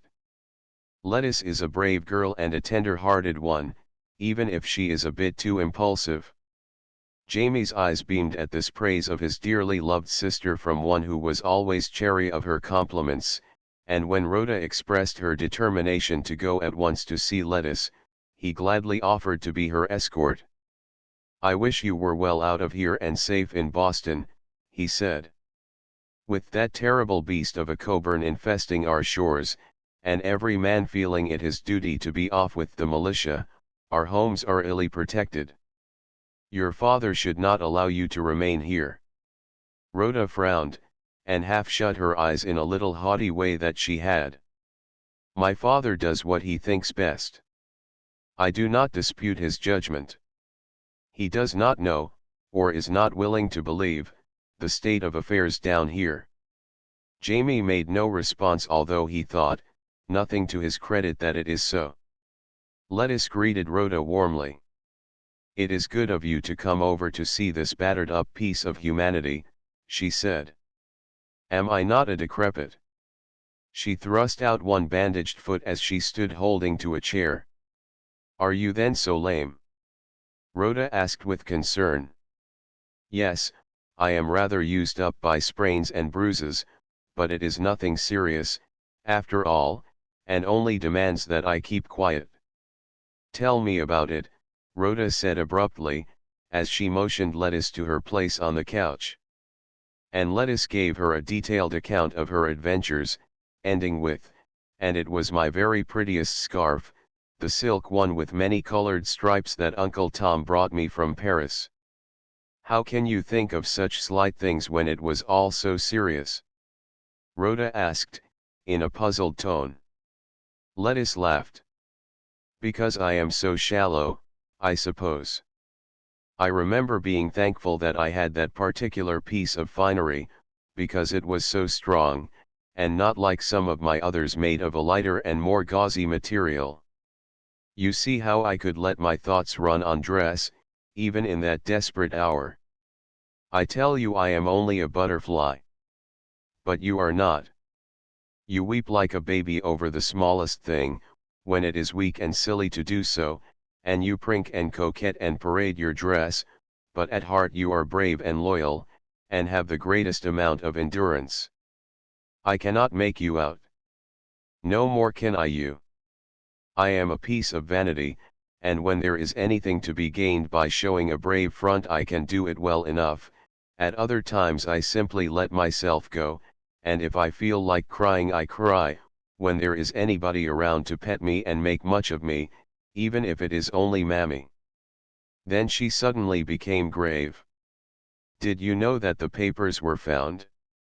Or rather, they have been returned?" Rhoda started. "You don't mean it?" "I do." "Who returned them?" "My maid, Ludi." "Was she the thief?" "No, I think I am quite positive, she was not. She says they were given to her to deliver to my brother." "By whom?" "She does not tell. By the way, I promised my brother William that I would try to fathom the matter. Rhoda, where is Mr. Clinton?" Rhoda did not answer for a moment, then she said, "You still suspect him? Do you mean me to infer that you believe it was he who gave Ludi the papers?" "I don't know what to think. I would rather fasten my suspicions on someone else, for more reasons than one." "What reasons?" "I would rather be sure the papers had not been copied." "You believe he would do such a thing as that?" "I do not. I have more faith in him than you, Lettuce." "Yet you do not love him." "Have I said I do not?" "No, but I know it. I know one cannot love two men at the same time." "Lettuce, you presume." "Do I? I don't mean to, but well, Rhoda, we are but girls, and we are on the lookout for signs that escape others whose thoughts are not on romances. And you think you have read signs in me? Am I such a telltale, then?" "Far from it. You are unusually wary. But Rhoda, do you know that Jamie leaves us today?" The color mounted slowly to Rhoda's face, tinging even her ears with red. Lettuce leaned over and said mockingly, as she possessed herself of Rhoda's hand, "A sign, Rhoda. A sign. What does that blush mean?" Rhoda bit her lip, but did not raise her eyes. "Our bonny Jamie," sighed Lettuce. "Ah me, I hope God will spare him. I hope, oh, Rhoda, what if he should be going, never to return?" "Don't," cried Rhoda, in a sharp, quick voice. And then she snatched her hand from Lettuce and, covering her face, sobbed in a convulsive, tearless way. "Rhoda, dear Rhoda," cried Lettuce. "What a wicked girl I am. I did not mean to be cruel to you. I should have had more consideration for your feelings and have kept my fears to myself." She essayed to rise, but Rhoda motioned her back. "Come here, then, and sit by me that I may know that you forgive me, she begged, and Rhoda came. Lettuce caressed and soothed her so that in a few minutes she had regained her composure. "You asked about Robert," she said. "He has gone to Washington and vows he will never return. He left his address, should anyone wish to know of his whereabouts. I am glad. I think that is best." Rhoda in her turn began to chase. "Do you love him, Lettuce?" "No, I can say truthfully that I do not. I was beginning to, I think, but now, I am so racked by doubt and mistrust that I have no room for any other feeling. I do not want to love him. This cloud would ever be rising between us. I would grieve to have harm come to him, and yet you would denounce him to his enemies. If it would serve my country, yes. I could not tell a lie for him." "Then you do not love him. Could you tell an untruth for one you loved?" Rhoda reflected. "I would not tell an untruth, but I would believe in him though no one else did, and I would not give up my belief while there was a shadow of a chance that he was innocent. And, in any event, I would be very sure before I declared a person guilty who might be proved innocent. That is why I went to you the other night," replied Lettuce. "And I did not denounce him before anyone but Mr. Baldwin, and that was in the heat of my surprise and anger." "I know that. But we have been over this subject before. He is gone and will not return. Let us talk of something else. Your Mr. Baldwin, where is he?" "My Mr. Baldwin, as you are pleased to call him, is here in the room across the hall. Would you like to call on him?" "Not I. He is a brave young gentleman, and good to look at." "Ah, that is why you are not sure of your feeling for Robert." "No, it is not," returned Lettuce, quickly. "And that brings us back to the question we were discussing a few minutes ago. Could a girl love two men at once?" Rhoda did not answer. She arose and said, "I am staying too long. I must go back to Aunt Martha. I promised her I would be back soon." "Your brother William has returned to his company." "Yes, he was at home but one day and could remain no longer. With the British such near neighbors, the militia must not be caught napping. The plantations are suffering for lack of attention, but the men must fight though the crops fail in consequence. Will you send Ludi to me, if you see her on your way down? And do come soon again." Rhoda promised and took her leave. In a few minutes Ludi appeared.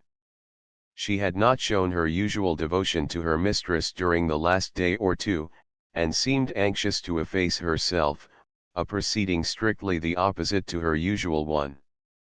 "You want me, Miss Letty," she said as she came in. "Yes, I do. I don't want to be left up here all alone. It seems to me, Ludi, you have a precious lot of work downstairs, for you try to slip out every chance you get." "Miss Rhoda, she hire," Ludi began protestingly. "I know she was here, but she is not now. I never thought you would neglect your own Miss Letty, Ludi, especially when she is half sick, and cannot get around without someone's help. Haven't I always been good to you?" "Yes, miss, ye has indeed." "Then look here, tell me the truth. Now don't look so scared, I am not going to have you whipped. You know you never had a whipping in your life, except from your own mammy. I want you to tell me who gave you those papers to give to your Master William." Ludi began to sniffle. "'Deed, Miss Letty, I didn't see him. He have a cloak over him, and he hide his face, and he a great big man.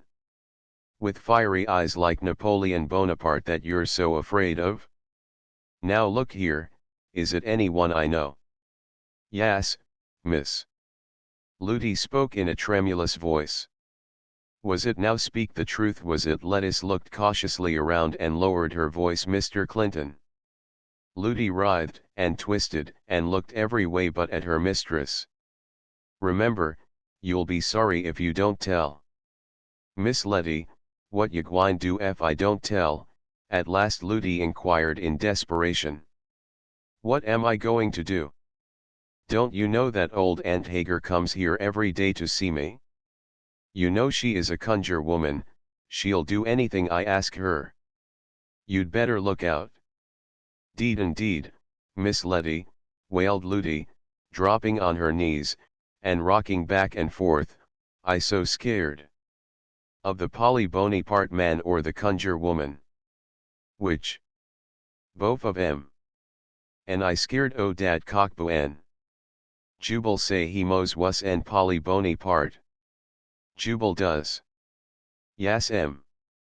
"Oh, Miss Letty, don mek me tell." "Humph." Lettice rested her chin in her hand and thoughtfully regarded the girl sobbing at her feet. "Ludi," she said after a pause, "what did Jubal tell you about Coburn and his men?" "He say," Ludi replied, weeping copiously, "he say ef I tells, ol' Cockboen git me and mek me dance breakdown on hot coals, and he tear out ma white teef and give em to he men to shoot out o' dey guns lak bullets, and he snatch over scrap o' wool off ma haid, fo to mek gun wads outen, and he break over bone in ma body, and de Britishers rattle em when dey play dey chuns ter march by." Jubal could display a delightfully vivid imagination when it served his purpose. "That certainly would be something terrible," Lettice commented gravely. "I don't wonder you are scared, but you know it would be nearly as bad if you wasted away hungry, and couldn't eat, thirsty, and couldn't drink, and if your teeth were to drop out one by one, and if your eyes were to roll up into your head and never come down again, and if those you love wouldn't love you, and if someone gave Jubal a charm so he'd hate you. You know what a conjure woman can do." Ludi burst into loud wails. "Oh, Miss Letty. Spare me, Lord. Spare me. I a po miserable sinner. What shall I do? What shall I do? Oh, Miss Letty, don let Aunt Hagar charm Jubal, please, miss. I die fo ya. I serve ya hanen food." "There, Ludi, there," said Lettice, feeling that in her application of Jubal's methods she had gone too far. "Come here. Sit down there." She put her hand on the girl's shoulder. "You want to marry Jubal, I suppose. I knew he had been philandering about you for some time. Are you really fond of him?" Ludi's wails subsided into a sniffle. "Yes, miss," she answered meekly. "Well, then, I promise you that I will not let any harm come to him or you through anything you may tell me, if you tell the truth. And, moreover, I'll get Aunt Hagar to make you a luck ball, and I will not tell a living soul who it was that gave you the papers, as long as there is any danger coming to either of you from it. But if you don't tell me the truth," then Ludi's sobs were again on the increase. "Oh, Miss Letty, I sholy is hard pressed. I is skeered one way by ol' Cockboen and t'other by de conjurin'. I mos skeeruter by de conjurin'. But you won't tell your mistress, who has always been good and kind to you, when you know it would save her a great deal of trouble. You won't tell unless she threatens to punish you. Ah, Ludi, think what I might do to make you tell, if I were a hard mistress." Miss Letty, deed, ma'am, I don't want to do ya so mean. You won't let Jubal come to know ha em, will ya, Miss Letty?" "No, I promised you, so far as I have any voice in it, I will not." "Don't make me repeat it, you disrespectful girl." "Miss Letty, I so bothered in ma hate I forgets ma manners," said Ludi, humbly. "I knows a lady lak ya and gwine tell me no story, and when ya says nobody know, nobody and gwine know." Miss Letty hit were Jubal his f. And again the girl lapsed into violent weeping, and the rocking back and forth continued. Lettuce was very quiet for a moment. "There, Ludi," she then said, "you needn't cry any more. You are as safe as can be, and so is Jubal. I will not tell on him, but I want you to tell me all you know about it. Did anyone give him the papers to give to your Master William?" "No, ma'am, Miss Letty, he peep in through de bushes when you puts de box in de ground, and he say he think dey is gol and silver durian, and he want get me one o' dem carneely rings, and he jest think he tek a little and nobody miss hit, and ef dey do, dey'll think de Britishers done get hit. Den when he open de box and fin nothin' but dem papers in hit, he lay out fur to put hit back agin, but he an had no chance lak he mean ter do, and so he give hit ter me, and say I is ter give hit ter. Mars William and do lak he say, and I so do, and he say ef I tells, de Britishers is show to come after me, cause dey want dem papers." "How did he know that?" He is y'alls talkin' bout hit dat night he waitin' on de General in de Gret hall." "Yas, miss, he say all dat." Ludi was very quiet now, and only her wet eyes showed recent weeping. "Very good," said Lettuce. "Of course Jubal ought to be punished. He has caused more mischief than he knows, and he is not half good enough for you, Ludi, although, poor ignorant boy, it was a temptation," she added, half to herself. "Now dry your eyes, Ludi, and go get that pink muslin out of the closet. I am going to give that to you because you told the truth. I'm sorry I haven't a carneely ring, but there is a string of blue beads in that box, you may have those." Ludi fell on her knees and kissed her mistress's bandaged feet in her ecstasy at this deliverance from despair and this elevation to heights of bliss, and in a minute she was bearing off her treasures, every white tooth gleaming, as she viewed these darling possessions. "I am bound to make no explanations," said Lettuce to herself. "What a complication it is, and how badly I have treated poor Robert. No wonder he was so hurt and angry and indignant. Alas, if I tell anyone that he is innocent, I will have to prove it, and that I have promised not to do. I shall have to wait events, I suppose. Brother William is away, and there is no one else who will press inquiries. Yet, am I not bound to clear Robert to Mr. Baldwin, and I can do nothing else than write to Washington to Robert himself. Dear, dear, what a scrape I am in." At this moment Ludi reappeared with the message, "Miss Letty, Miss Betty say is ye able to come down to supper? Mr. Baldwin, he come in, and she say she wished you'd mek yourself ready, is ye able?" "I am able, but someone will have to help me to hobble." "Go tell Miss Betty, and then come back and dress me." She felt a little flutter of excitement at again meeting the companion of her late adventures, and selected her dress with some care. Yet she sighed once or twice. She had been very unjust to Robert, and of course he could never forgive her. Yes, it was as he had said, that dream was over. Nevertheless, she had a little feeling of resentment toward him because he had not assured her of his innocence. "If he had not reproached me, but had told me, I would have believed him," she told herself. She had been too hasty, she admitted, but like many other persons, she did not feel willing to exculpate the supposed offender from all blame and to acknowledge herself in the wrong, and her feeling of resentment in consequence almost overcame her regrets. Chapter 14. Sorrow and Trouble. The two who had lately been companions in misery met each other, at the supper table, for the first time since the evening of their perilous experience. "This is but our third meeting," said Mr. Baldwin, "and how various the circumstances. There is a mighty big difference between a ballroom, and Hager's cabin, and our present surroundings," Lettuce returned. We cannot complain of monotony. How are you, Mr. Baldwin? Mammy tells me your fever ran high, and no wonder, I have felt like a rag, myself. Thanks to good nursing I am much better, and shall be able to proceed to Washington tomorrow, I trust. You are not well enough, Mrs. Betty protested. We cannot let you go when you are but half mended. Ah, but there is no word but duty to those who have promised to serve their country, replied the young man.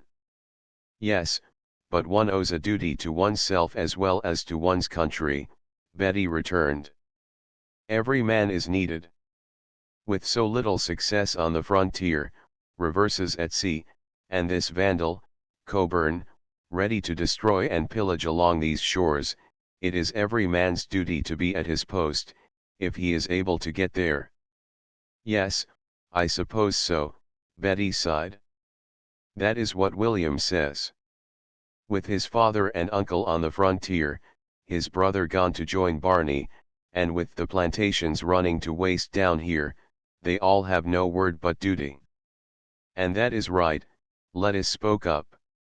It is to protect their women and their homes that they go. Mr. Baldwin nodded with a pleased smile. After all that you have suffered, to hear you say that, Miss Lettice, proves that you are very loyal. I am the more so that I have suffered. The worse we are treated, the more eager we are for the war to go on. That is beginning to be the prevailing spirit. But I wish I could know you safe in Baltimore. I think it is very unsafe for ladies to be left unprotected when the enemy is so near. And such an enemy, cried Betty.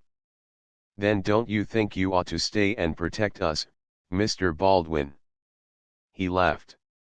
You make me choose my words, and put me in the position of seeming very ungallant. I must go. I cannot do otherwise.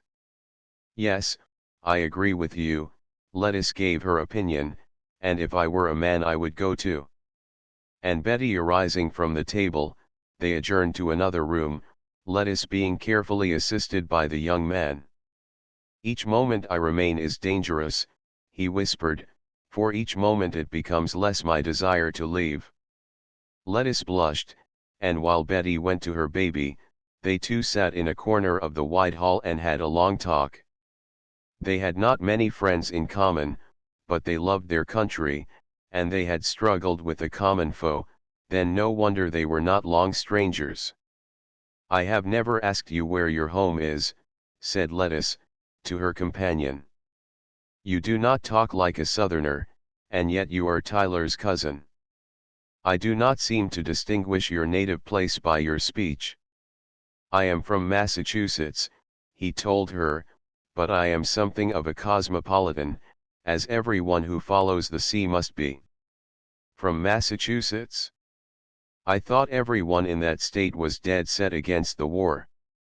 Oh, no, not everyone. To be sure, New Englanders, as a rule, are against it, but if you should investigate, you would find many gallant soldiers and sailors hailing from our part of the country. Have you always lived there? Always. My father lived there all his life, and my grandfather before him, and I am very proud of my native city. Tyler Baldwin and I are second cousins, his grandfather and mine were brothers, and as I was for some time in Annapolis, near my father's kin, I came to know them quite well. I am very glad to find one New Englander so fierce a fighter in this war. It doesn't seem right that when she did so much in the Revolution, not that it was more than we did, but when she did so much then, that she should be so dreadfully indifferent now, when it is just as much a war for freedom. I am afraid that, like our old cat there, New England has grown fat and lazy in prosperity. I think I'll name that cat New England, for she has no special name, puss seems to be sufficient for her own uses. Mr. Baldwin laughed, and they chatted on contentedly till the big clock in the hall warned them of the lateness of the hour, and, beyond that, Mammy had been hovering around for some time, with uneasy glances at her patient. "I feel as if I had known you for years," Lettice said, as she bade the young man good night. "If length of time be counted by the amount of pleasure it brings, I have known you for years," he returned gallantly. The next morning he took his leave, and the two women, left alone with the servants, looked forward with dread to what the days might bring them. But before long their hearts were cheered by news from the north, that news which, in the never-to-be-forgotten words, "We have met the enemy and they are ours," announced Paris's victory to a grateful people. Report after report of victories at sea had come, but none that matched in importance that which was won by Paris on Lake Erie. All over the country bells were set ringing, cities were illuminated, toasts were drunk to the young hero, and odes were addressed to him, and those who before had felt very dubious, now began to place unlimited faith in the success of the American side. Even Aunt Martha and Rhoda rejoiced openly, for the former still obstinately refused to leave the plantation, and the latter felt it her duty to remain likewise. She was a very sweet and gentle Rhoda these days, and Lettice grew more and more fond of her. Lettice, it may be said, was not long in recovering her usual health and spirits. One of the first visits she made was to Aunt Hager.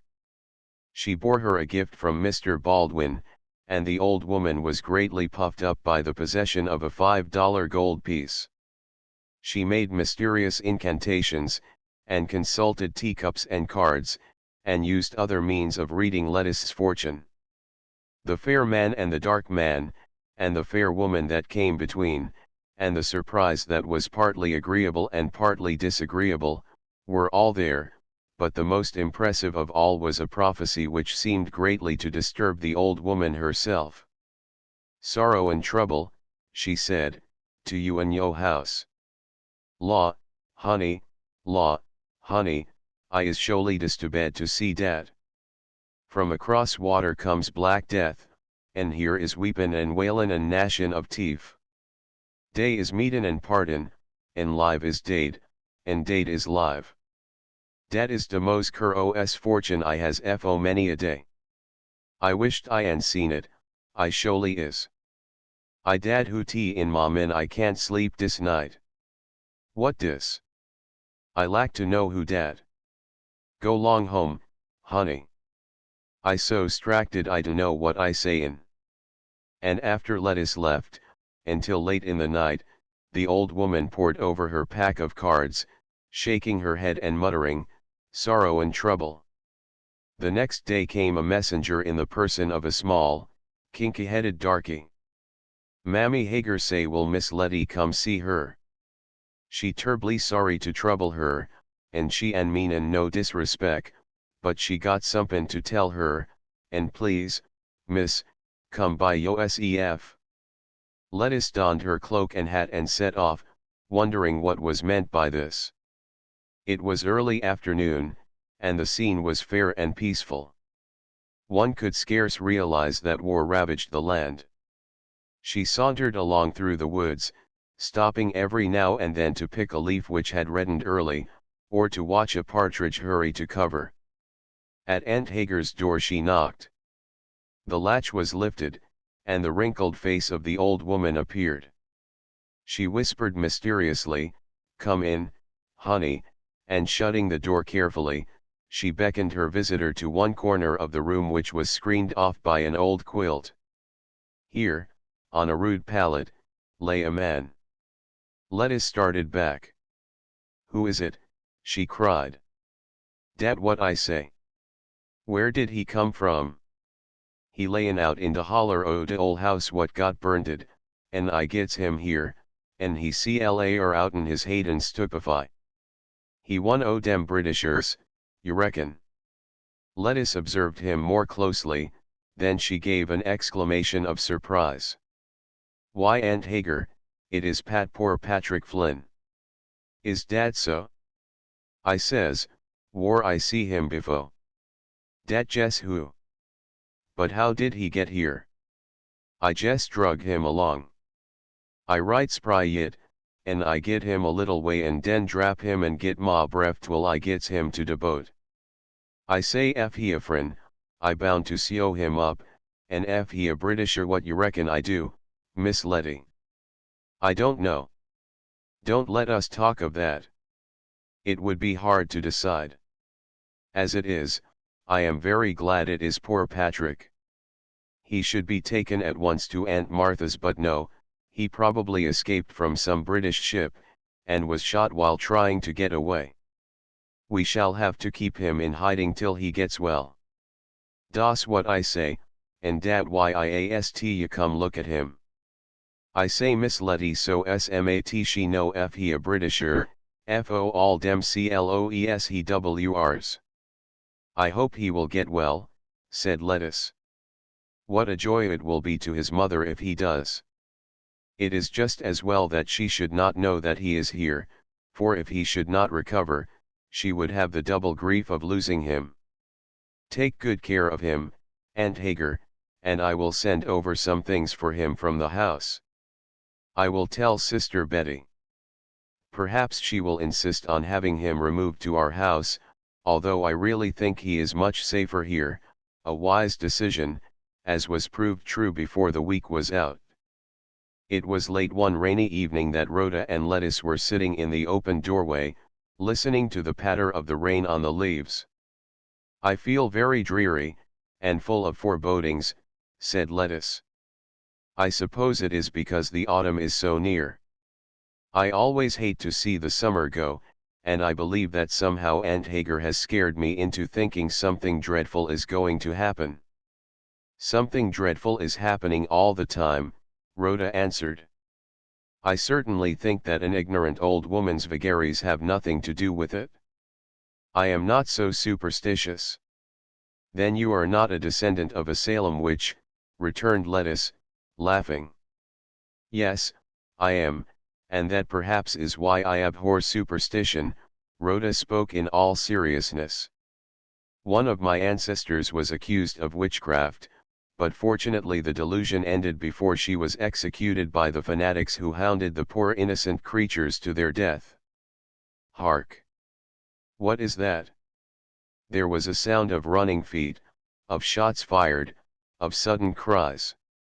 The two girls clung close together, and Betty hurried to the door, while the house servants gathered around, quaking with fear. Presently from out of the gloom a dark figure staggered toward them and, stumbling, fell at their feet, then another rushed past them into the house. He blew out the candle Betty held and disappeared. Outside was a clatter and a clamor. A swearing, threatening band of redcoats surrounded the house. For a moment the three women stood transfixed with horror, then Lettuce sprang indoors and blew a shrill whistle which brought from the quarters those Negroes who had not gone into hiding at the approach of the soldiers. Their appearance added to the rage of the enemy. The leader struck a light, and taking the candle from Betty's nerveless hand he relighted it. "Aha, some pretty girls," cried out one of the men behind him. "We'll find the vile deserter, and then we'll have some sport with the ladies, boys? Here's my choice." And he seized Rhoda, who shrank back with a faint moan. This but added to the man's delight and drew her nearer. But at this moment the prostrate man on the porch, who by painful effort had dragged himself to the sill of the door, feebly raised the pistol he held, fired, and Rhoda was free to rush out of the open door into the darkness. Those inside were sobered down. "Here, men, search the house," said the leader, sternly. "Fire on anyone who dares to stand in the way. What shall we do? What shall we do?" Lettuce moaned in despair. But Betty had rushed upstairs to her baby, and Rhoda was not in sight. The figure by the door had crawled out into the gloom again. How many of the enemy might be outside Lettuce could not determine, and she stood trembling, daring neither to leave the house nor to follow the men who had gone to the upper rooms. Finally she ventured out upon the porch. Near the door Rhoda crouched, and in her lap rested the head of the wounded man whose shot had felled her assailant. She was murmuring incoherent words. Lettuce drew near. "Rhoda, Rhoda," she whispered, "who is it?" "Oh, Lettuce. Oh, Lettuce, he is dying," she cried in a shaken voice. "It is Jamie. Jamie." Lettuce dropped on her knees by the side of the dear lad who lay very still. Lettuce lifted his hand and held it between her own, her tears falling fast. She did not heed the tread of the men who returned from their fruitless search. "The miserable wretch has escaped us somehow," as in a dream she heard one say. "This is the second we have lost this week." He leaned over and touched Lettuce's cheek. "Get up here, girl. I want to look at you," he said. Lettuce, with streaming eyes, arose and with clasped hands approached the leader of the band. "Sir, yonder dying man is my dearly loved brother," she said. "Will you not leave us alone with our great sorrow? We would be but triste companions for your men. Take what you will, but leave us these last few moments sacred from intrusion." The man stood looking at her a moment, then turned on his heel. "The presence of a lovely female in distress was always too much for me," he muttered. "We will pursue our search further, and perhaps will pay you a visit later. We will respect your desire to be alone. We, too, have lost a friend." He nodded toward the hall where his comrade lay. "He has gone beyond our resentment," said Lettuce, gently. "We will bury him in our own graveyard, unless you wish to bear him away with you." "No, he will rest as well in one spot as in another," returned the man. "We will continue our duty and leave him to your kind offices." He then gathered his men about him and strode away. Betty had followed the searching party downstairs, and now appeared with the candle. She held it so its rays fell on Jamie's white face. "Jamie," she cried. "Our Jamie! Oh, what terrible thing is this?" He opened his eyes and smiled to see Rhoda bending over him. "I saved you, dear, didn't I?" he whispered. "Yes, you saved me," she controlled her voice sufficiently to answer. He let his gaze rest a moment upon her, and then he looked at Lettuce. "Kiss me, little sister," he said. She leaned over and kissed his pale lips. One of his hands stirred as if seeking something, and Rhoda slipped her fingers in his. He gave them a slightly perceptible pressure. His eyes, large and imploring, searched her face. She understood what he would ask, and she, too, leaned over and kissed him solemnly, and into the searching eyes crept a satisfied look. "Can we not get him into the house?" said Betty, in distress. "Is there nothing we can do?" For answer there was a quiver of the lad's eyelids, one sigh, and then his young heart had ceased to beat. Down the road the British soldiers were disappearing. The three women sat sobbing convulsively. They had no thought for past or present danger, nor for anything but the presence of this great sorrow. After a while one of the colored men stole up. "Dey all gone, Miss Betty," he said. As he spoke from the house appeared before them another figure, and someone dropped upon his knees and covered his face with his hands. "Jamie, Jamie, little brother," he groaned. "Would to God I had been the one." The startled women lifted their heads. "Brother Tom," cried Lettuce. "Oh, Brother Tom." Then Aunt Hagar's words returned to her, and she repeated, "The dead shall be alive, and the alive shall be dead." "Oh, Brother Tom, it is Jamie, our Jamie." "Who lost his life in saving mine," said the young man. "Let us bear him indoors." And tenderly lifting their burden, they laid him in the great hall. Lettuce felt that it was good to have this lost brother to soothe and comfort her, albeit his return brought no joy, for the shadow was too great. She was confused and heartbroken, so that no explanations were offered that night. Lettuce had but asked, "Are you safe here, Brother Tom?" and he had replied, "Safer than elsewhere. They have searched here once and have not found me, they will not come again at once, and we shall be gone before another day. I cannot leave you here to be exposed to these dangers, little sister, and we must get off to Baltimore as soon as ever we can." Even the next day they asked no questions, for in the evening, at sunset, they laid Jamie to rest in the old graveyard, and in one corner they buried, too, the British soldier who had met his death through Jamie's last effort for Rhoda. Friend and foe, the service was read over them, and they were left asleep, with all differences forever stilled. Rhoda, in her self-control and reticence, gave little evidence of what she felt, and it was only when Lettuce saw the anguish in her eyes that she realized that Rhoda's best love was buried with Jamie, and when she returned to the house she remembered the packet which Jamie had given her. She followed Rhoda to her room to give it to her. The girl was lying, face down, upon the floor, in tearless grief. She did not hear Lettuce's light tap at the door, nor did she heed her entrance. "Jamie, oh, my darling," she moaned.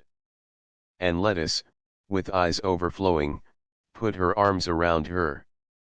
"Dear Rhoda," she said, "he left something for you." And into her hand she gave the little packet. Rhoda's cold fingers closed over it, and in a minute she sat up. "Stay with me, Lettuce," she begged. "We will open this together." She reverently undid the little box. On top lay a paper on which was written, "For Rhoda, from one who loved her with all his heart. God bless you and keep you and make you happy, my darling. From Jamie." There was a case underneath. Rhoda lifted it out and touched the spring, to disclose a lock of curly auburn hair and a miniature of Jamie. As his bonny face smiled up at her, Rhoda gave a great cry and shed the first tears her eyes had known since that moment when his spirit passed. "It is so like," she murmured. "How I shall treasure it, Lettuce. My bonny Jamie, how shall I live through the long years? And you will never know how much I loved you." "He knows now," said Lettuce, softly. And she went out, leaving Rhoda more comforted by this than by anything that could have come to her. Chapter 15. Jubal. The next day the two girls parted, not to meet again for many a long day. Aunt Martha had received a letter from her husband, in which he begged that she would leave the plantation and return to Baltimore. He had heard of the depredations along the Chesapeake, and was filled with anxiety for her. Therefore she concluded to follow his advice, and made ready to go back to her city home. Betty, likewise, vowed that she could not remain, for these late scenes had completely unnerved her, and she decided to pack up and go to her father in Kent County, and Lettuce agreed to go with her, after receiving the approval of her brother Tom as to the step. "I will hunt up William," he said, "and will report to him of your movements." Before he left, he told them of how he had been picked up by a British vessel, on that day, so long ago, when he had fallen overboard, and how he had fallen into the captain's humor when he pretended to believe he was one of his own men, and he had joined the service, determining to escape when he had enough of it. Later on he found himself on board a vessel on which were his old acquaintances, Pat Flynn and Johnny Carter. The three put their heads together and laid plans by which they might manage to get away. Tom was the first to make the attempt, and one dark night dropped overboard. He had not given his true name to anyone during all this time, nor did he do so when he was picked up by an American vessel. "I shall never forget," he said, "how bravely a young lieutenant stood by me.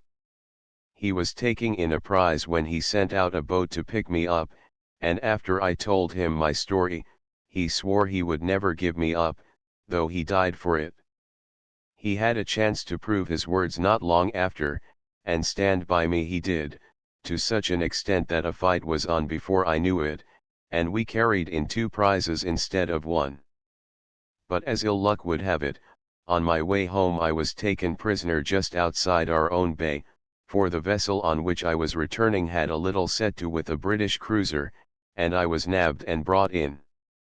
But home was too near for me not to make desperate efforts to get to it, and so I did, with what result you see. I hope Pat got away. Poor fellow, he was bent on it, if chance offered. He did then, Lettuce was able to tell him, and she gave an account of him, then begged Tom to continue his story. As I was making for shore, he went on, swimming up the little creek I knew so well. Whom should I see at the old landing where we always kept the boat, but someone else getting ready to row across, and who should it be but Jamie? I did not know him, for he was only a little chap when I last saw him, but he recognized me, and was overjoyed to see me, in spite of all my misdeeds, and we started off, when pell-mell came a party of British after me. The best thing we could do was to try to cut across and reach home the long way, instead of coming over the creek. So we landed, and at first got along very well, but the wretches, piloted by someone who knew the way, caught sight of us just before we reached here.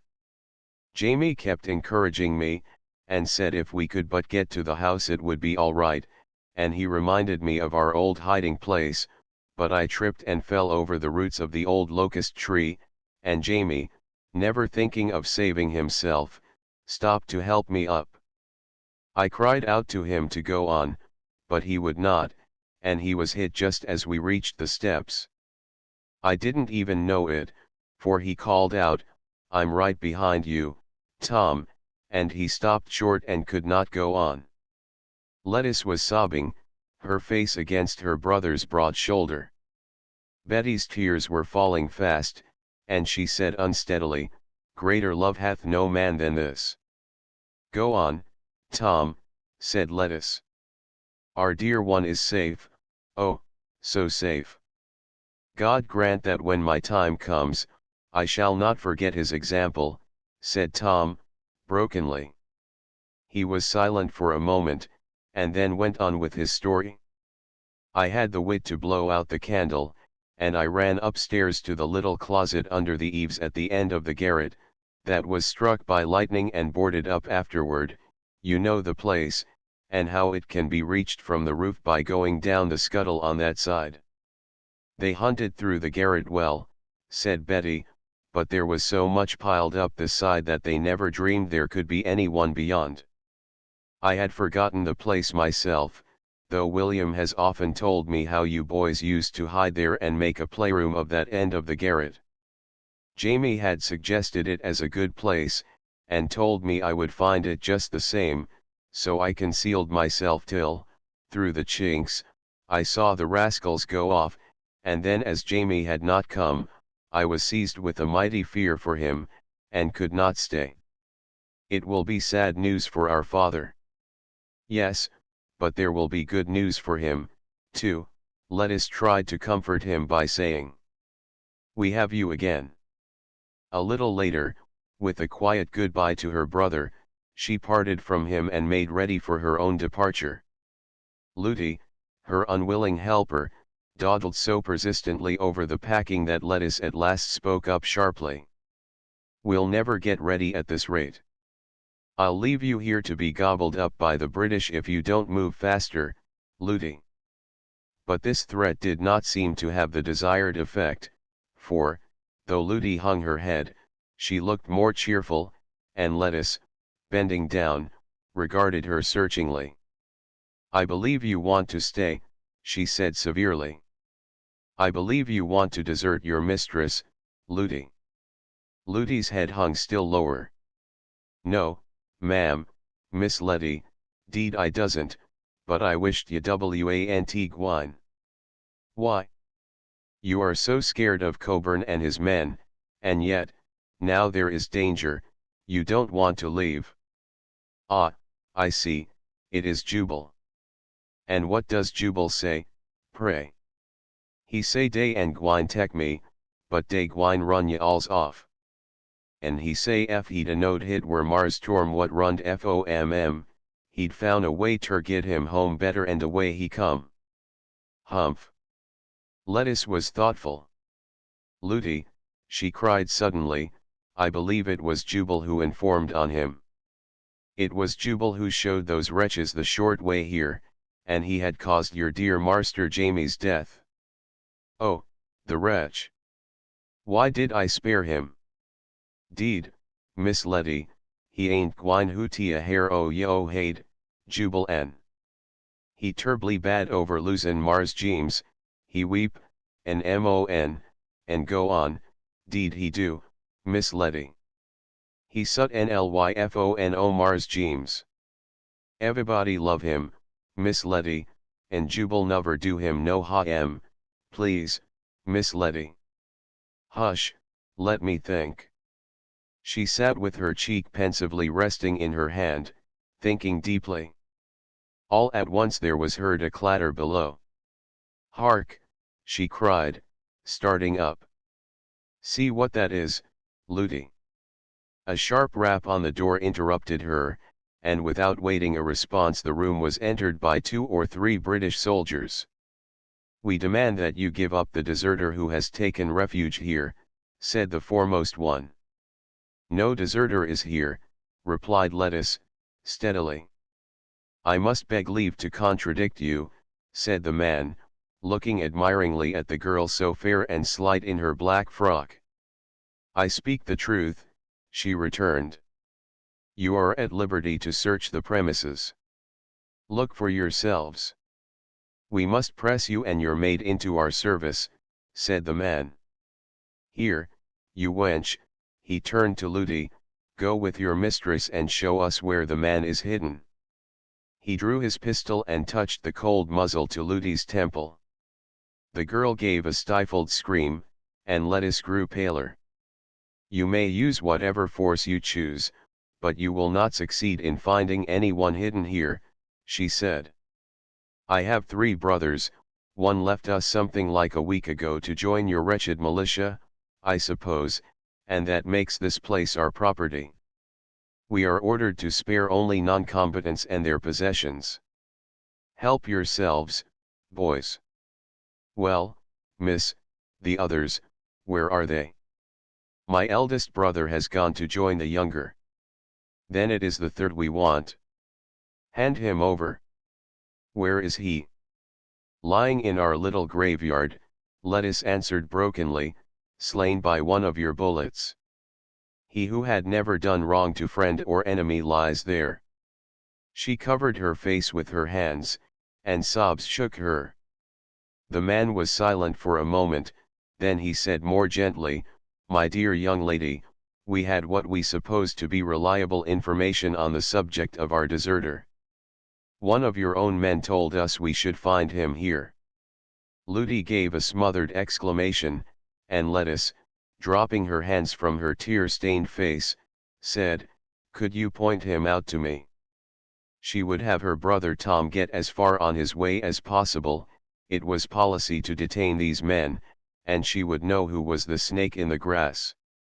Yes, I think there would be no difficulty in identifying him, replied the man. Go out, Clark, and see if you can find the fellow. Bring him in here, and see what he will say when confronted by his mistress. If the fellow lied, the click of a trigger told what would happen. Lettuce with bowed head waited results. Looty, trembling in every limb, cast scared glances at her mistress. In a few minutes was heard the tread of the returning soldier, and Looty fell on her knees, clasping Lettuce's skirt. Spare him, Miss Letty, spare him, she murmured. Get up, wench, cried one of the men. Let your mistress alone. See here, Captain, she's not a bad-looking jade. I'll help myself to her, by your leave, and ship her to my wife. Ludi leaped to her feet and rushed toward the incoming figures of Jubal and his guard. Jubal, with dogged expression, came slinking in behind the soldier. "Found him easy enough," said the latter. "Here, get out of the way, girl." He gave Ludi a kick. "Save me! Save me, Jubal!" Ludi wailed. "Dey gwine send me off, and I never come back no mo." "Oh, save me, Jubal!" "Shut up," cried the captain. "Here, boy, didn't you tell us there was a deserter around here somewhere?" "Yas, Sue, I done said so," Jubal stammered.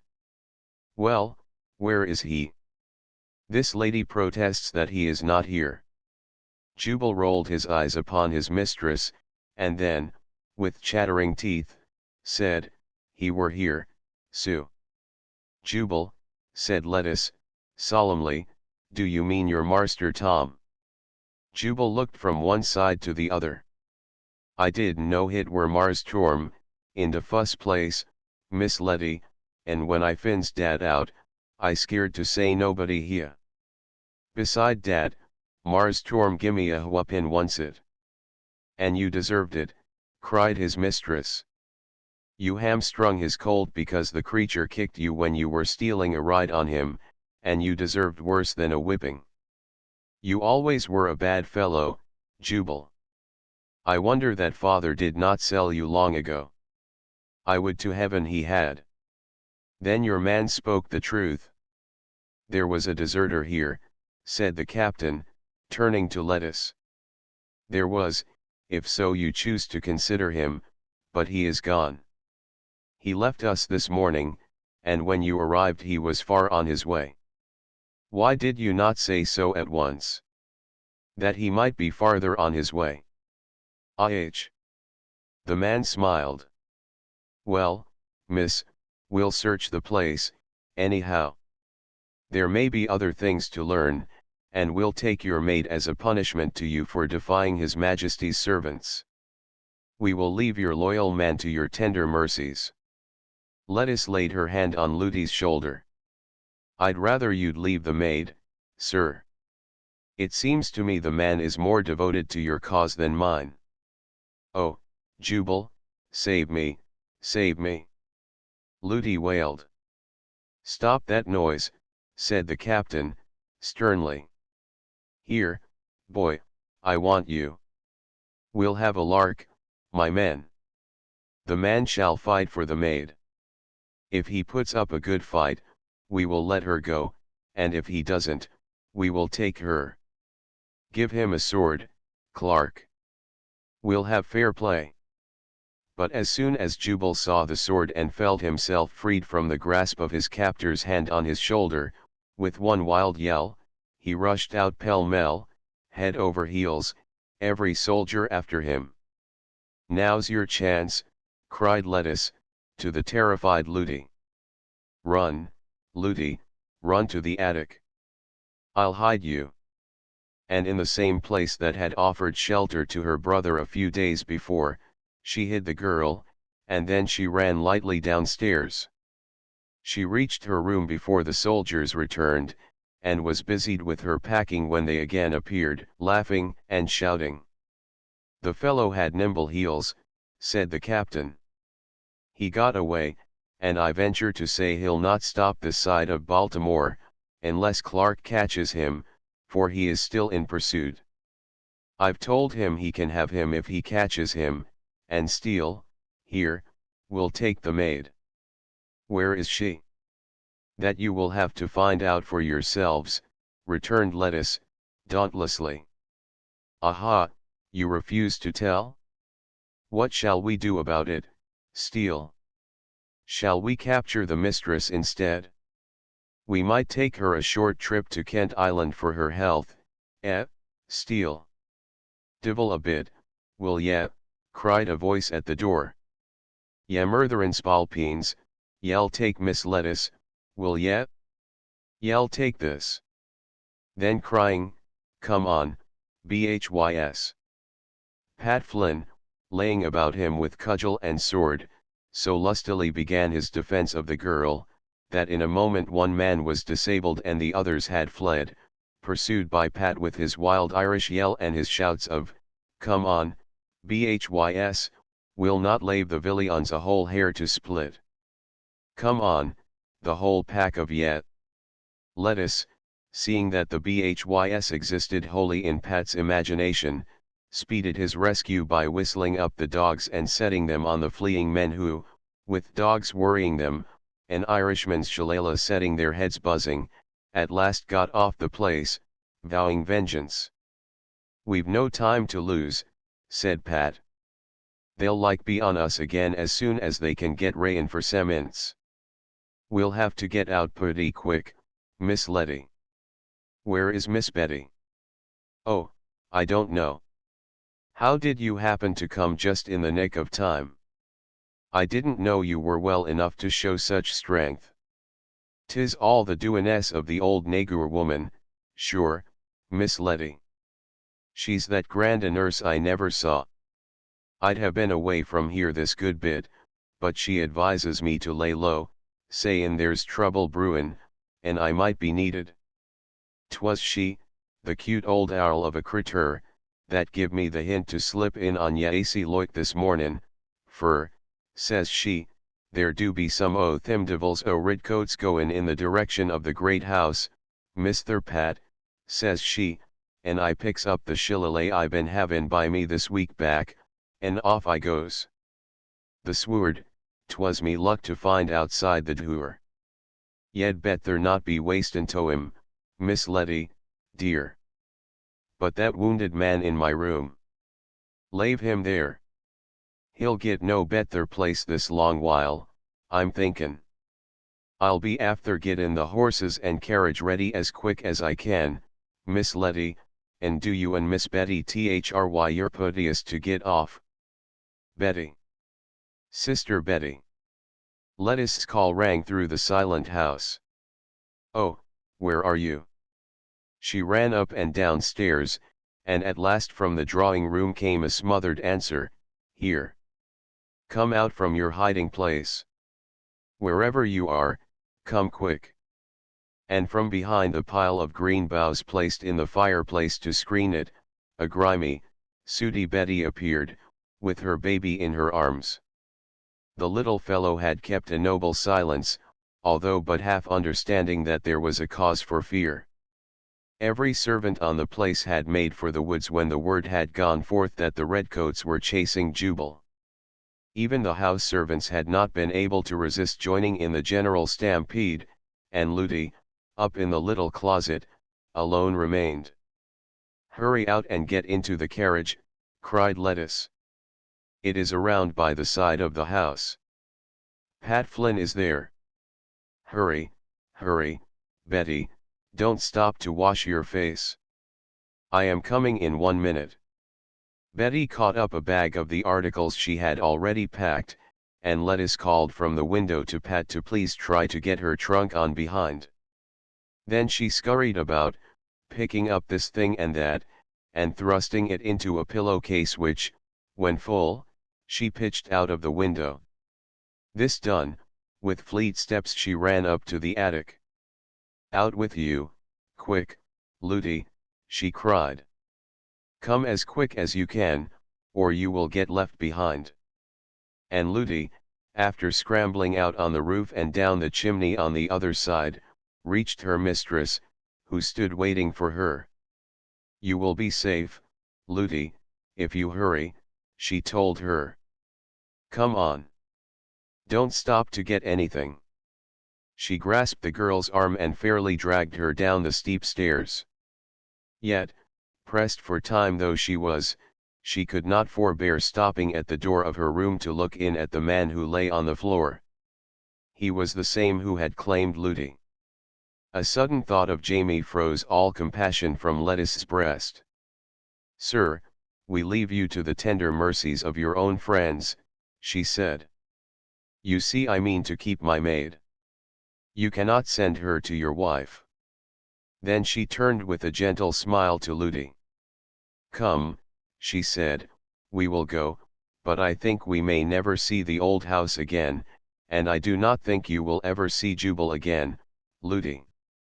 The maid caught her mistress's hand in both of hers and laid her smooth brown cheek upon it.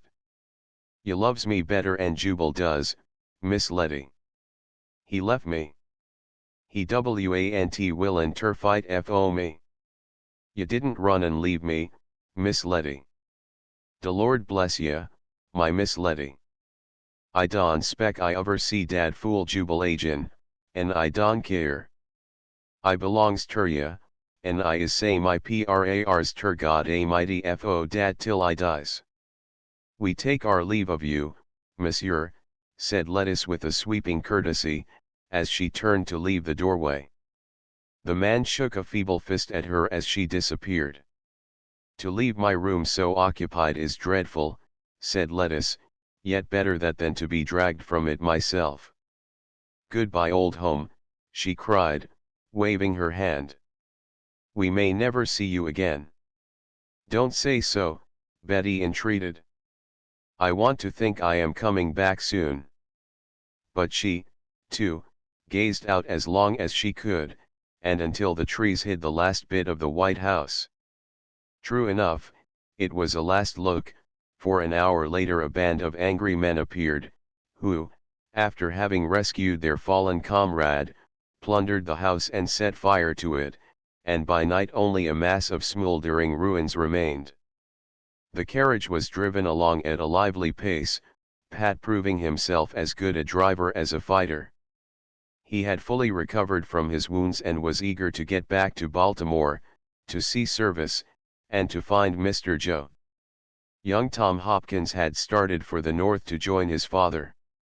"To show him that I mean to do something to wipe out my past record," he said. Pat would not give any credence to the belief that Joe was lost. "He's gone off to some them furrin countries, and is lookin' out for prizes. He's not lost at all, to my thinkin'," he said. This Lettice wrote to Patsy, who was much comforted thereby. Patsy, too, had retreated from her home to a safe distance, and was with friends in Washington. She had begged Lettice to go with her, but Lettice had refused, saying that she would be better content in a quiet place, where the merry ways of her little nephew would bring her more solace than could anything else. She devoted much time to the little fellow, who grew more and more winsome every day, and was so adored by Betty's parents that he was in danger of being spoiled. During the remainder of the year Lettice passed in a quiet village in the county of Kent. Betty, glad enough to be with her own family, soon regained her spirits, and Lettice herself, deeply as she grieved over the loss of her brother, was not uncomforted by the return of her eldest brother, and by the assurance of being in as safe a place as was afforded. Tom, be it said, had thrown himself heart and soul into the war. He had too many scores to settle, not to deal such blows as opportunity allowed him. For a month or so life was very peaceful for Lettice, and then came a new trouble. Ludi disappeared. Whether she had stolen off of her own accord, or whether she had been captured, could not be discovered. Lettice firmly believed the latter to be the truth, and mourned her little maid with real sorrow. Chapter 16. A time of rest.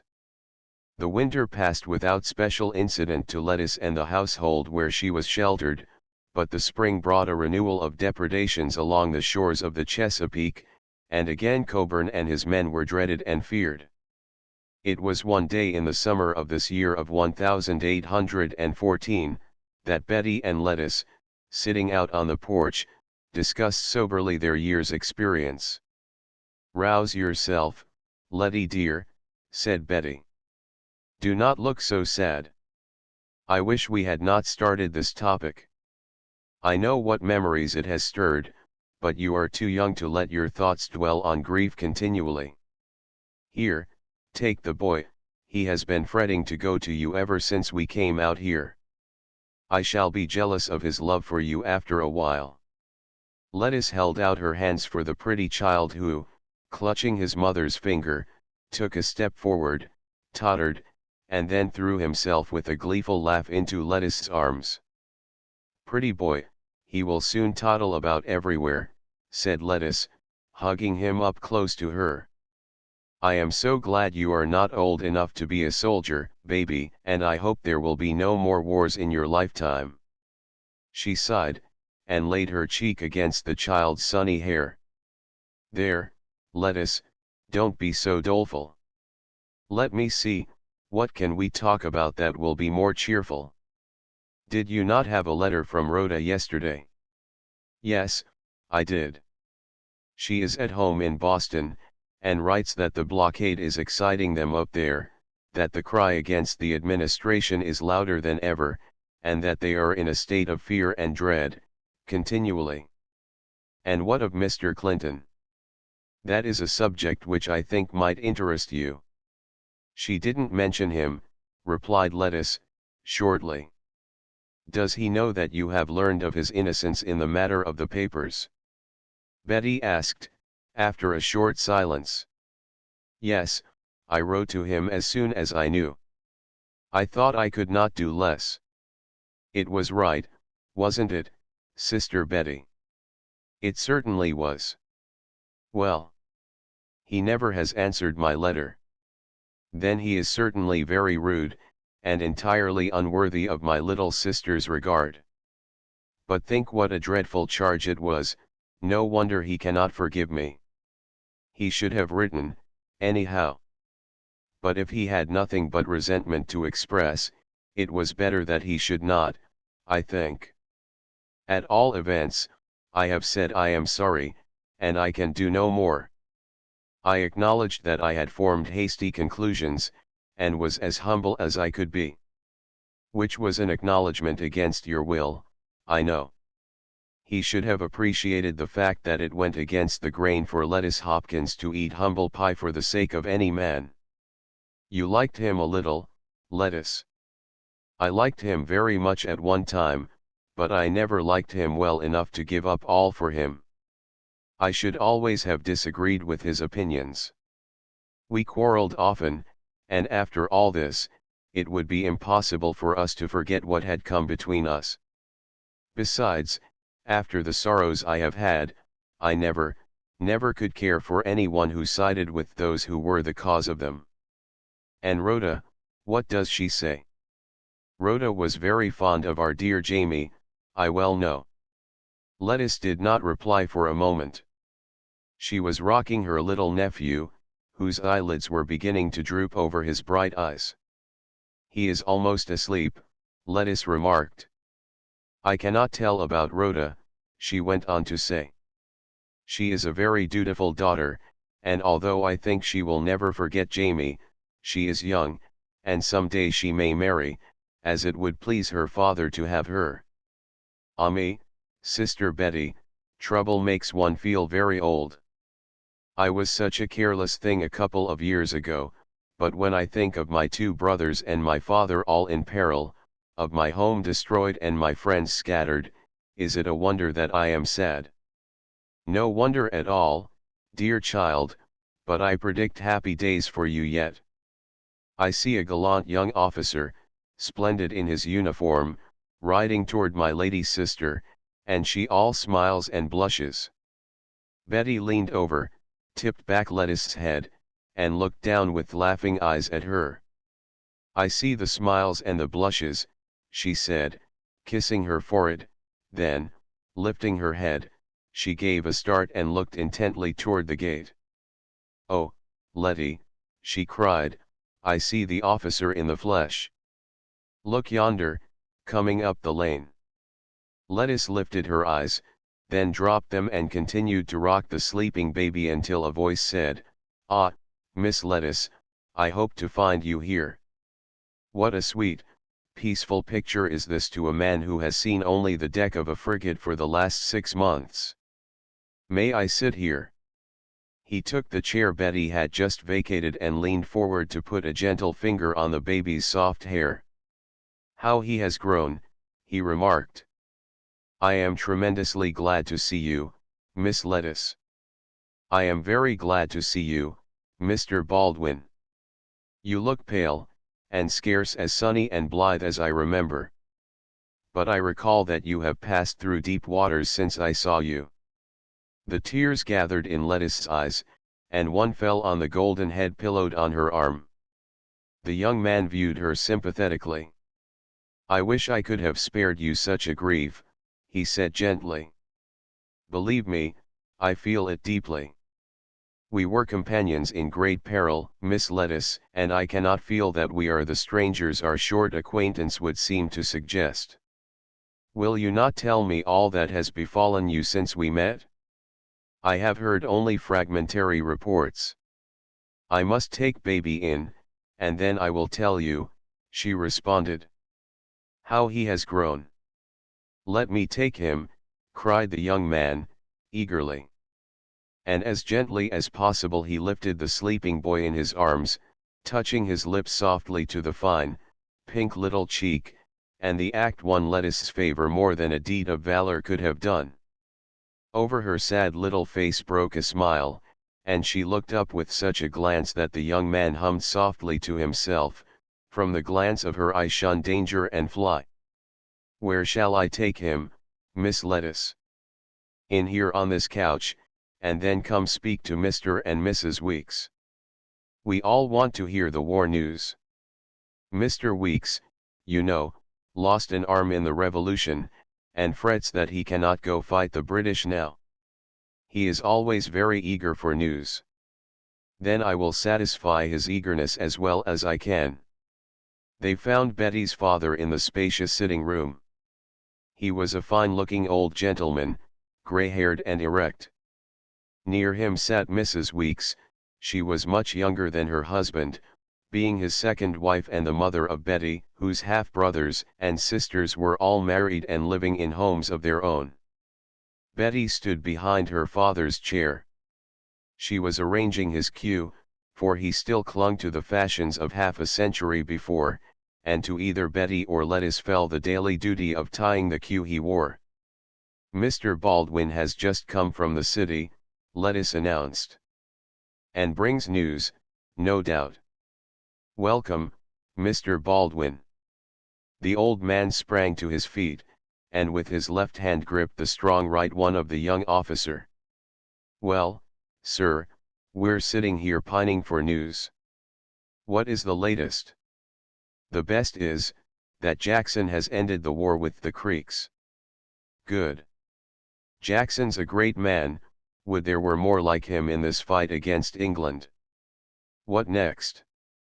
We've had some reverses in Canada, sir, but we don't give up, eh? No, sir, we do not. We may see the country running red with blood, but we'll hold on, at least we Southerners will. We've inherited enough of the bulldog from England to do that. I suppose Massachusetts is still fussing and fuming and threatening to secede. I regret to say it is so, and I regret it the more that I am from Boston, myself. I think, sir, that it would be a wise thing if you would all get nearer the city, for I hear that an order has been issued by the British commander, Cockburn, to lay waste all districts along the coast, and to spare only the lives of the unarmed inhabitants. This, I believe, in revenge for a small raid made by a party of Americans who crossed Lake Erie and destroyed some buildings at Long Point. Humph, what of the outrages committed along our coast? We don't forget them, sir. We will also retaliate when we get a chance. By Jove, sir, I wish I had my good right arm, I'd join you. As it is, they'll not find this inhabitant unarmed, despite his empty sleeve. He laughed at his joke, and clenched his fist with a frown a moment after. Now, father, Mrs. Weeks protested, you wouldn't offer fight. You've given enough for your country. No one could expect more. It isn't what is expected, it is what I want to do. I suppose the old graybeards up your way, Mr. Baldwin, would call me a terribly hot-headed fellow. A certain number might, but we young men honor you, Mr. Weeks. I pray you, Don't censure all New England for the attitude of a few. To be sure they are leading men, and the peace party is strong up there, but we furnish some good fighters when all is told. I believe that. I hear Providence has voted money for fortifications in Rhode Island, and that the shipmasters in Portland have formed themselves into a company of sea fencibles, and that even your own state has caught the fever and is preparing for defense. Yes, I am glad to say she is touched at last, even though the Federalists still urge their militia to stay at home. What a contrast to Kentucky and her gallant governor, leading his men to the front. There, father, there, came Mrs. Weeks's soft voice. You always get excited over that. Mr. Baldwin is a Boston man, remember. But not a Federalist, replied the young man, smiling. You surely will consider this question of getting farther away from the coast, Mrs. Weeks. It is really not safe for you here. We can ill leave our place just now, said the intrepid Mr. Weeks. I am determined to stand by my home till the last. Yet, in the main, I agree with you. Betty and her mother would better take Lettuce and the boy and go up to the city. Not I, Mrs. Weeks objected decidedly. If you stay, so do I, but I insist that Betty and Lettuce shall leave. It is what your husband would wish, Betty. If you could make it convenient to leave tomorrow, I would be happy to be your escort, Mr. Baldwin told them. Yet it was only after much protesting on Betty's part that the safety of her precious baby became, at last, the inducement which decided her to go up to Baltimore under Mr. Baldwin's care. Mrs. Tom Hopkins was there, ready to open her house to them, and glad enough to have her loneliness invaded by the cheery presence of a baby. To Lettuce, however, the house was too full of memories for her to feel other than depressed within its walls, and Patsy's eager letters, urging her to come to her in Washington at last had weight even with Aunt Martha. The child looks pale and peaked, she said. She needs young company to cheer her up. So she does, Betty agreed. She has been all these months with staid married people, like myself and my parents, and she needs girls of her own age. Betty spoke sedately, as one whose youth had long passed, but Aunt Martha quite approved. She objected to an approach to frivolity in married women. Patsy still keeps up hope, Betty went on. I suppose you have had no word of Joe, Aunt Martha. No, but I've had good news from my husband. At last we have something besides reverses on the Canada frontier. And such glorious victories at sea. It makes one very proud of our little navy that has been so snubbed and scorned. Proud indeed. We have some good patriots. I am lost in admiration over those Kentuckians. What an example their governor has set to the people of the country. There is a patriot for you. And here's another, laughed Betty, patting Aunt Martha's hand. You aren't much of a Federalist, Aunt Martha. I am not, I confess. I am disgusted with all these squabbles about the administration, when the foe is at our very doors. Suppose we are taxed, we should have no money for the war, else, and to pretend it is unjust and as bad as the taxation of the colonies by England before the Revolution is ridiculous. Next there will be civil war, if this is not stopped. Massachusetts may go out of the Union if she chooses, but I'll not go with her, dearly as I love my own state. And I venture to say that is the opinion of the greater part of her people. It is only the politicians who make all this ferment. Good, cried Lettuce. Aunt Martha, I love you for that. I wish Rhoda and her father could hear you. I suppose Mr. Kendall still adheres to his opinions. My brother? Yes, he is blind to everything but his resentment toward the administration, I am sorry to say. Aunt Martha certainly does improve with age, said Betty to Lettuce, as she was helping the latter to pack her trunk. She speaks as tenderly of Cousin Joe as if he were her own son, and she is perfectly devoted to the baby. Poor Cousin Joe. I wonder where he is. Patsy declares he is in some prison, and I don't doubt but that she is right, said Lettuce, lifting the cover of her bandbox to see if her best hat were safely inside. I hope, then, he is not in that dreadful Dartmoor prison, said Betty. I declare, Lettuce, I forgot to ask Aunt Martha about Mr. Clinton. I wonder where he is. Lettuce gave her head a little toss. It needn't concern us where he is. You're well off with the old love, aren't you, dear? Betty said. And as for the new, I'll warrant the way to Washington will not seem very long with him as escort. Yet, I don't see, with all the fine fellows here in Baltimore, why you couldn't have chosen one nearer home. You are bound to be a Yankee, at all hazards, it seems. Lettuce laughed. I haven't chosen any one, Sister Betty, and it is all very silly to take it for granted. Why, honey, I may have a dozen fancies yet. I don't believe it. You and Ellicott Baldwin are cut out for each other, I must say, though I oughtn't to, you little monkey, for I don't want you to leave your own state, and go live up there. However will you manage to subsist on baked beans, I don't know. Goosey. Am I such a poor stick that I can't cook what I like? And, besides, I could take one of our own servants with me, Speary, for instance, and teach her. Betty, who was sitting on the floor, hugged her knees and rocked back and forth in glee. So it's all settled, is it? How many times have you seen him, Lettuce? Lettuce blushed furiously. Nothing is settled with anybody anywhere, silly girl.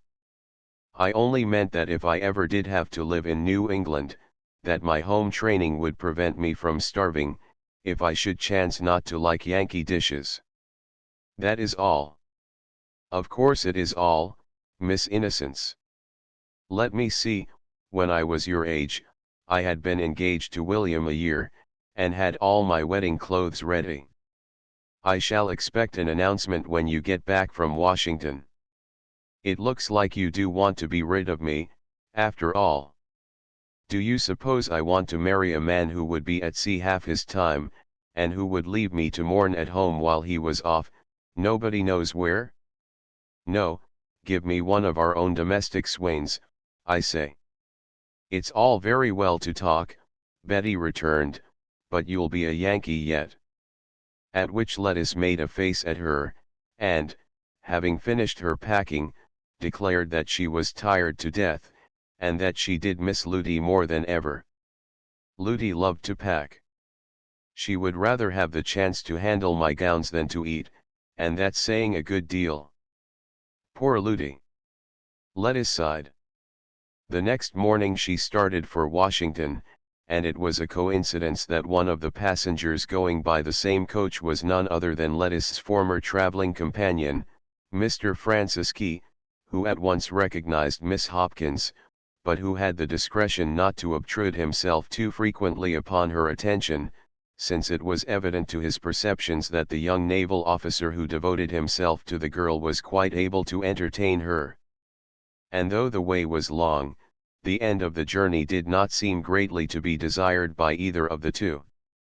Dear, me, Lettuce, but I certainly am glad you have come, Patsy said, as the two girls, with their arms around each other, and chattering as fast as their tongues could run, made haste to get to the refuge of Patsy's room, after Lettuce was landed on the doorstep of Mrs. Jittings's house in Washington. That is a fine new spark you had dancing attendance on you, Patsy went on, when the two had seated themselves comfortably by a window overlooking the Potomac. Is he not a good-looking fellow? Lettuce returned. He is from Boston, yet he is as stanch a fighter and as eager for the war as any Marylander or Kentuckian. And you like him very much? Yes, but I hope not too much, for he joins his ship tomorrow, and I would not have my heart rent asunder should he never return. Then, seeing the effect of her words, she threw her arms around Patsy. Ah, Patsy dear, I should not have said that. I should have remembered. But no news is good news, they say, so do not let us look for the ill news that flies quickly. The house where they were was on Capitol Hill, which neighborhood then represented about all there was of Washington. I am glad you came today, Patsy told her friend, for this afternoon there is to be a fringe party at the Ingles. A fringe party? Yes, you know it is quite the fashion to meet around at each other's houses and make fringe for the soldiers' epaulets. The government is too poor to buy it, and we can't have our boys go without. Patsy sighed, and Lettice knew of whom she was thinking. You'll be my cousin yet, Patsy, she said, and Patsy gave her a grateful smile, but despite their girlish enthusiasm over Lettice's arrival, each noted that the other looked sadder and was quieter than when they last met. War is a dreadful thing, said Patsy, shaking her head. I never knew how dreadful till I came here to Washington and heard the talk that our brave men have been beaten and made prisoners, up there on the frontier, or have been massacred by Indians. I wish there were no war. I am patriotic, I hope, but I think the New Englanders are half right when they say, anything but war. Even disgrace. Even disgrace, for we have had that, in spite of all our fighting. But we have had some rousing victories at sea, quite enough to encourage us to keep up a good heart. No, Patsy, with all I have lost, I still believe it was right for us to fight. You have more spirit than I, for I would grovel on my knees, give up everything, be a British subject, or anything else, if it would but give me back my Joe safe and sound. You don't know what it is to feel so, do you, Lettice dear?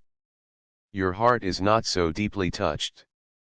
No, I don't believe it is, she replied slowly. Yet, I venture to say it beats quicker when a certain person is near, returned Patsy, patting her hand. Come now, my sister will wonder if we are going to stay here all night without a word to her. It was, indeed, as Patsy said, war, politics, were all that Washington people talked about. The news from Europe was scarcely less eagerly looked for than home news, and when it became apparent that Napoleon's power was overthrown, and that England was free to send her transports laden with troops to attempt the subjugation of the United States, the seriousness of the danger threatening their native land aroused men, north, south, east, and west. Every seaboard city is in peril, the people said one to another, and one August morning into Washington galloped an express messenger with the news that a large fleet of British men of war had been seen in the Potomac. It was evident that, despite the obstinate refusal of the Secretary of War to admit the possibility of an attack upon the nation's capital, precisely that was the object. The militia began trooping into town.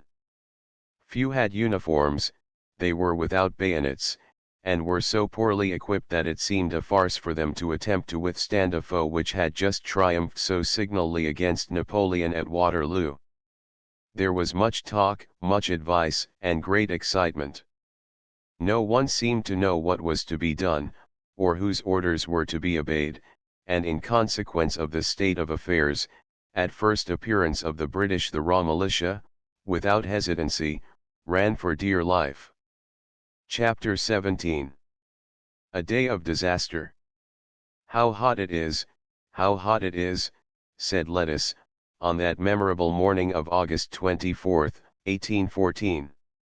How uncomfortable one can be in this world.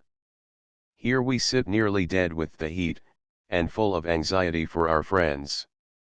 They are fighting, Patsy, fighting. My fathers. When it is so near home one only then can realize the terror of it. Our poor fellows in this choking, blinding dust, and with the sun pouring down on them, must be in a pitiful state. And how will it end? She wrung her hands, and began to walk restlessly up and down the floor. Patsy, in a big chair, fanning herself languidly, said, "Letty dear, you'll not be any cooler for stirring about. Do try and sit still." "I can't. Indeed, I cannot. Hark! Here comes someone." The door was suddenly opened, and before them stood a man, his features so obscured by the dust, mud, and blood which plastered him from head to foot, that he could not be recognized at first glance in the semi-darkness of the room. He looked at them wildly and burst into a hysterical laugh. "We ran," he said, "all of us. We ran pell-mell, head over heels, every mother's son of us." There was the sound of a choking sob, and he drew his dusty sleeve across his eyes and sank into a chair, breathing heavily. Lettice ran to him. "William, brother William," she cried, "it is you. Are you hurt?" She peered anxiously down into his face. "Hurt? No, didn't I tell you I ran? How could I be hurt?" He fairly snapped out the words, and she looked at him bewildered. "You poor boy," she said gently, after a pause. "What a sight you are! You must be worn out. Come, get freshened up a little and tell us all about it." She urged him into the next room, and they waited his return in silence. Once Patsy said, "Do you suppose he is crazed, Lettice?" She gave a short sob. "I don't know. It is not unlikely, after this day's heat and fatigue. He never spoke so to me in all his life." "Oh, Patsy, did you see the blood?" Both shuddered, and again silence fell till William appeared, looking somewhat more like himself. He stood gazing fixedly at the wall and, without their questioning, began in a hard voice, "We were marched and marched from pillar to post for no purpose but to be kept marching, it seemed. It was at Bladensburg that the British were. We scarcely believed they were anywhere, but suddenly, when we were exhausted with the heat and the dust and the fatigue of marching, we went out to meet the enemy. Nobody seemed to know anything. All was confusion and want of discipline. We began well enough, but somebody cried, 'Run,' and there was a sudden panic. We did rally from that and stayed our troops, but it was no use. Some fool cried out that we were beaten. We were not. We were not. By heaven, it is too much. We were holding our own well, but the idiots who started the stampede kept up the cry, and, like a flock of sheep, one followed another till the flight was complete. Barney's Marines fought well, I'll say that for them. I tried to get to them, for I had a dim sort of idea that I could do my part, and at least save my honor by fighting with the sailors, but I was swept along with the rest, and by became possessed only with the notion of getting on as fast as I could. It seemed to be the universal intention." He laughed again mirthlessly. "We were raw, undisciplined troops, to be sure, and our enemy had fought under Wellington against Napoleon, but we could have beaten them, I am sure of it. Why didn't we? Why didn't we?" He clenched his hands and strode up and down the room. Lettice watched him wistfully, not knowing what to say to this discouraging tale. "Barney's Marines at least did good service," at last she said dolefully to Patsy in an undertone, "and I am sure my brother would have stood his ground if he could, even if the others did run away." William smiled grimly, and appeared to come to his senses. "I am not here to excuse myself," he said, "but to get you girls out of the city as quickly as possible. The enemy are coming." "Truly?" "Here," they cried, each grasping an arm, and looking at him in alarm. "Truly indeed." He shook his head with rage, and bit his lip fiercely. War on paper, in truth. A pottering, chattering set of civilians, without an idea of how war should be carried on, have allowed the enemy to rout us, to beat us, to enter our capital. But there, girls, I'll not stop to vent my anger now. You must hurry over to Georgetown as quickly as you can. We'll not be the first. Listen. He threw open a shutter, and the girls looked forth, to see a terrified crowd of people flocking from every direction. Wagons loaded with household goods were rumbling past the house, all moving in the direction of Georgetown. Patsy fled from the room. Below stairs already could be heard a commotion of the removing of heavy furniture, of opening and shutting of doors, of hurried footsteps. "Get your things together, Lettuce," said her brother. "I will go below and see if I can help Mrs. Giddings to get away." "Where is Steve Giddings?" "He is with the militia," Lettuce told him. "You mean was," returned her brother, his grim humor not deserting him. "Probably he cannot run as fast as I, or he would be here by this." Lettuce for answer took his hand and laid her cheek against it. "You are so tired," she said. "Come, rest a while. It must have been terrible, marching in this dust and heat." "It was, but if there had been anyone to tell us what to do or where to go, stiff, choking, miserable as we were, we could have maintained our places, but it was simply a rabble, with nothing but confused orders and no real head. What could we do?" He suddenly broke down and, to Lettuce's distress, sobbed like a child. She slipped from the room, and although Patsy and her sister were hurrying to get their most valuable possessions together, she managed to get a glass of raspberry shrub and a bit of bread to take to her brother, for hunger was added to his other discomforts. She found that he had regained his self-control and was busying himself in helping the family to depart. Mrs. Giddings, for the sake of her children, consented to flee. "But if Steve comes, how will he know where we are?" she complained. "He will know you are safe, and I am going to stay and see the end of this. As soon as I get you safely over the bridge, I mean to come back here," William told her. Lettuce gave a half-suppressed, "Oh." He looked at her and smiled. "I can take care of myself. I proved that this morning, and perhaps I can do some good in some direction. God bless you, little sister." He kissed her and lifted her upon a pile of bedding in the wagon. Mrs. Giddings, with the children crying with fright, and Patsy, scarcely less agitated, were already established in the wagon, which at once set out to join the procession. There was no room for another in the already full wagon, and although William insisted in following on foot to see them safely out of town, they persuaded him to remain where he was, telling him that he was too worn out to do more, and that if he should drop by the way, he would but add to their distresses. The hot sun beat down mercilessly, the air was filled with stifling dust as the long line of wagons and foot passengers, with not a few on horseback, moved toward the bridge spanning the shores from Georgetown to Virginia. The President and Mrs. Madison had gone over, the latter waiting till the last moment to oversee the removal of a valuable portrait of General Washington from the White House. Many officials also could be seen in the midst of the frightened crowd that poured over the bridge. Lettuce, with clasped hands and quivering lips, gazed at the white walls of the Capitol looming up dimly through the veil of dust. Running away. Everyone was running away, it seemed.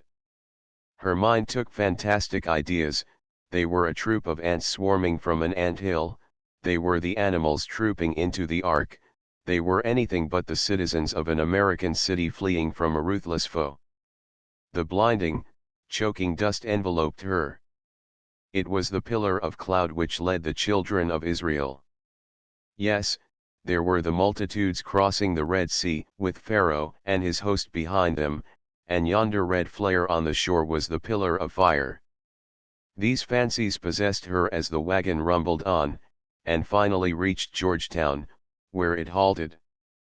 "And over there is the promised land," she said aloud. Patsy turned and looked at her. "Are you daft, too, Lettuce?" she said. "Ya ladies bleeged ter git out," said their sable driver. "Dat hin will give a mighty ornery creak de lost time we strike a rut, and I is bleeged ter tinker her up a little befo' we goes on."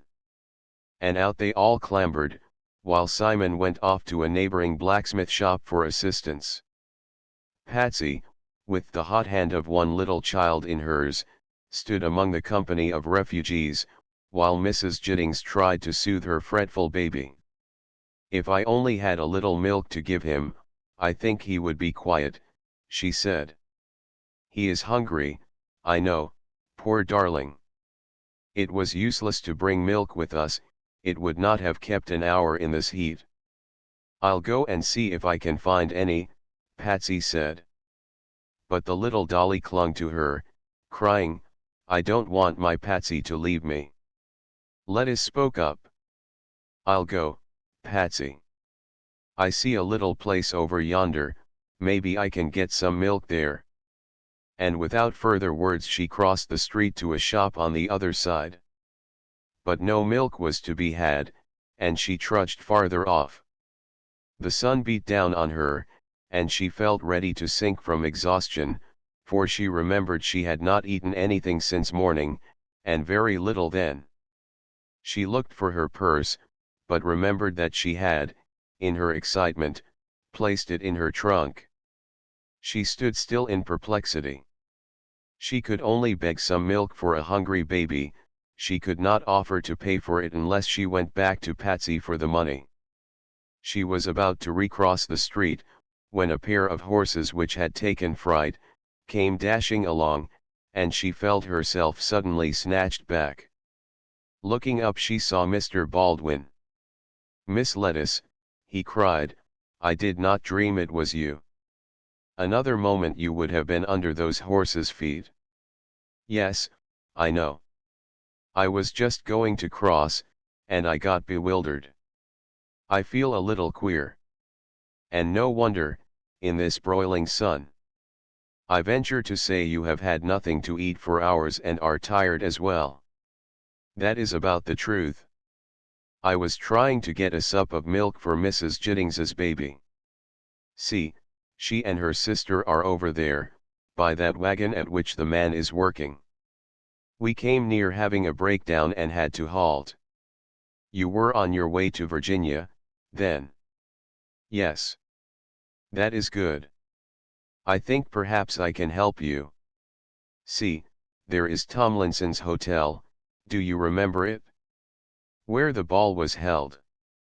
"Oh, yes." She looked up at him and smiled, and for the first time noticed that his face did not wear its usual sunburnt hue. "You have been ill," she exclaimed. He held up a bandaged arm. "Yes, I have been. My hand and a bit of my forearm were shot away about a month ago." "Oh, and were you very ill?" So. We will not talk of it now. Come, I think we can get the desired milk in here. They know me well, for I put up here when I am in town." "And you have been here, how long?" "I arrived some days ago, but was scarcely in a state to pay my respects. I am out for the first time today. It is not a very good day, either." "I am so very, very sorry to hear of your wound," said Lettuce, looking her compassion. They had reached the hotel by this time. Mr. Baldwin pushed open the door and ushered her into the hall. How well she remembered the place, and that night of rejoicing over victory. Now the triumphant British were entering the city, and the little army of militia was scattered. She remembered Mrs. Madison, as she stood there, the center of attraction. Now she, too, was a refugee. She had time for no further reflections, for Mr. Baldwin returned with a cup of milk and a couple of slices of bread with some cold meat. "This is not very inviting," he said, "but it was all I could get, and it will stay you. Shall I carry the milk over to your friends, and will you rest here till they are ready to go on?" "No, I will go too." "How good of you to get this," she added gratefully. They arrived before the little group waiting by the wagon, to find that Simon persisted that he could not carry the load, for the vehicle was weak anyhow, and might break down any minute, even if partly unloaded. "It would be perfectly safe for anyone to stay here, don't you think so?" Lettuce asked Mr. Baldwin. "Yes, I think it would, at least for the present," was the answer. "Then I will be the one to stay. I can go to some friends here, or I could even go back to the house. I heard that ever so many families were simply going to lock and bar themselves in, and would not leave. Brother William will be there, and he would look out for me. Please go on without me, Patsy. I am sure the Ingles will take me in. I heard little Mary say that they were not going to leave." And after much protesting against all this, by Patsy and Mrs. Giddings, it was decided that they would go on, and that Lettuce should seek such shelter as she could find. "You are very brave," Mr. Baldwin remarked, as they stood watching the wagon slowly creaking along over the bridge. "But I remember it is not the first time I have seen evidences of your courage. Now, we must find you quarters," he added. "I should best like to return to Mrs. Giddings's house. I think you are safer here. And you? To be sure you have not your uniform, but you will not expose yourself to danger, will you?" "Not unnecessarily. I am hors de combat, as you see, though I still have a right arm I shall put to such service as I can. We must decide upon the safest spot for you, Miss Lettuce. Where shall it be?" "I will return to Mrs. Giddings's, if you will be so good as to take me." "Please let me persuade you to remain here." "No, I feel worried about my brother. He was well nigh crazed by reason of his disappointment and fatigue, and I may be needed. I am not afraid, truly I am not. If he is not there, I can take refuge with neighbors. I am very loath to agree to such a decree.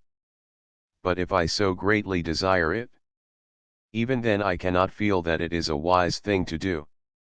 But I assure you that others have remained who have quite as much at stake. Mr. Henry Ingles' home is close by the Giddings, take me there, and I shall be quite safe." And at last, overruled by her persuasions, he consented, and, after much trouble, a conveyance was found which returned them to the city of Washington, into which the triumphant British were already entering. The silent house, bolted and closed, showed no signs of life when Lettuce and her companion appeared before it. "Do you think your brother is here?" Mr. Baldwin asked. "I hope so," was the reply. "If we could go around by the back way, we might get in. The key will be in its usual place." Mrs. Giddings was particular that it should be, that her husband might be able to find it, in case he should return. They made their way around to the rear of the house and discovered the key to the side door, where it had been left under an overturned flower pot. They let themselves in and crept upstairs in the semi-darkness, going from room to room till they found in a heavy slumber, outstretched upon one of the beds, Lettuce's brother William. "Poor fellow," whispered the girl, "he is thoroughly worn out." She leaned over him, and he stirred slightly, then, conscious that someone was looking at him, he opened his eyes and started up, crying, "Halt! Who goes there?" "Only your sister, brother dear," Lettuce answered. "Lettuce," he exclaimed. "What are you doing here? What has happened? I thought you safely over the river by this time." "The wagon broke down, and Simon declared it would not carry so many, so I came back. Mr. Baldwin brought me. Mr. Baldwin? Where did you encounter each other? He peered around and perceived the figure standing in the doorway. Come in, my dear fellow, he exclaimed. I owe you a debt for bringing this wayward little sister of mine safely here. Aha! You are wounded? Were you with the Marines? No, I was hurt in an engagement down the bay some weeks ago and have been on the invalid list ever since. We beat them that time, he concluded quietly. You are fortunate in having so honorable a result. I wish I could say the same. Brother William is fairly morbid on the subject of today's disaster, said Lettuce. Let us not talk of it. Her brother turned to her. I have not heard how you and Mr. Baldwin chanced to meet. We encountered each other in Georgetown, where Mr. Baldwin has been staying. And where I tried to persuade Miss Lettuce to remain. And where I wouldn't, she added. I thought if anything dreadful were to befall us, I would choose to be with one of my own family, and I do believe we are as safe here as anywhere. Perhaps we are, returned her brother, thoughtfully. If persons keep within doors, I think nothing will likely happen to them, unless the enemy set fire to the city. Oh, would they do that? Have they not done so elsewhere? But never mind, little sister, we'll have to take the risks, now we are here. You will not think of returning, Mr. Baldwin, with the streets full of British soldiers. No, he must not, Lettuce said decidedly. I bow to your decision, which is more than you did to mine, he returned, smiling. Hark! Cried Lettuce. They are here, groaned her brother. For now the tread of advancing feet, the exultant shouts of a victorious army, were heard.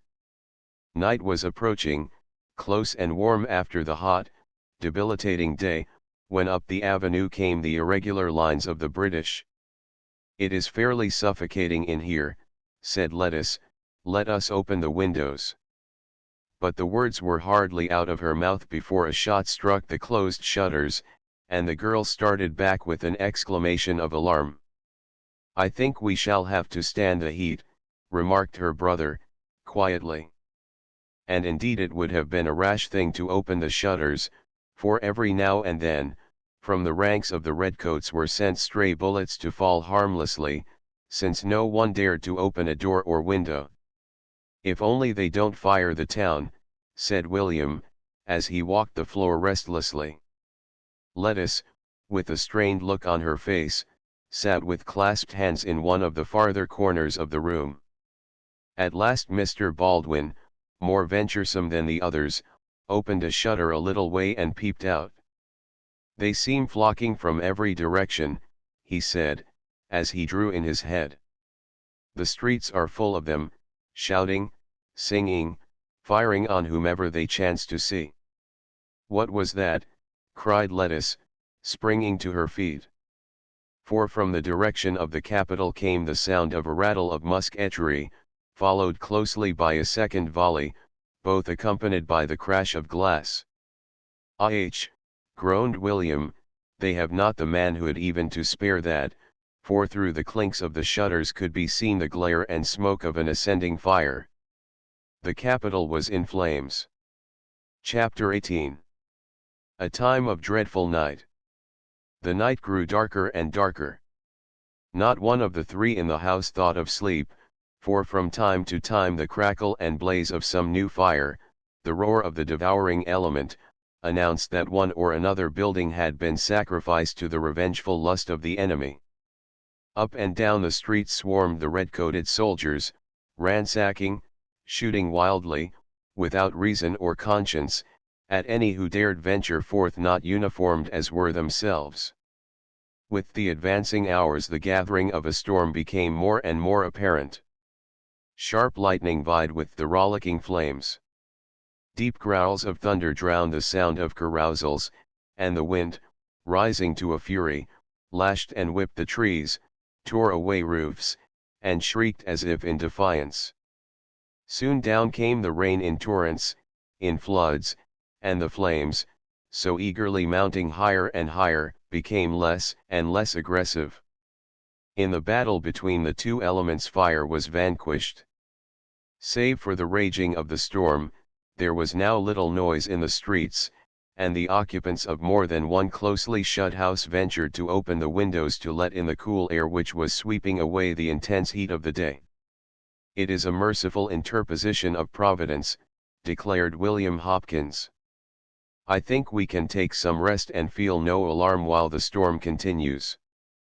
Go to bed, Lettuce." And Lettuce, feeling suddenly heavy-eyed and weary, now that the strain was relieved, obeyed, and soon sank into a deep slumber.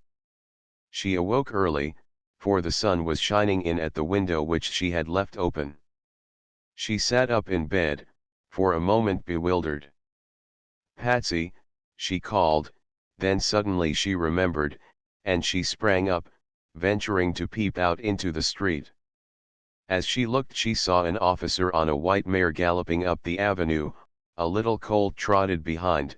It seemed an incongruous sight in that scene of desolation. The streets were full of bits of paper, some charred and soaked with rain.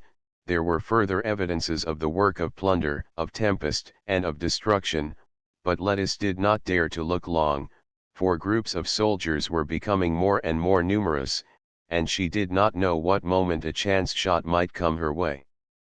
She closed the shutters softly, dressed herself, and ran downstairs. "I must try to get up some sort of breakfast," she said to herself, as she rummaged through closets and pantry. She was fortunate in finding coffee, bacon, cornmeal, and some sour milk. With deft fingers she kindled a fire, and then discovered that the water buckets were all empty.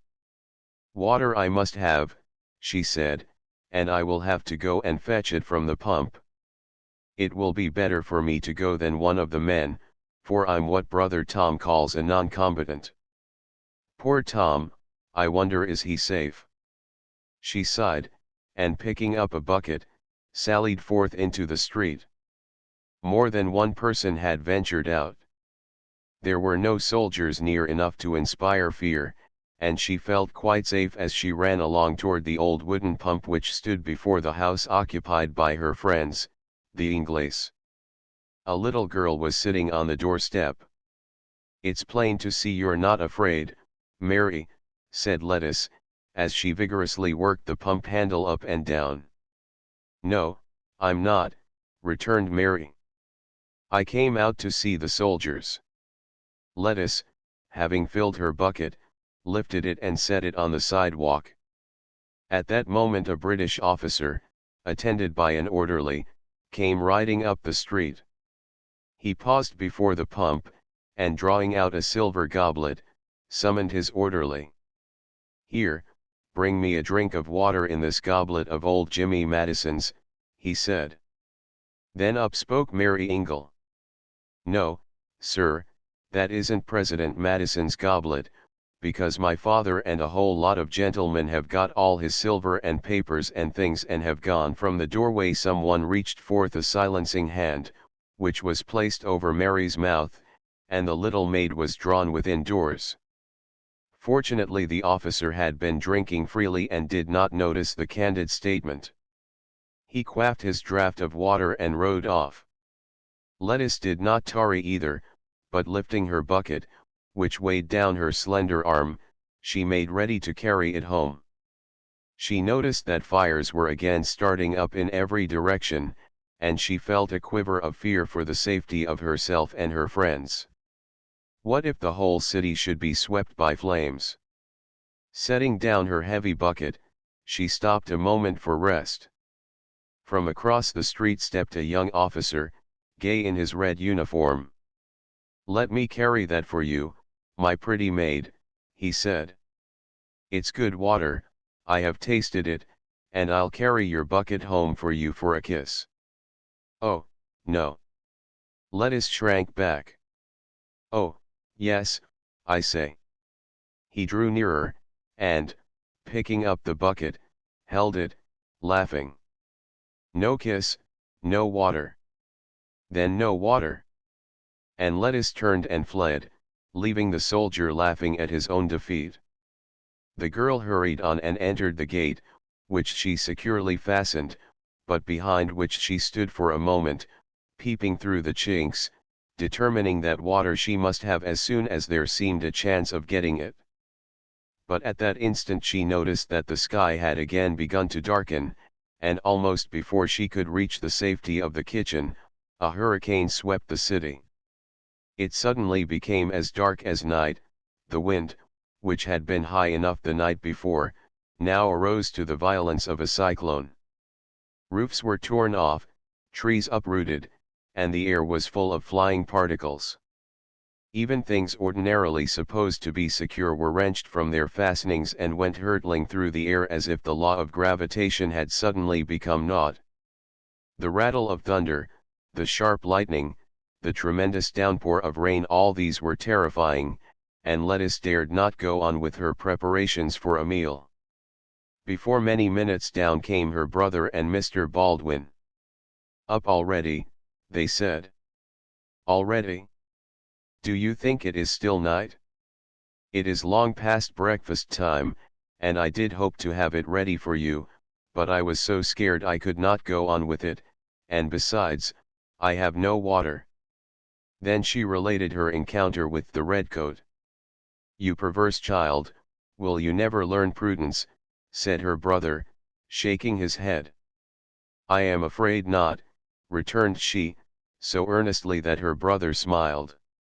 "Anyhow," she said triumphantly, "I saw Admiral Coburn on his white mare, riding up the avenue this morning. It was when I first got up, and it was so funny to see the little colt trotting on behind." "How do you know it was he?" her brother asked. "Mary Ingle told me when I was talking to her this morning." "Dear me, I wish I had Ludi here." "I am glad you haven't," returned her brother. "Ludi is a perfect baby, and afraid of her own shadow. She'd be worse than no one at all in all this." "Gracious," exclaimed Lettuce, "what a report that was! The lightning has struck somewhere very near, but it shook the whole house." "That was no lightning stroke," Mr. Baldwin declared, "it was an explosion of some kind." "Oh, I hope nothing has happened to our friends at the arsenal." It seemed to come from that direction. There was no cessation of the terrible storm, and Lettuce finally declared that water they must have. "If I only could have brought my bucket safely home," she said wistfully. "There is water enough," Mr. Baldwin said quietly, "when it is coming down in sheets like this. Just set something outside to catch it. Here, I will do it." And he picked up a water bucket and placed it where it would soon fill. "What a goose I am," said Lettuce. "Why didn't I think of that? Did you get very wet?" "Nothing to speak of." "May I help you get breakfast?" "What can I do?" "You may set the table, if you will. Brother William is bringing candles. I am glad of that, for I could scarcely tell meal from sugar in this light." The three busied themselves in preparing the simple meal and ate it with a heartiness which long fasting supplied. "There are more fires lighted. I believe every building of any importance has been set fire to," said Lettuce, dolefully. "And to think of being in the midst of all this dreadful time. I am so thankful for this rain, maybe it will put out the fires. It does seem as if a special providence had sent it. Isn't it a terrible storm? Why, I even saw feather beds go flying through the air." Mr. Baldwin laughed. "Those feathers probably flew higher than they ever did before," he remarked. They were feeling quite cheerful since their meal and were now sitting at one of the back windows watching the steadily descending rain. William had left the room, saying he meant to go in to see the Ingles and hear if they had any news to give. "We have shared more than one danger," said Lettuce, after a while. I feel now as if when this war comes to an end, there must be a few of my friends who will be linked to me by stronger bonds than those of an ordinary friendship. I am glad then that I have been of the privileged few, though I would rather have spared you these sad experiences. I wish I could have borne them for you, her companion said. Have you not borne enough? Lettice gave a glance at the bandaged arm. A trifle, compared to that which some suffered, yet sufficient to dash some bright hopes. I don't see why. Lettice looked down. A man who has nothing but his chosen profession, and who has lost his chances of promotion in that, must stand aside and let others win what neither fortune nor honor will permit him to ask for, he replied steadily. But everything is not to be won by fortune and honors. Would a man be justified in seeking the love of a woman to whom he can offer nothing but a very uncertain future? If a woman loves a man, does she care to give anyone else the right to win her? Just then, with a shriek and a wail, a gust of wind arose, and hurled against the window a branch wrenched from a tree. It came with such terrifying force as to shiver the glass, and almost simultaneously came a vivid flash of lightning and a terrific crash of thunder. Lettice, stunned and frightened, staggered against the wall and slid helplessly to the floor, affected by the lightning which had struck a tree nearby. In an instant Mr. Baldwin was by her side. He lifted her head to his shoulder, murmuring, "My love, my darling, are you hurt?" She raised her head, half dazed, and looked at him without speaking, then her head dropped heavily on his shoulder again, and he held her thus, till in a few moments the sudden dash of the storm had abated. Then both rose to their feet. "I wonder where William is," Lettice said faintly, and suddenly feeling shy. She did not finish her sentence, for her brother entered the room. "I been out," he said, shaking the drops from his hat. "I went first to the Ingles and heard some news there, and then I thought I would look around a little for myself." "In all this fearful gale?" Lettice said. "Yes, I knew there would be little danger from the redcoats while the storm lasted. Fires are smoldering in every direction. That explosion we heard was caused by the throwing of a lighted torch into an old well where part of our powder was secreted. 25 Britishers were hurled into eternity by the explosion, and many were badly wounded. I think this experience, on the whole, has been too much for Coburn, for I was told that he is getting ready to leave." "Oh, I am glad," said Lettice. "Did none of those flying boards hit you?" "No, I managed to dodge them, and I didn't go very far." "I see you have had an accident here. We must stop up that window, the rain is pouring in." "Yes." Lettice looked down, and the color which had left her cheeks came slowly back again. "Miss Lettice narrowly escaped being struck by lightning," Mr. Baldwin said unsteadily. "She was sitting near the window when that tree there was struck, and she was stunned.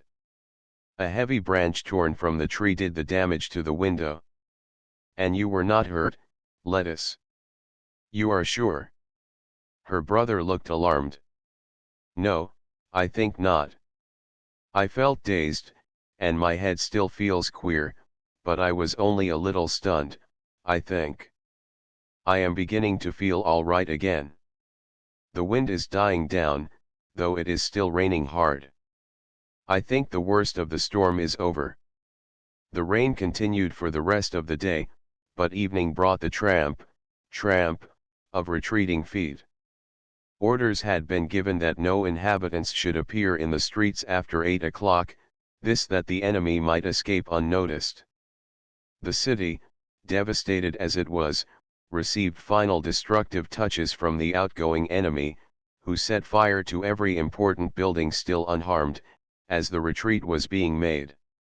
The departure of the foe seemed also to be the signal for the cessation of the tempest, for the setting sun shone forth, and the mutterings of thunder died away with the echoing tread of marching feet. "Free, At last, cried Lettuce, when it became known that the redcoats had really gone. Yes, but not safe. We're not out of the woods yet, her brother told her. Every man of us must fight those fires, or the little that's left will go. Run in and stay with the Ingles, Lettuce. Mr. Baldwin and I must go. Oh, but he is not well enough. I can carry a bucket of water, said the young man, smiling down at her. And ask no reward, she said in a whisper. He turned around and looked at her searchingly, so that a soft pink overspread her face. Would you give it? He whispered back. Then he bit his lip and turned away before she could answer, leaving her half abashed at her own words, and half sorry that she had let him go.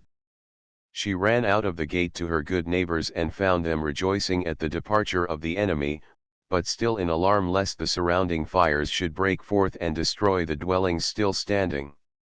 However, many willing hands were ready to stifle the rising flames, and forlorn, miserable, wretched-looking as the poor little city appeared, its season of trial was over. The despoiled capital was a poor abiding place, but as soon as Patsy and her sister returned, they urged Lettuce to stay, rather than to go back to Baltimore, whither her brother was bent on hurrying, for it was said that General Ross had his eyes turned upon that place. And they will not come here again, for they have taken all there was to take. Bad as it is, there is one consolation: if there is one place above another that is absolutely safe, it is Washington, said Patsy. You would better stay with us, Lettuce. I should think you had seen about enough of this war. But Lettuce shook her head. It is dreadful to think of anything happening to Betty and the baby, and my brother will be there. I must stick by my family through thick and thin. And she set forth, to arrive in Baltimore, there to find everyone apprehensive of an attack from the British. Betty hugged and kissed her, and declared it was dreadful to think of the scenes she had witnessed, and then she ran to her husband and cuddled in his arms, putting her hand over his lips when he attempted to tell her of the defeat. I won't hear it, she cried. I don't care if they all did run. I'd 1,000 times rather that, than to have you brought home to me dead or wounded. I am tremendously thankful you didn't give them a chance to shoot you. I am so thankful that I cannot consider anything else. I believe I agree with you, Lettuce joined in. What do you think of it, Aunt Martha? I think he could do no less, under the circumstances. It was not his fault that there was a retreat, and he would have been foolish to stand up alone and defy the entire British army. At which they all laughed and settled down composedly to hear Lettuce's story. Danny curled himself up in one corner, all alert for thrilling adventures, and Mrs. Flynn stood in the doorway, one hand on her hip and the other thoughtfully manipulating her chin as she listened. And now tell your bit o' news, ma'am, she said, turning to Mrs. Tom Hopkins, when Lettuce had finished her tale. We've heard from Joe, Aunt Martha told them. Oh! Lettuce sprang to her feet. Where is he? In Dartmoor prison, poor fellow, and that is almost worse than to hear of his death, for it is doubtful if he will ever get out alive. How did you hear? Through a fellow prisoner, who made his escape, and who promised, should he succeed in getting away, that he would get word to us of Tom's whereabouts. We are all working, and my brother is using his influence to get an exchange. Would you tell Patsy? I think I would not, just yet, not till we are a little surer that our plans can be carried out. Have you anything to tell me? Asked Betty, as she came into Lettuce's room that night at bedtime. William has told me that you saw much of Mr. Baldwin, and that you left him but yesterday. So we did, but, oh, Betty, he cannot go back into the service, because he has lost his left hand with a part of his arm, and he has no money, and, besides, he wouldn't ask me if he had, for he doesn't think a man maimed and without a profession of some kind would have a right to do it. Neither would he. But never mind, my love, I wouldn't make myself unhappy over it, love finds a way. And would you take your Yankee lad single-handed? Now, Betty, you will joke. Yes, she hid her face on Betty's shoulder. I really would. I said you would be a New Englander yet. I shall have to hand you over to Aunt Martha tomorrow and let her teach you how to bake beans. But there's no need. You see, he'll not ask for me. Nonsense, wait till the war is over. What about Robert Clinton, Lettuce? What about him? Yes, you don't care one wee little bit for him. No, no, no. Does your what is his name, Ellicott, know that? I don't know. I wouldn't be likely to take him by the lapel of his coat and say, M.R. Baldwin, I want you should know I don't care for Robert Clinton. Lettuce imitated Rhoda's tones so exactly that Betty laughed. No, you couldn't do that, she agreed. Now I have something to tell you. He, like an honorable gentleman, has told William that in a moment of excitement, when he thought you were in danger, he declared his love for you, and oh, Betty, what? He has never referred to it since, and tell me, what did William say? He requested him not to see you or communicate with you till your father's permission could be obtained. Lettuce heaved a deep sigh. And what did he say? He promised, but asked that you might know, so, as William had no liking to tell you himself, he asked me to do it. So there, my disagreeable task is over. Do you forgive me for my part in it? I thank you for your gentle way of telling me, and I would rather have heard it from you than from William. Thank you, dear. Now, never mind, my honey, just bide your time. For myself, I like Mr. Ellicott Baldwin mightily. Don't you miss poor Ludi, when it comes to a matter of toilet? She asked, to change the subject.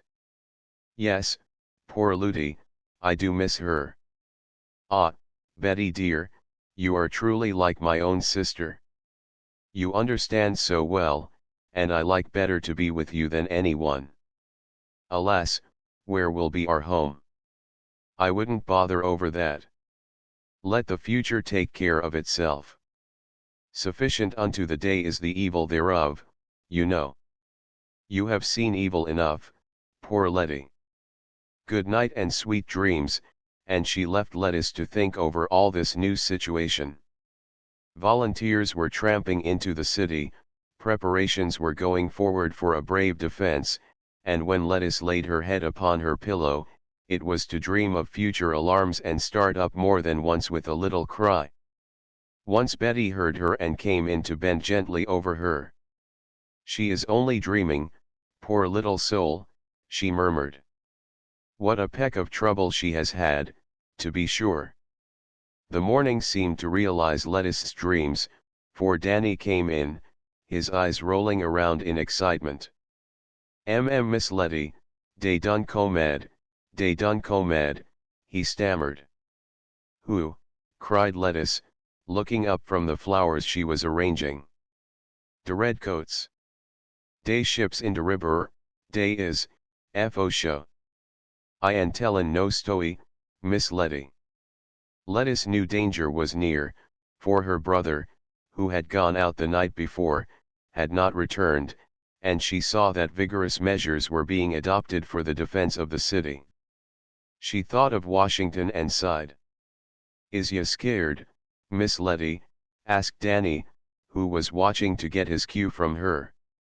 Not scared, but very anxious. Where is Miss Betty? She put in de baby ter sleep. Miss Marthy, she fussin' roon laka ol hen. Sh. You mustn't talk that way, Lettuce chided, in a severe tone. Aunt Martha, she said, stepping to the window which looked out upon the porch where she was, Do you suppose it is really true that the British are here? Don't ask me, child. I am distracted. Ought we to stay or go? I do want to do my duty. Lettuce smiled. I don't see that anything will be gained by going, at least, not yet. I think we are about as safe here as anywhere. Oh, Aunt Martha, she clasped her hands closely, we'll conquer or we'll die. I am sure this time we must drive them back. We have good defenses, Mr. Key told me so last night, and he said, we are in earnest this time, they'll not find it so easy to get into Baltimore as into Washington. Aunt Martha stood considering the situation. Where would you go, if you did leave? Lettuce asked. Somewhere out of town, but as you say, no doubt we are as safe here as anywhere we might hit upon. It doesn't seem a very fitting time to be arranging flowers, Lettuce. You'd better be scraping lint, there probably will be need of it. But the flowers don't stop blooming, battles or no battles, Lettuce returned. Yet she bore her bowl of china asters indoors, and, taking a roll of linen from her aunt's hand, she sat down to scrape lint. Chapter 19. The Star-Spangled Banner. From time to time during the day came news of a possible engagement. Frigates, bomb ketches, and small vessels were reported to be ranging themselves in position to cannonade the fort and the town. Off North Point lay the ships of the line. In the night began the debarkation of the British, and by noon the next day a battle was imminent. It was an anxious time for those within the town, whose brothers, husbands, sons, or lovers had gone out to meet the enemy. Aunt Martha religiously refrained from idleness, and vigorously scraped her lint when she was doing nothing else. Lettuce and Betty helped her by fits and starts. But I cannot keep my mind on anything, said Lettuce. I am so nervous, so anxious. You'd much better be occupied, returned her aunt, patting a soft pile of her linen scrapings.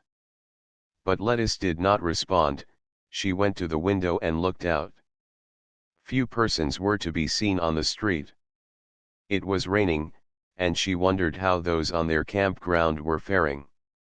All day Sunday there came reports of the further movements of the British, who had by this time landed their troops at North Point, and what might be next expected no one knew, though all feared ill news.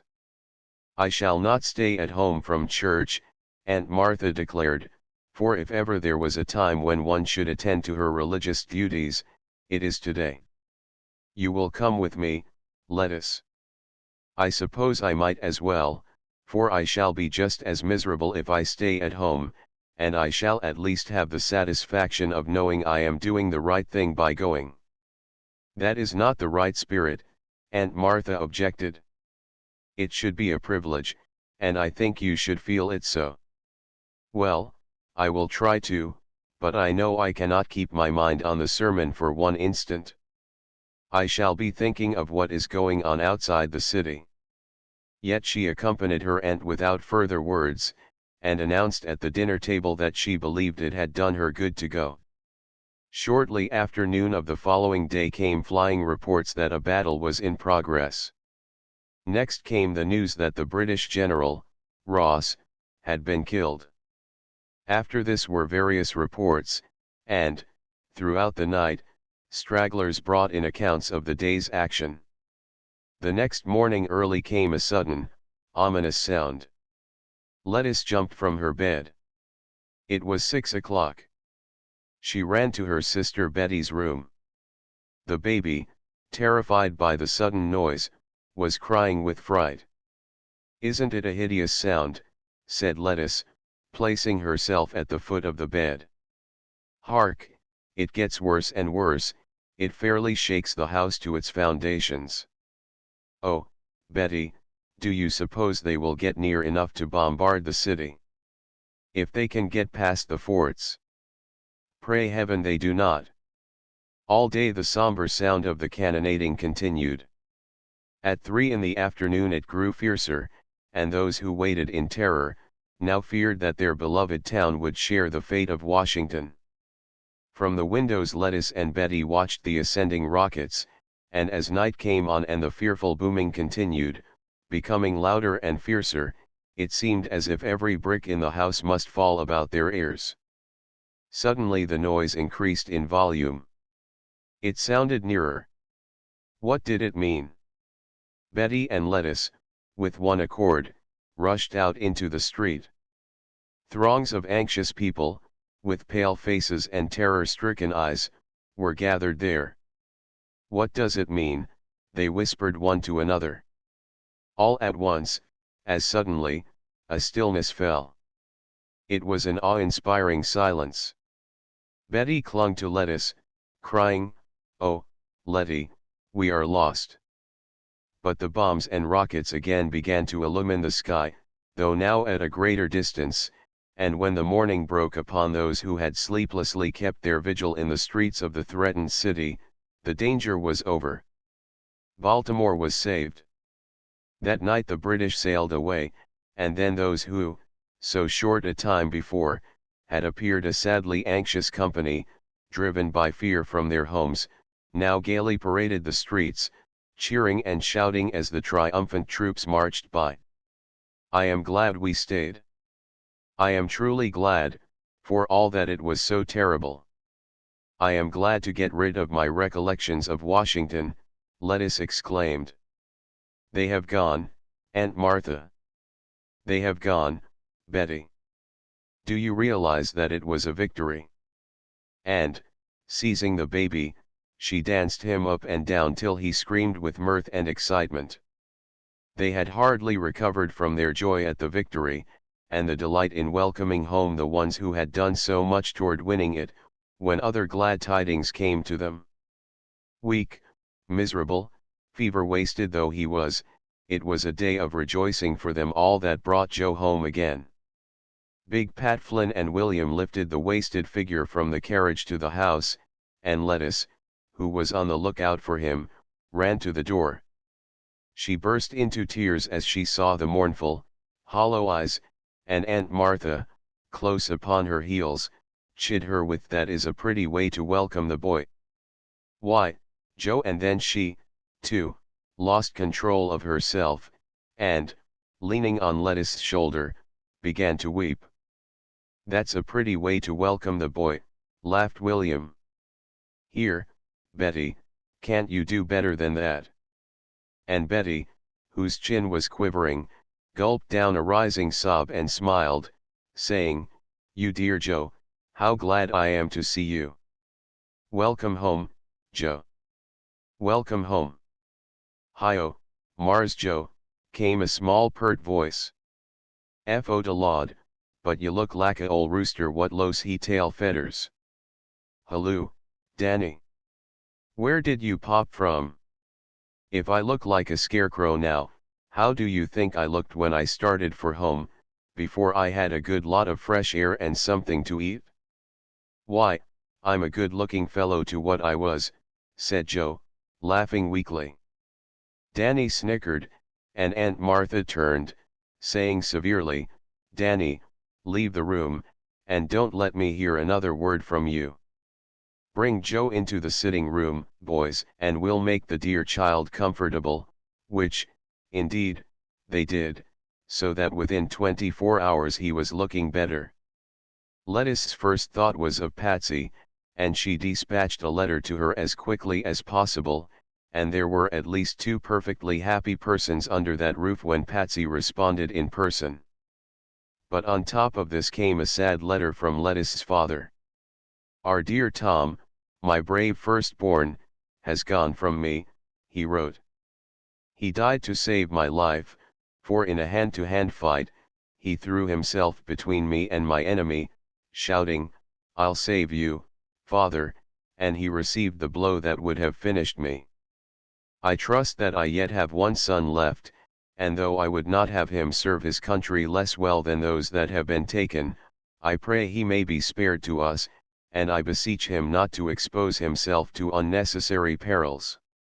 "Dear old Tom," Lettuce murmured, With softly falling tears, it seems as if he returns simply to retrieve himself and to leave behind a loving memory of him. We can be proud of him, now. But oh, Jamie has gone, and Tom has gone, and all I have left is brother William. Even Lootie is taken from me. But a few days after this came a surprise for Lettuce. Danny, with dancing eyes, and ducking his head as he gave frequent smothered bursts of laughter, appeared at the sitting room door where Lettuce sat with her cousin Joe and Patsy. "Somebody out here ter see ya, Miss Letty," Danny announced, and then he ran. "Come back here, you rascal," called Joe. "Haven't you any better manners? Tell Miss Letty who it is." Danny rolled his eyes toward the door. "She say I isn't to tell, Sue."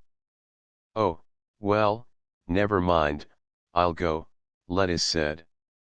She opened the door and stepped out upon the porch. In one corner stood a figure in blue sunbonnet and checked gingham frock. It looked strangely familiar.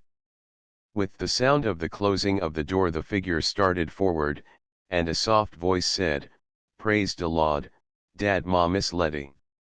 I is got back." "Lootie," cried Lettuce, running toward the girl and throwing her arms around her. "Where have you been all this time?" "'Deed, miss, I doesn't know. Dem Britishers done tek me off and cay me some wars, I dunno war nor YFO, and when de man what say he own me gets killed in dat battle ya alls has, I gets a chance to run away, and I too ns ma face tods Baltimo, and I keeps a-injin along twel I gets higher, and higher I is. Law, Miss Letty, you never thought I done run away moss f? No, ma'am, I ain't no such notion. I yo own gal, and I don never want no other mistis." Lettuce, in sheer delight, gazed at her as if she could not believe her eyes. "I scared you get maed, Miss Letty," Lootie went on, "and go off yonder wid dat Mars Clinton." "You need never be afraid of that," said Lettuce, decidedly. Lootie twisted her bonnet strings around her finger. "Miss Letty, is you know what become of Jubal?" she asked miserably. Lettuce shook her head. "I knows," said Lootie, solemnly, "de po misable sinna is gone to glory, and I see him go." "Yas, ma'am, dey blow him into kingdom come, cause he such a sneakin' varmint, and he try to do dem redcoats lak he done ya alls, and dey don stand no such wucks, no ma'am, and dey ups and shoots him." "Miss Letty, Danny say young Mars Torm done gone to glory, too. Is dat so?" "Yes," replied Lettuce, "he died bravely, Lootie, poor dear Tom. Come in, now, and pay your respects to Miss Betty and the rest. Aunt Martha will have to let me keep you this time, for I don't intend to have you out of my sight till we are rid of the British for good and all." Lootie willingly sought Miss Betty, and Lettuce re-entered the room she had just left. She saw her cousin Joe quietly sleeping, one cheek resting on Patsy's hand, which she would not withdraw from its position.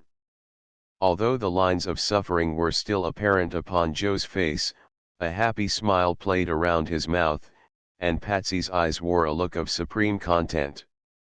That evening, when Lettuce's brother William came in, he drew from his pocket a small printed paper in handbill form. "Here, Lettuce," he said, "your friend, Mr. Francis Key, has distinguished himself. It seems he was on board one of the British ships the night of the bombardment a prisoner." Lettuce interrupted. "Yes, he went to try to gain the release of Dr. Beans, of Upper Marlborough, and was detained during the engagement. You can imagine his feelings, uncertain as to the result of the battle, and anxiously waiting through the long night for some sign to relieve his doubts and fears. The occasion, however, has given us a beautiful ode. Mr. Key, after being kept some time on board a British vessel, the Surprise, was at last returned to his own cartel ship, the Minden, and there, on the back of a letter, he wrote the song I have just handed to you. What is it called? Betty asked. The Bombardment of Fort McHenry, Lettice read from her paper. Read it out, Lettice, said her cousin Joe, and she began. Oh say, can you see, by the dawn's early light, what so proudly we hailed by the twilight's last gleaming. She read it through to the end to a group of attentive listeners. Fine. Beautiful. A noble production, came the comments. It is not generally known that Mr. Key wrote it, William went on to say, but his uncle, Judge Nicholson, told me that it was a fact, and that Frank had showed it to him, and that he, being vastly pleased with it, took it to the office of the Baltimore American and had a number of copies printed, one of which he gave to me. Everyone is singing it, and it promises to become very popular. The tune is that of Anacreon in Heaven.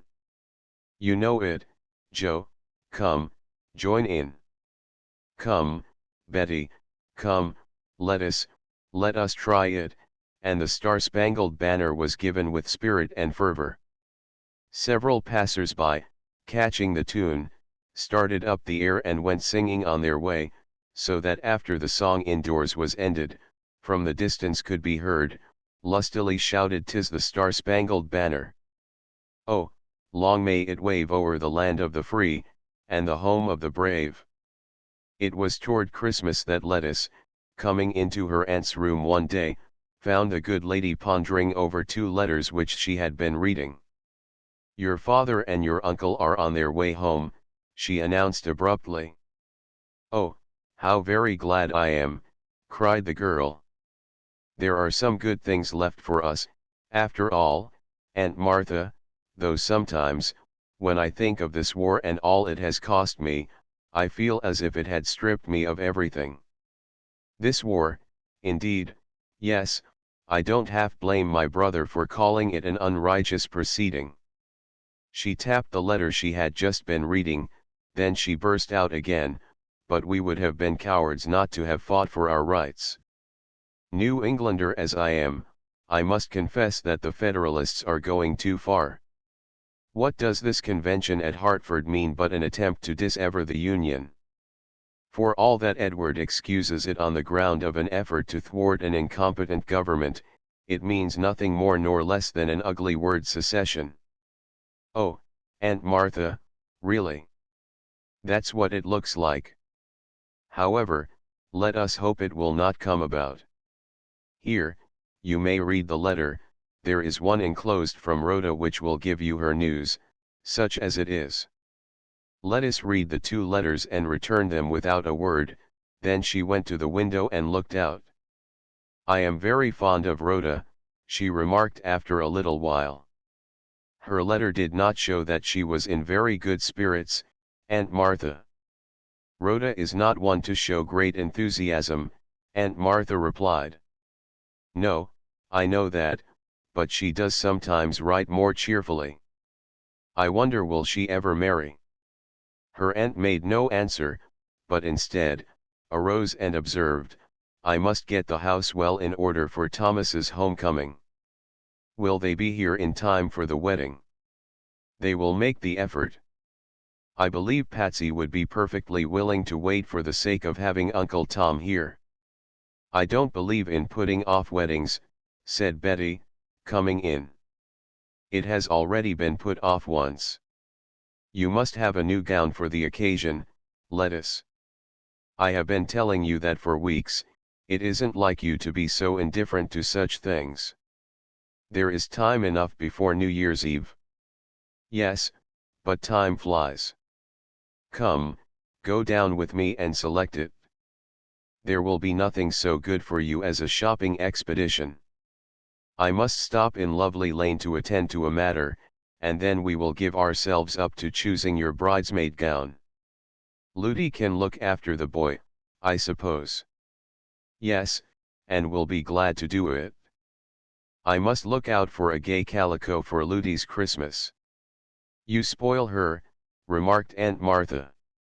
Maybe, but I am so glad to have her with me again. She came down a little later, cloaked and tippeted, her curls peeping from under her beaver hat. Betty looked at her mischievously. You are decked out fairly well, Letty. I'll warrant more than one head will be turned over a shoulder to look after you this morning. I care not whether any turn, sighed Lettuce. That accounts for your pensiveness, your poor little heart has slipped its leash, and you are pining for. Did I hear Aunt Martha say she had a letter from Rhoda? Lettuce, you are not mourning for Robert Clinton. How many times must I tell you? No, no, no, replied Lettuce, pettishly. I don't care a whit for him, as you know well, yet, all this morning's news has brought back the past very vividly, and makes me remember that my home is gone, and my two brothers, one lies on the shores of the Great Lakes, and one in our own forsaken graveyard. To think that, after all, poor Tom should be denied a resting place beside his own kith and kin. What matters that to him? He has won himself a lasting name for courage and faithfulness, and that is a comfort. Now do put by these sad thoughts and let us talk of the wedding. Oh, by the way, I heard a piece of news. William says Becky Lowe is to marry Stephen Dean. He has won his lady love after all these years of devotion. There is nothing like perseverance, you see. Poor Birkett. Why, poor Birkett? Because he didn't persevere, he was too easily set back. Now, Betty, I never had a single thought of Birkett. He is a nice lad, but too young for my liking.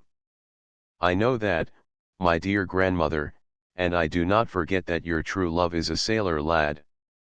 You mean he was? My dear love will never again be a sailor. There are other things he can be. He has been true to his word, has he, Lettuce? Of course, she returned proudly. If he made a promise to William, he will keep it to the bitter end. Well, it is a great thing to be able to have faith in one's true love. Here we are. Now let us see what we can find to make my little sister outshine the bride. And they were soon absorbed in turning over mulls and muslins, till they settled upon what suited them. Then came a visit to the mantua maker, and the two returned home in fine spirits. The days sped by, till the last day of the year brought Patsy's wedding day. Sylvia's ramble was open to receive all the Hopkins tribe, and Aunt Martha, more excited than Lettuce had ever seen her, went around with a duster from room to room. Do sit down, Aunt Martha, her niece begged. You will be tired out before night, and these rooms are already as clean as hands can make them. My child, I can't sit down.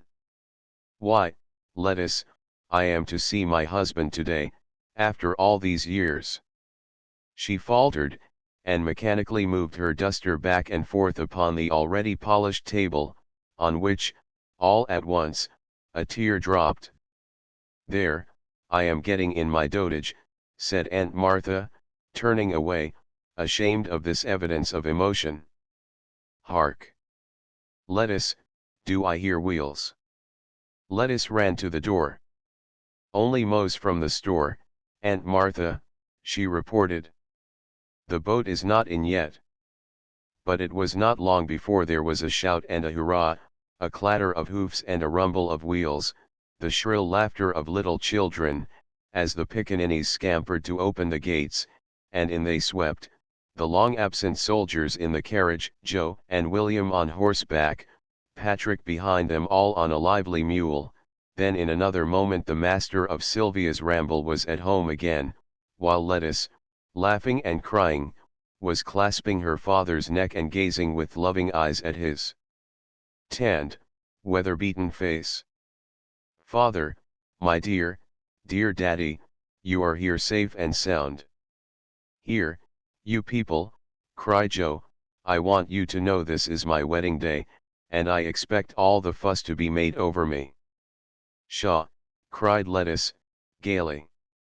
People can get married any day, but it isn't every day that one has a chance of welcoming back war-stained veterans. Can get married any day, eh? Well, I haven't found that I could, or I'd have been a Benedict something over a year. This is better than Dartmoor prison, isn't it, Joe? Said his uncle. Sh. Let us have no such reminiscences today, said Betty. And then they all went into the house to discuss the dinner, over the preparation of which Aunt Martha had spent much anxious thought. Chapter XX. Her Valentine. Lettuce was not long in seeking a private talk with her father. There was so much that each wanted to say without the presence of listeners, and when many of the sad things had been talked over, and when the gladness of the present again enfolded them, her father drew the girl close to him. "And what is this I hear of an impecunious young fellow who has dared to make love to my daughter?" he said. "He didn't, father, he really didn't, he couldn't help himself, for it was in a moment of great suspense." And she told him the circumstances. "And you have not given him any reason to hope he may win you?" "No. I don't know. I like him, you know." She twisted a button on her father's coat round and round. He shook his head. "That will not do, my baby. You are too young to judge of what is best for you. Give him no more thought. I cannot have my little girl throw herself away upon a poverty-stricken fellow with no means of livelihood and not likely to have any. You are still too young to have this weigh long upon you, my love. Be guided by your daddy, who thinks only of your happiness, and give up this young man, if you love me." Lettuce's lip quivered, but she said bravely, "But suppose I cannot help loving him, father?" "I would not love you any the less, and it would only mean that I would always be at home with you, if I were faithful to him the rest of my life." "You have not seen him?" "He has kept his word to William that he would not try to see you till my return." "Yes, but I know he is as true to me as I am to him." "If you say so, father, I will not see him again, and I know he would not have me do anything to make you unhappy," but she put her head on her father's shoulder to hide her wet eyes. Mr. Hopkins looked troubled. "Well, my love, well, just let me have time to look further into the matter. I didn't realize that you felt so about it. Don't let your old dad make you unhappy upon this very first day of his homecoming. Cheer up now, and let it rest as it is for the present. I promise you to give the subject my best attention." Lettuce put up her mouth for a kiss, feeling a little more comforted. Surely her father loved her too well to let her be miserable all the days of her life. Perhaps, after years and years of waiting, when her lad should have become a rich man through some unexpected means, her father would consent. Meantime she would try to be happy, and she could at least think of him, even if she didn't see him. If there was happiness and peace at Sylvia's ramble, so there was a great joy in the home of the fair bride. Such a glad ending to a sad year. Her Joe's wife? Faithful, loving Patsy had no other thought, and when, as the day drew to a close, and the guests from far and near came flocking in, each whispered to the other, "Did you ever see such a radiant face as the bride's?"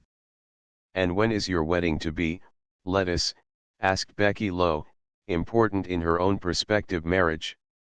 "Law, child, don't ask me," replied Lettuce, lightly. "But pray don't insist that I shall be your bridesmaid, Becky, if you would have me married, for this is my second service in that capacity. The first was at Brother William's wedding, and you know the old saying, 3 times a bridesmaid, never a bride." "Who told you I was to be married?" simpered Becky. "I didn't have to be told," Lettuce replied teasingly, "it is a self-evident fact." "Are we to have a dance?" So we are. With pleasure, Tyler. And leaving Becky, Lettuce was led out upon the floor. She longed, yet hesitated, to ask her partner when he had heard from his cousin, and where was he. But all of a sudden her heart stood still, for there in close converse with her father stood her comrade in many a perilous hour. He looked grave and was talking earnestly. Lettuce, so confused that she forgot her steps, turned the wrong person, to the amusement of her friends. Who could ever suppose that Lettuce Hopkins would forget a dance, cried one. So she recovered herself and took better heed to the figures of the cauliflower, and at the end of the dance was led back to her seat, her eager little heart beating fast. Why did he not come and speak to her? And oh dear, why should her father detain him?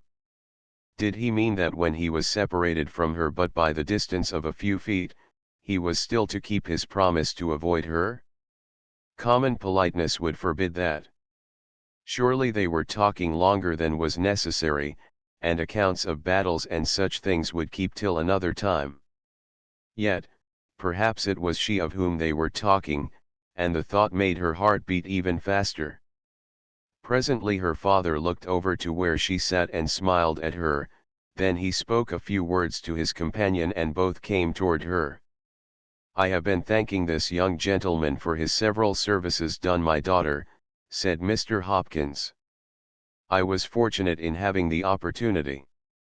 Lettuce looked up with a lovely smile and murmured a few conventional words of greeting. Lettuce, my love, said her father, gravely, do you know that Mr. Baldwin is the same who helped our poor Tom to escape from the British ship? Mr. Baldwin did not know him as the same, under his assumed name, and, strange as it may seem, I never connected Mr. Ellicott Baldwin with the young lieutenant who came so nobly to Tom's defense, and I promised Tom that if ever I had the chance I would try to pay his debt of gratitude. So, Mr. Baldwin, will you give my daughter your hand for this dance? The start and blush which followed these words caused Mr. Hopkins to smile. Would it tax your generosity beyond its limit to ask you to grant my request for a dance, Miss Lettuce, said Mr. Baldwin, looking at her with all his soul in his eyes.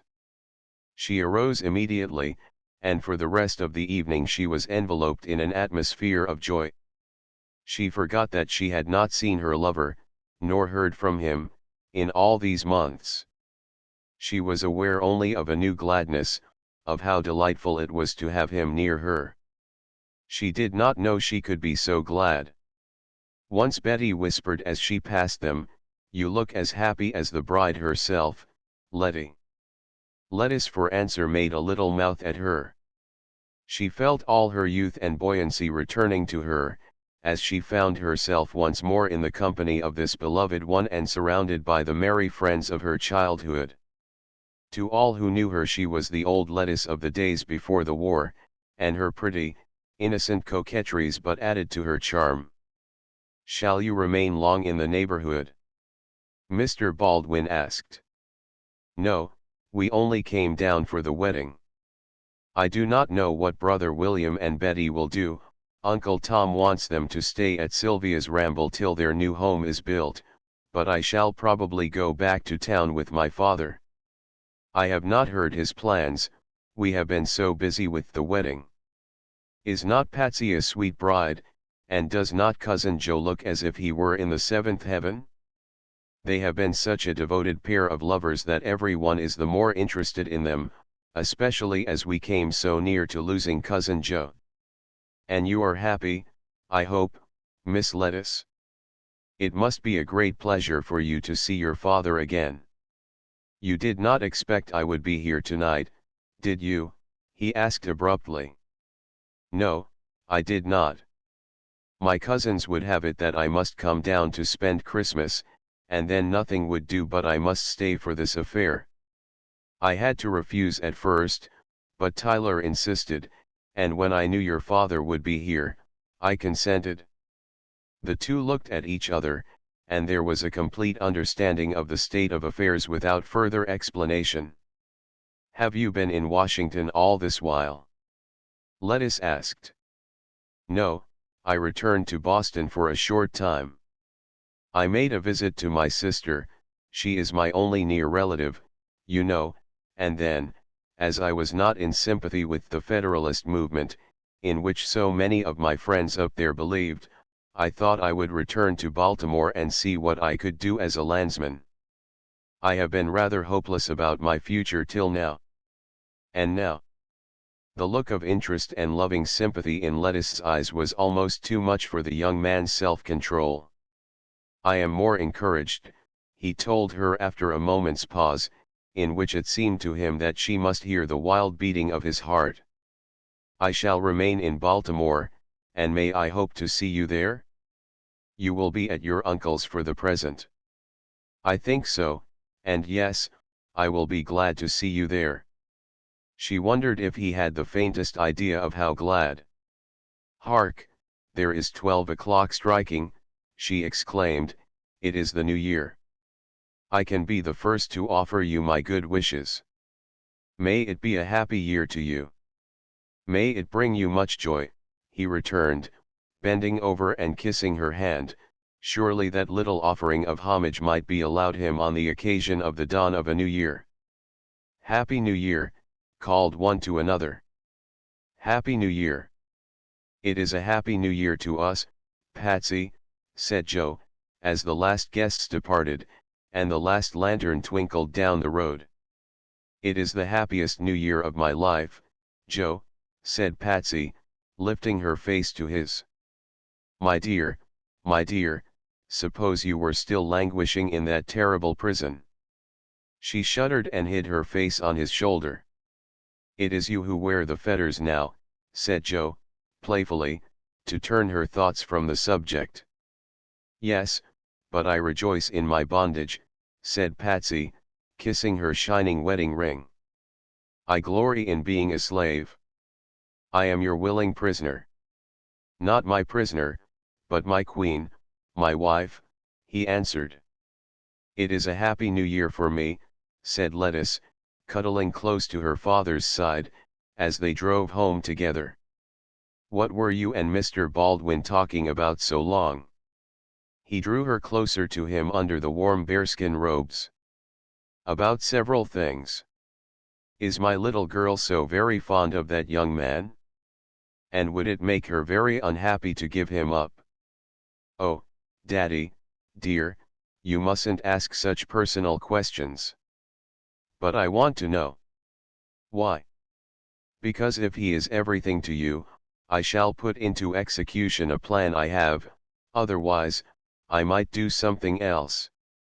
You see, he has no future, my child, unless someone uses influence to give him a start.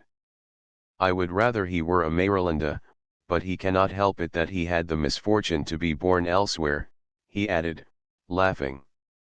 "Now, the question is, how far shall I use that influence?" Lettuce's answer came in muffled tones from under the robes: "Use every particle you possess." And her father, with a laugh that turned into a sigh, returned, "So let it be, my love. Now don't ask me any more questions, but let time decide how it will turn out." And Lettuce was quite content at this. The next thing they were all settled down in Baltimore, and Mr. Baldwin was filling the place Lettuce's father had always intended for Jamie, while Lettuce realized that this new confidential clerk was obliged to stop at the house very frequently upon one pretext or another. So the winter promised to be a very pleasant one.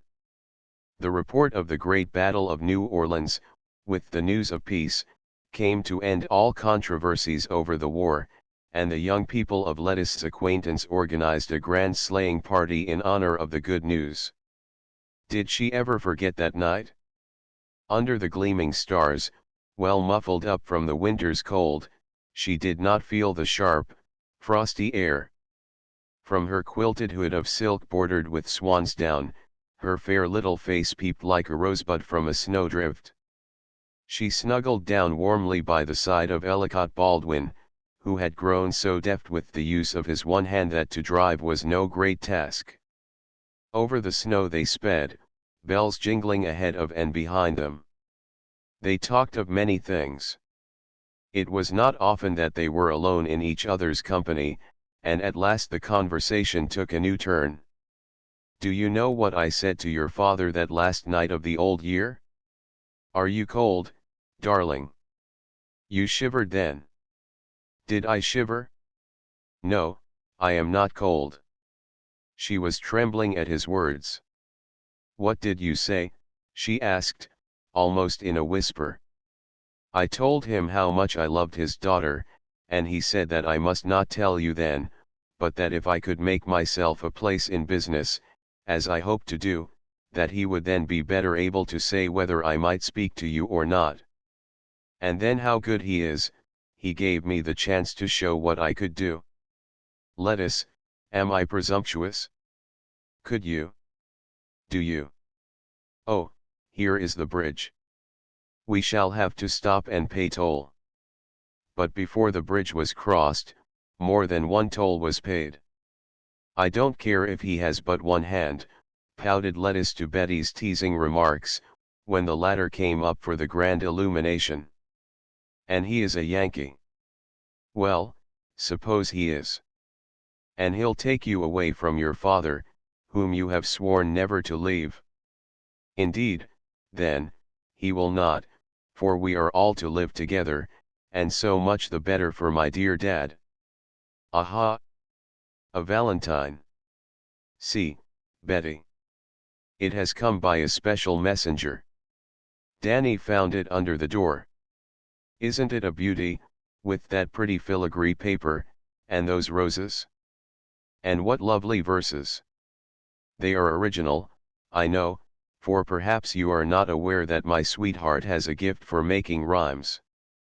Listen lines to the lady of my love. God bless thee, dearest, for thy love, whose pure and holy light, upon my pathway here below hath shed its radiance bright. God bless thee for the tenderness thy spirit I hath shown midst all the darkness, doubt, and gloom thy fond, true heart hath known. My dearest, I think but of thee in evening's silent hour. And when fond memory bears me back I gladly own thy power. Where'er I go, whate'er betide, one only love is mine.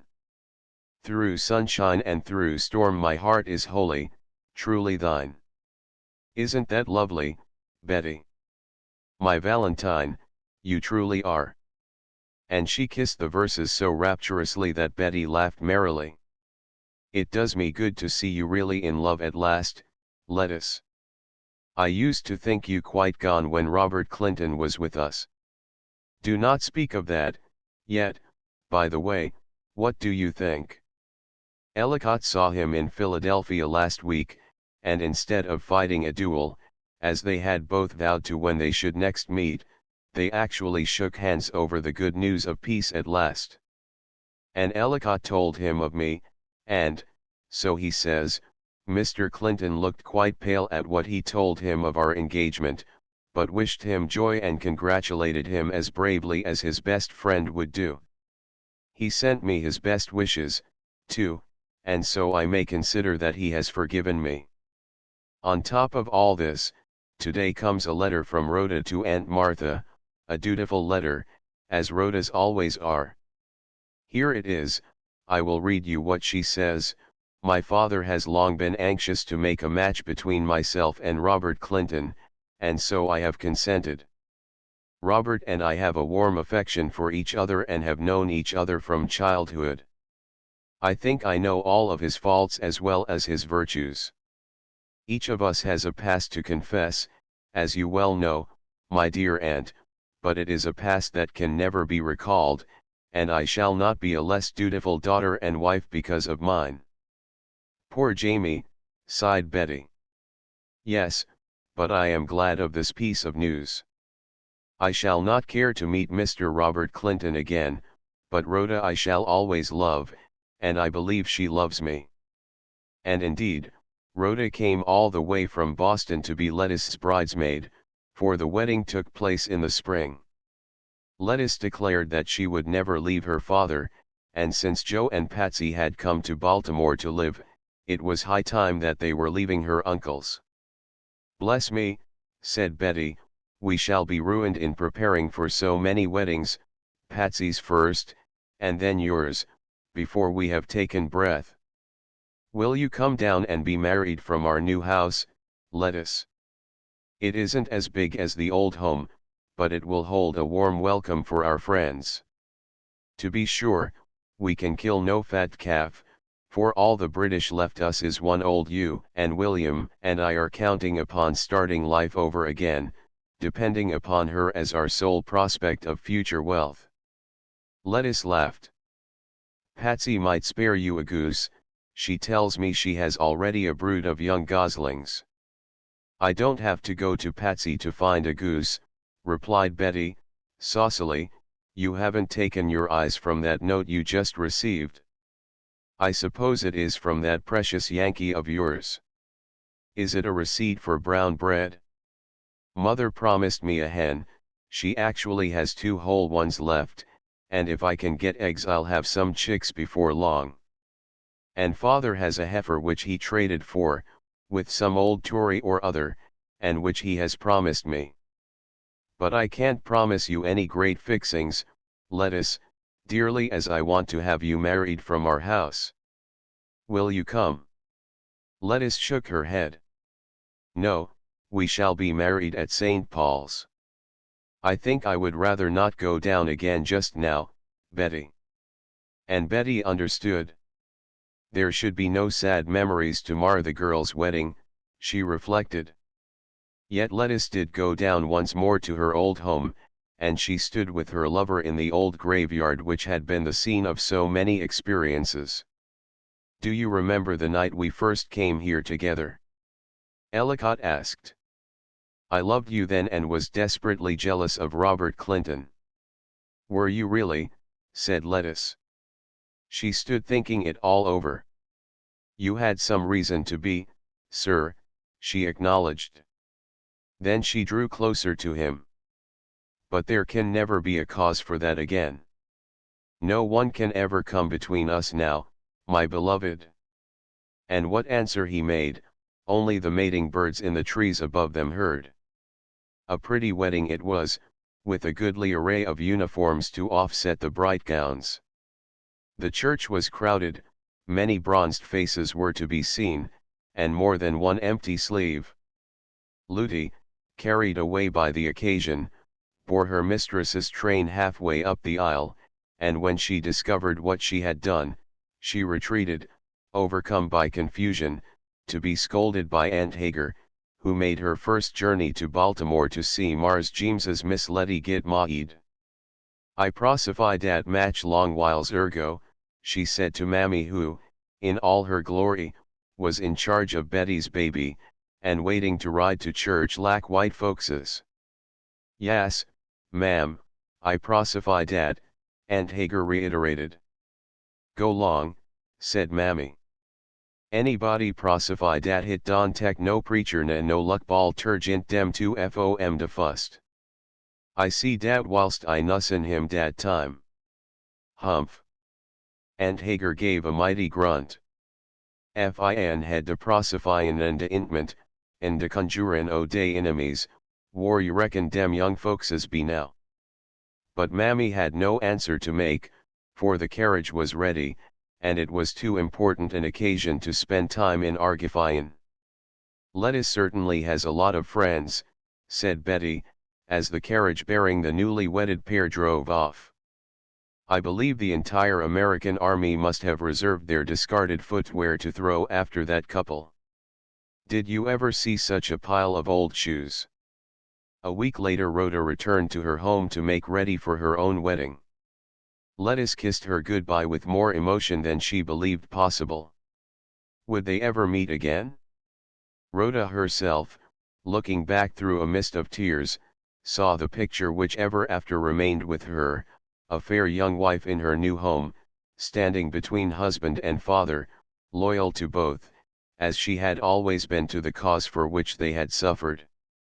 Transcriber's note: minor punctuation errors have been changed without notice.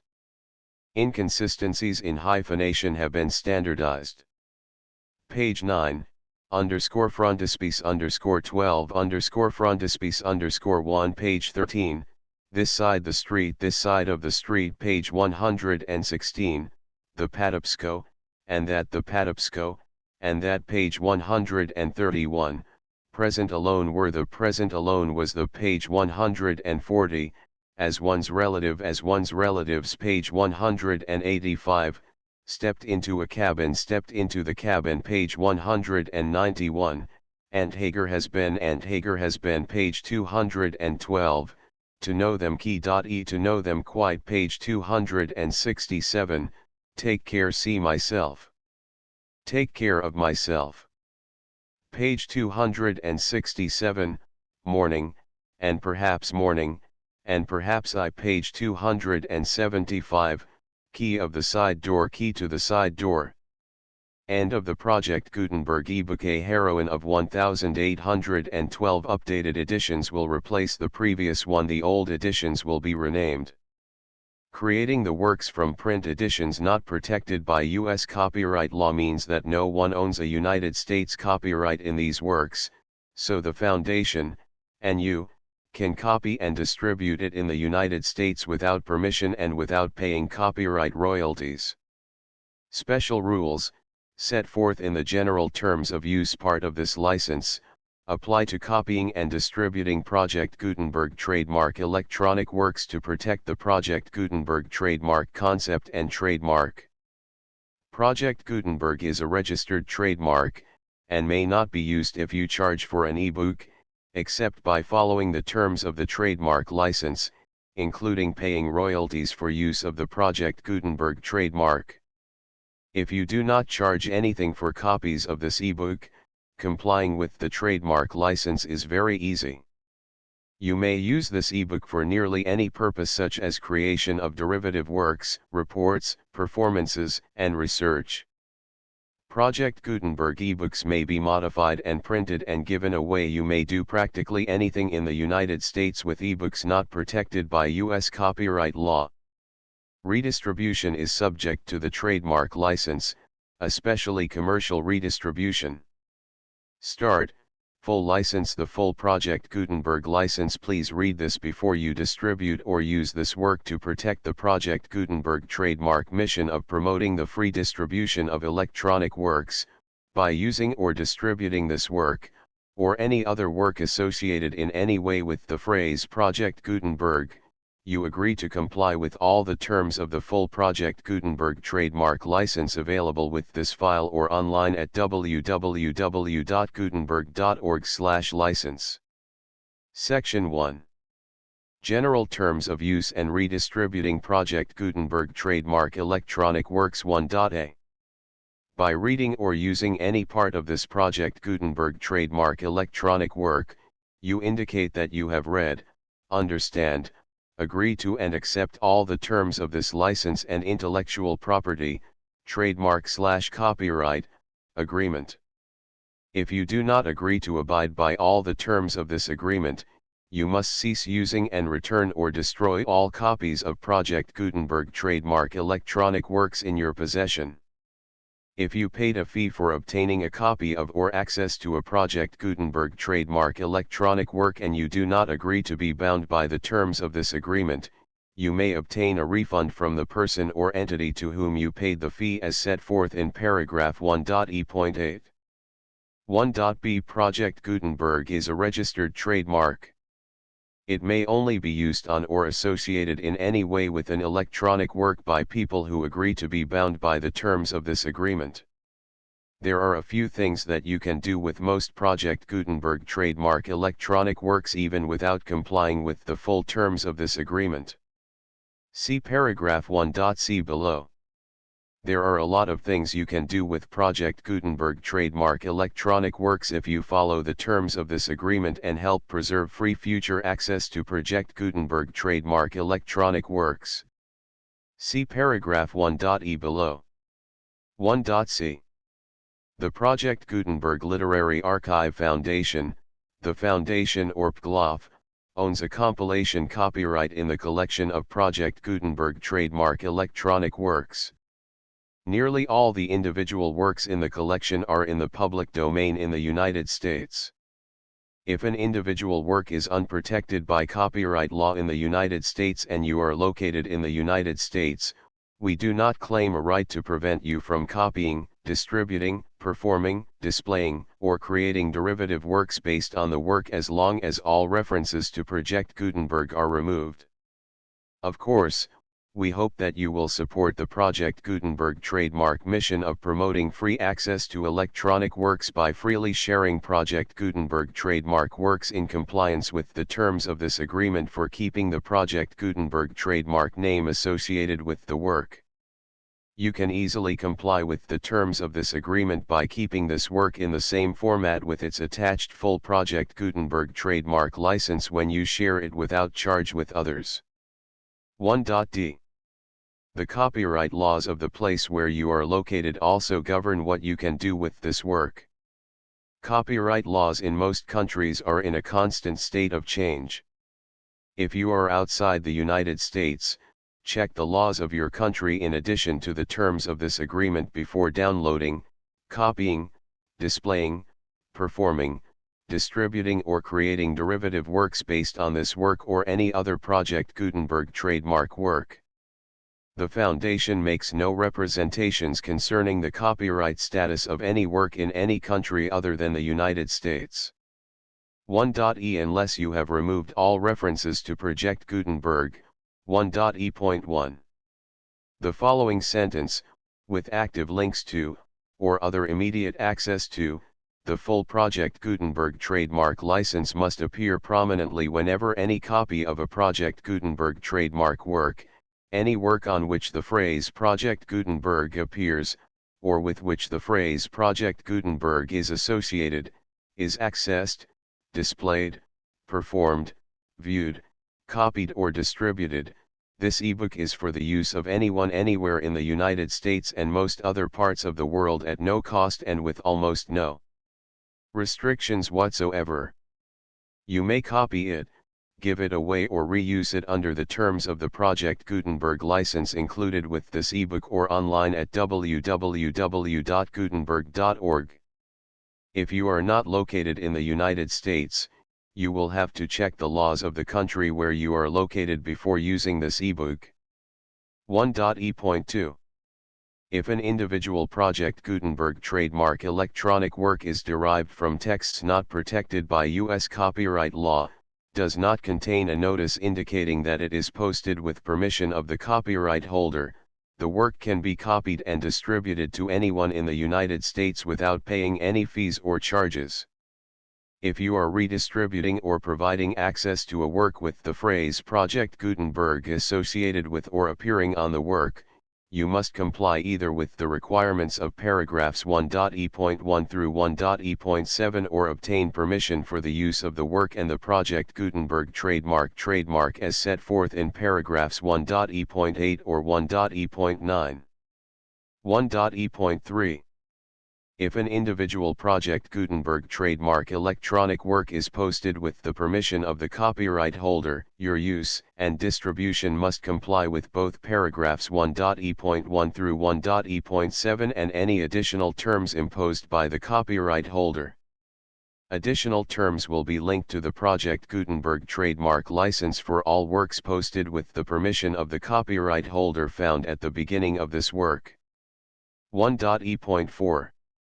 Do not unlink or detach or remove the full Project Gutenberg trademark license terms from this work, or any files containing a part of this work or any other work associated with Project Gutenberg trademark. 1.e.5. Do not copy, display, perform, distribute or redistribute this electronic work, or any part of this electronic work, without prominently displaying the sentence set forth in paragraph 1.e.1 with active links or immediate access to the full terms of the Project Gutenberg trademark license. 1.e.6. You may convert to and distribute this work in any binary, compressed, marked up, non-proprietary or proprietary form, including any word processing or hypertext form.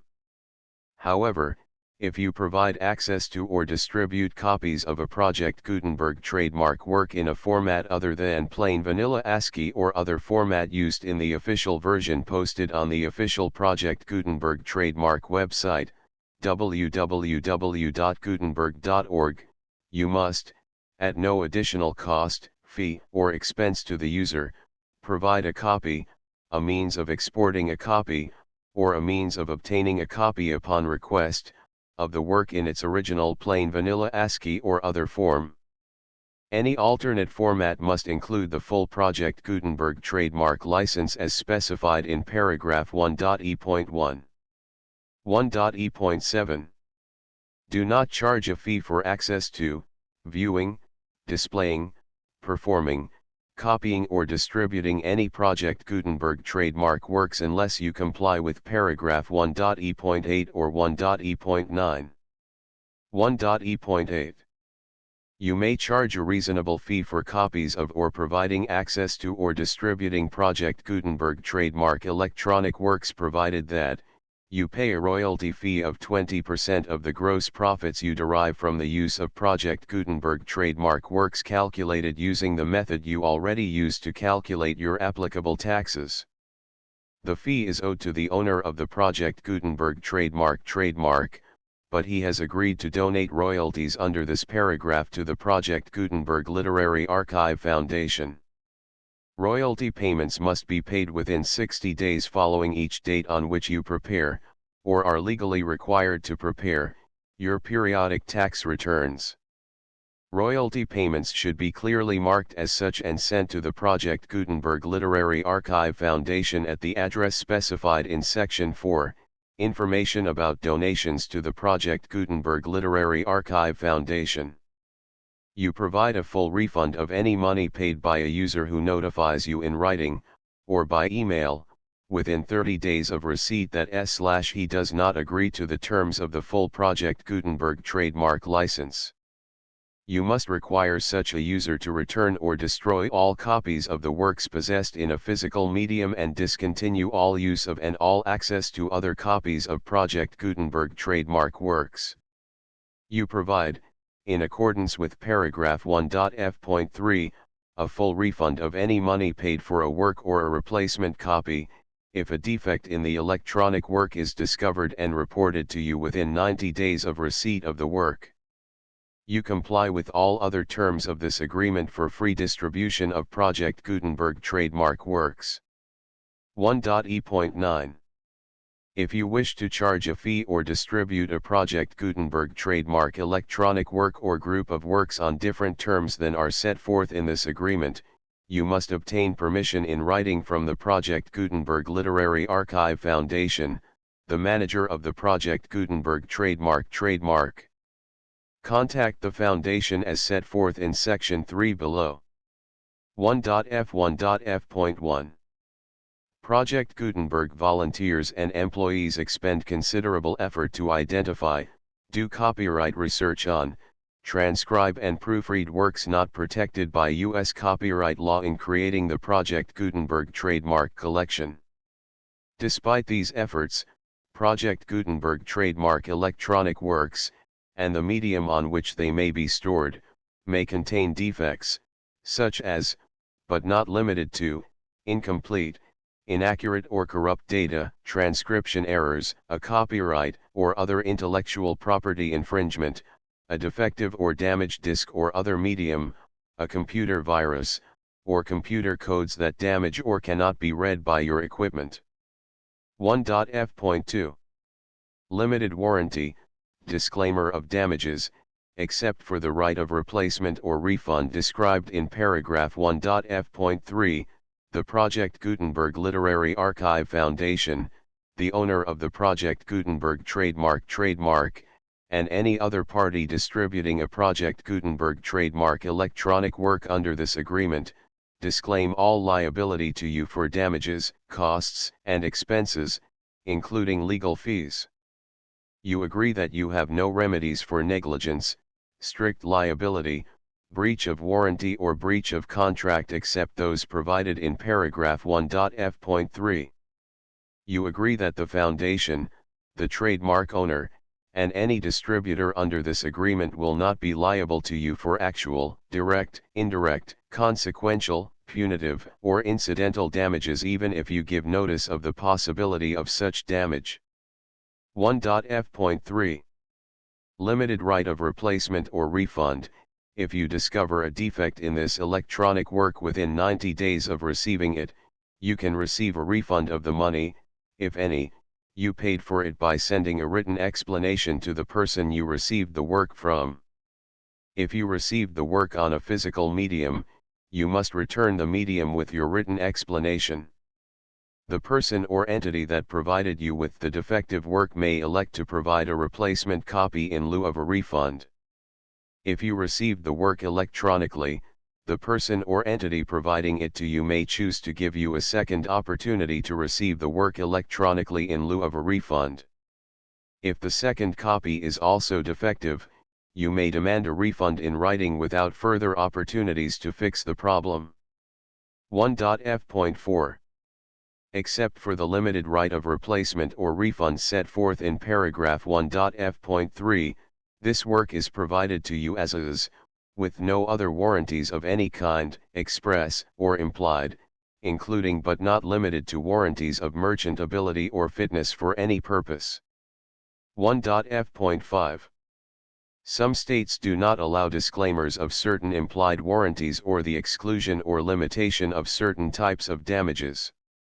If any disclaimer or limitation set forth in this agreement violates the law of the state applicable to this agreement, the agreement shall be interpreted to make the maximum disclaimer or limitation permitted by the applicable state law. The invalidity or unenforceability of any provision of this agreement shall not void the remaining provisions. 1.f.6. Indemnity. You agree to indemnify and hold the foundation, the trademark owner, any agent or employee of the foundation, anyone providing copies of Project Gutenberg trademark electronic works in accordance with this agreement, and any volunteers associated with the production, promotion, and distribution of Project Gutenberg trademark electronic works, harmless from all liability, costs, and expenses, including legal fees, that arise directly or indirectly from any of the following which you do or cause to occur. A. Distribution of this or any Project Gutenberg trademark work. B. Alteration, modification, or additions or deletions to any Project Gutenberg trademark work, and C. Any defect you cause. Section 2. Information about the mission of Project Gutenberg trademark. Project Gutenberg trademark is synonymous with the free distribution of electronic works in formats readable by the widest variety of computers including obsolete, old, middle-aged, and new computers. It exists because of the efforts of hundreds of volunteers and donations from people in all walks of life. Volunteers and financial support to provide volunteers with the assistance they need are critical to reaching Project Gutenberg trademark's goals and ensuring that the Project Gutenberg trademark collection will remain freely available for generations to come. In 2001, the Project Gutenberg Literary Archive Foundation was created to provide a secure and permanent future for Project Gutenberg trademark and future generations. To learn more about the Project Gutenberg Literary Archive Foundation and how your efforts and donations can help, see sections 3 and 4 and the Foundation information page at www.gutenberg.org. Section 3. Information about the Project Gutenberg Literary Archive Foundation. The Project Gutenberg Literary Archive Foundation is a non-profit 501(c)(3) educational corporation organized under the laws of the state of Mississippi and granted tax-exempt status by the Internal Revenue Service. The Foundation's IN or Federal Tax Identification Number is 64-6221541. Contributions to the Project Gutenberg Literary Archive Foundation are tax-deductible to the full extent permitted by U.S. federal laws and your state's laws. The Foundation's business office is located at 809 North 1500 West, Salt Lake City, Utah 841168015961887. Email contact links and up-to-date contact information can be found at the Foundation's website and official page at www.gutenberg.org/contact section 4. Information about donations to the Project Gutenberg Literary Archive Foundation. Project Gutenberg trademark depends upon and cannot survive without widespread public support and donations to carry out its mission of increasing the number of public domain and licensed works that can be freely distributed in machine-readable form, accessible by the widest array of equipment including outdated equipment. Many small donations, $1 to $5,000, are particularly important to maintaining tax-exempt status with the IRS. The Foundation is committed to complying with the laws regulating charities and charitable donations in all 50 states of the United States. Compliance requirements are not uniform and it takes a considerable effort, much paperwork, and many fees to meet and keep up with these requirements. We do not solicit donations in locations where we have not received written confirmation of compliance.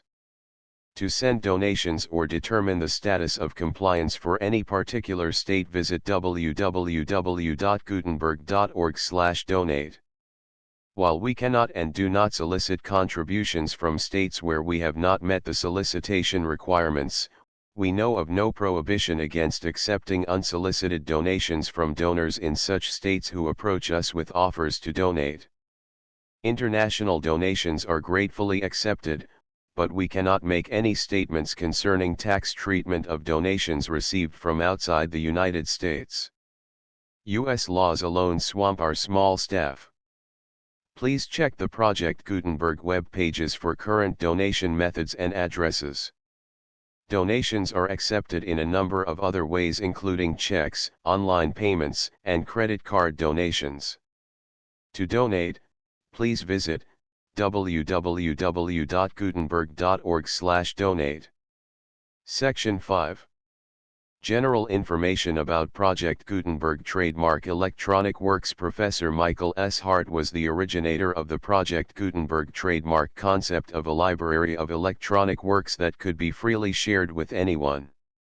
For 40 years, he produced and distributed Project Gutenberg trademark ebooks with only a loose network of volunteer support. Project Gutenberg trademark ebooks are often created from several printed editions, all of which are confirmed as not protected by copyright in the U.S. unless a copyright notice is included. Thus, we do not necessarily keep ebooks in compliance with any particular paper edition. Most people start at our website, which has the main PG search facility, www.gutenberg.org.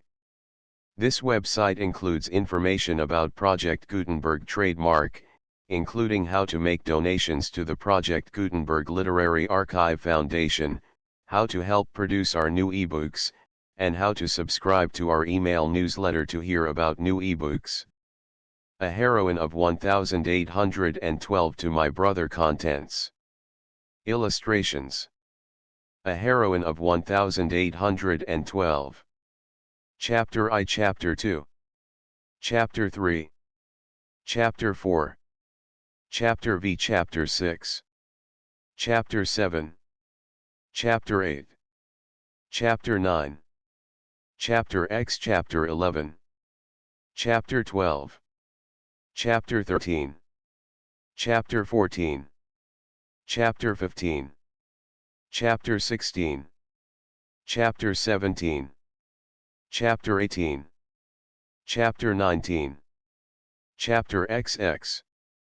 Transcribers note: the full Project Gutenberg license PG7, PG8, PG9, PG10, PG11, PG12, PG13, PG14, PG15, PG16, PG17, PG18, PG19, PG20, PG21, PG22, PG23, PG24, PG25, PG26, PG27, PG28, PG29, PG30, PG31, PG32, 32 PG-33 PG-34 PG-35 PG-36 PG-37 PG-38 PG-39 PG-40 PG-41 PG-42 PG-43 PG-44 PG-45 PG-46 PG-47 PG-48 PG-49 PG-50 PG-51 PG-52 PG-53 PG-54 PG-55 PG-56 PG-57 PG-58 PG-59 PG-60 PG-61 PG-62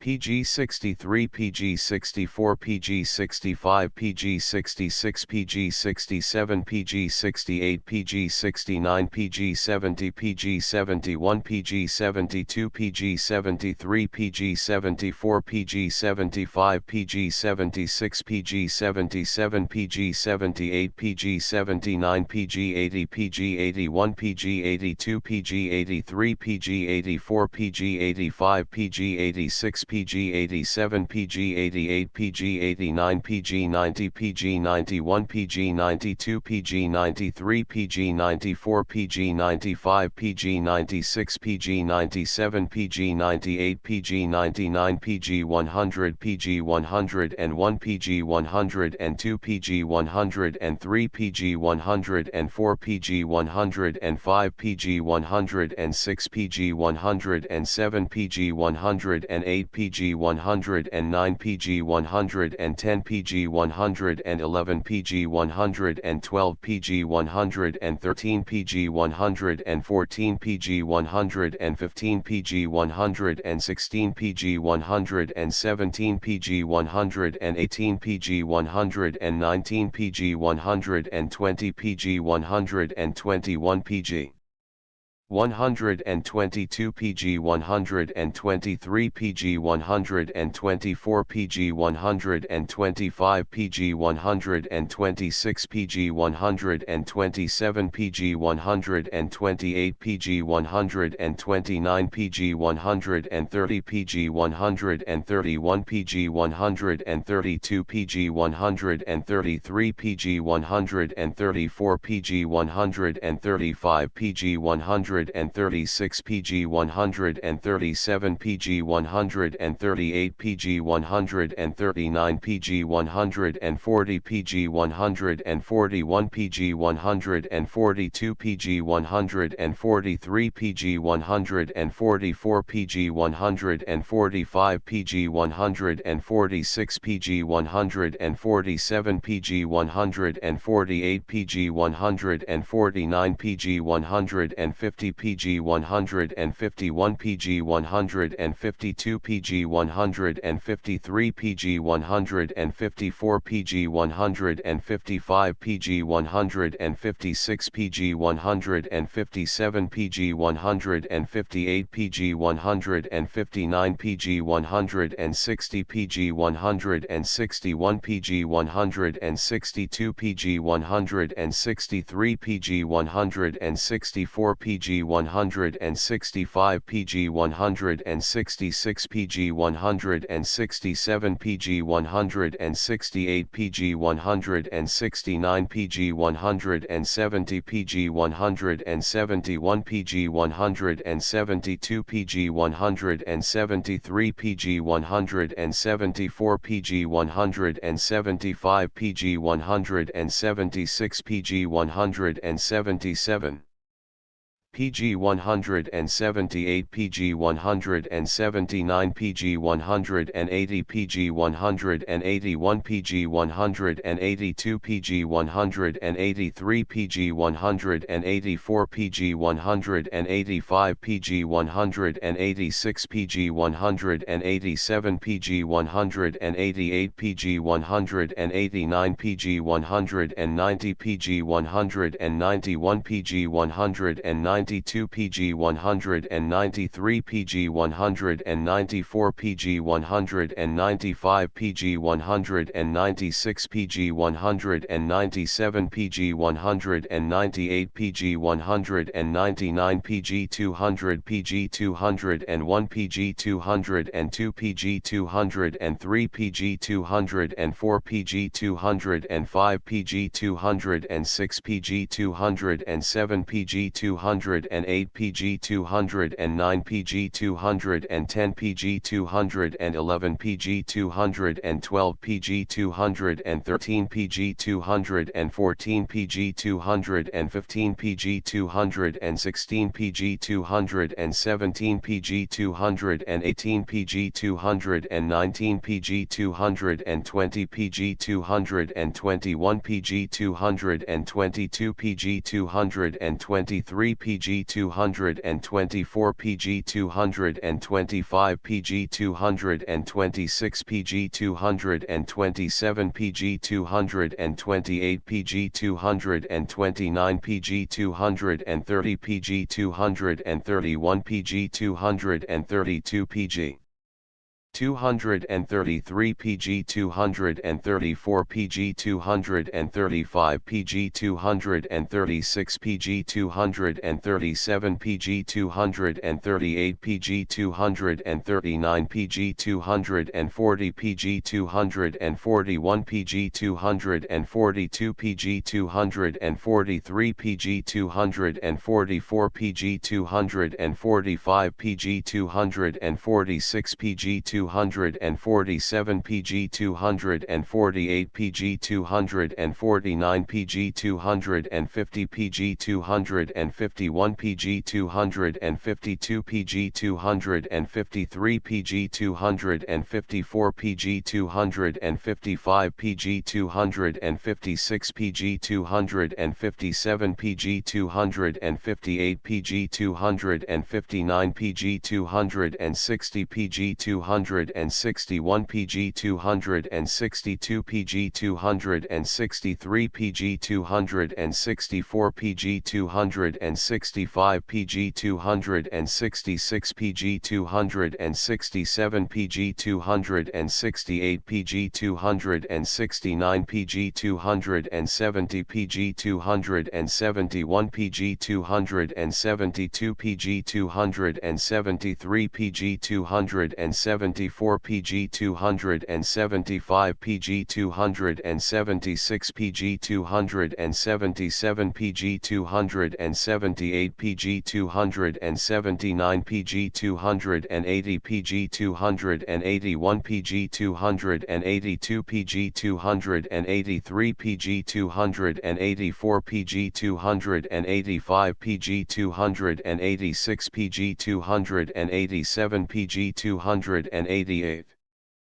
PG 289 PG 290 PG 291 PG 292 PG 293 PG 294 PG 295 PG 296 PG 297 PG 298 PG 299 PG 300 PG 301 PG 302 PG 303 PG 304 PG 305 PG 306 PG 307 PG 308 PG 309 PG 310 PG 311 PG 312 PG 313 PG 314 PG 315 PG 316 PG 317 PG 318 PG 319 PG 320 PG 321 PG 322 PG 323 PG 324 PG 325 PG 326 PG 327 PG 328 PG 329 PG 330 PG 331 PG 332 PG 333 PG 334 PG 335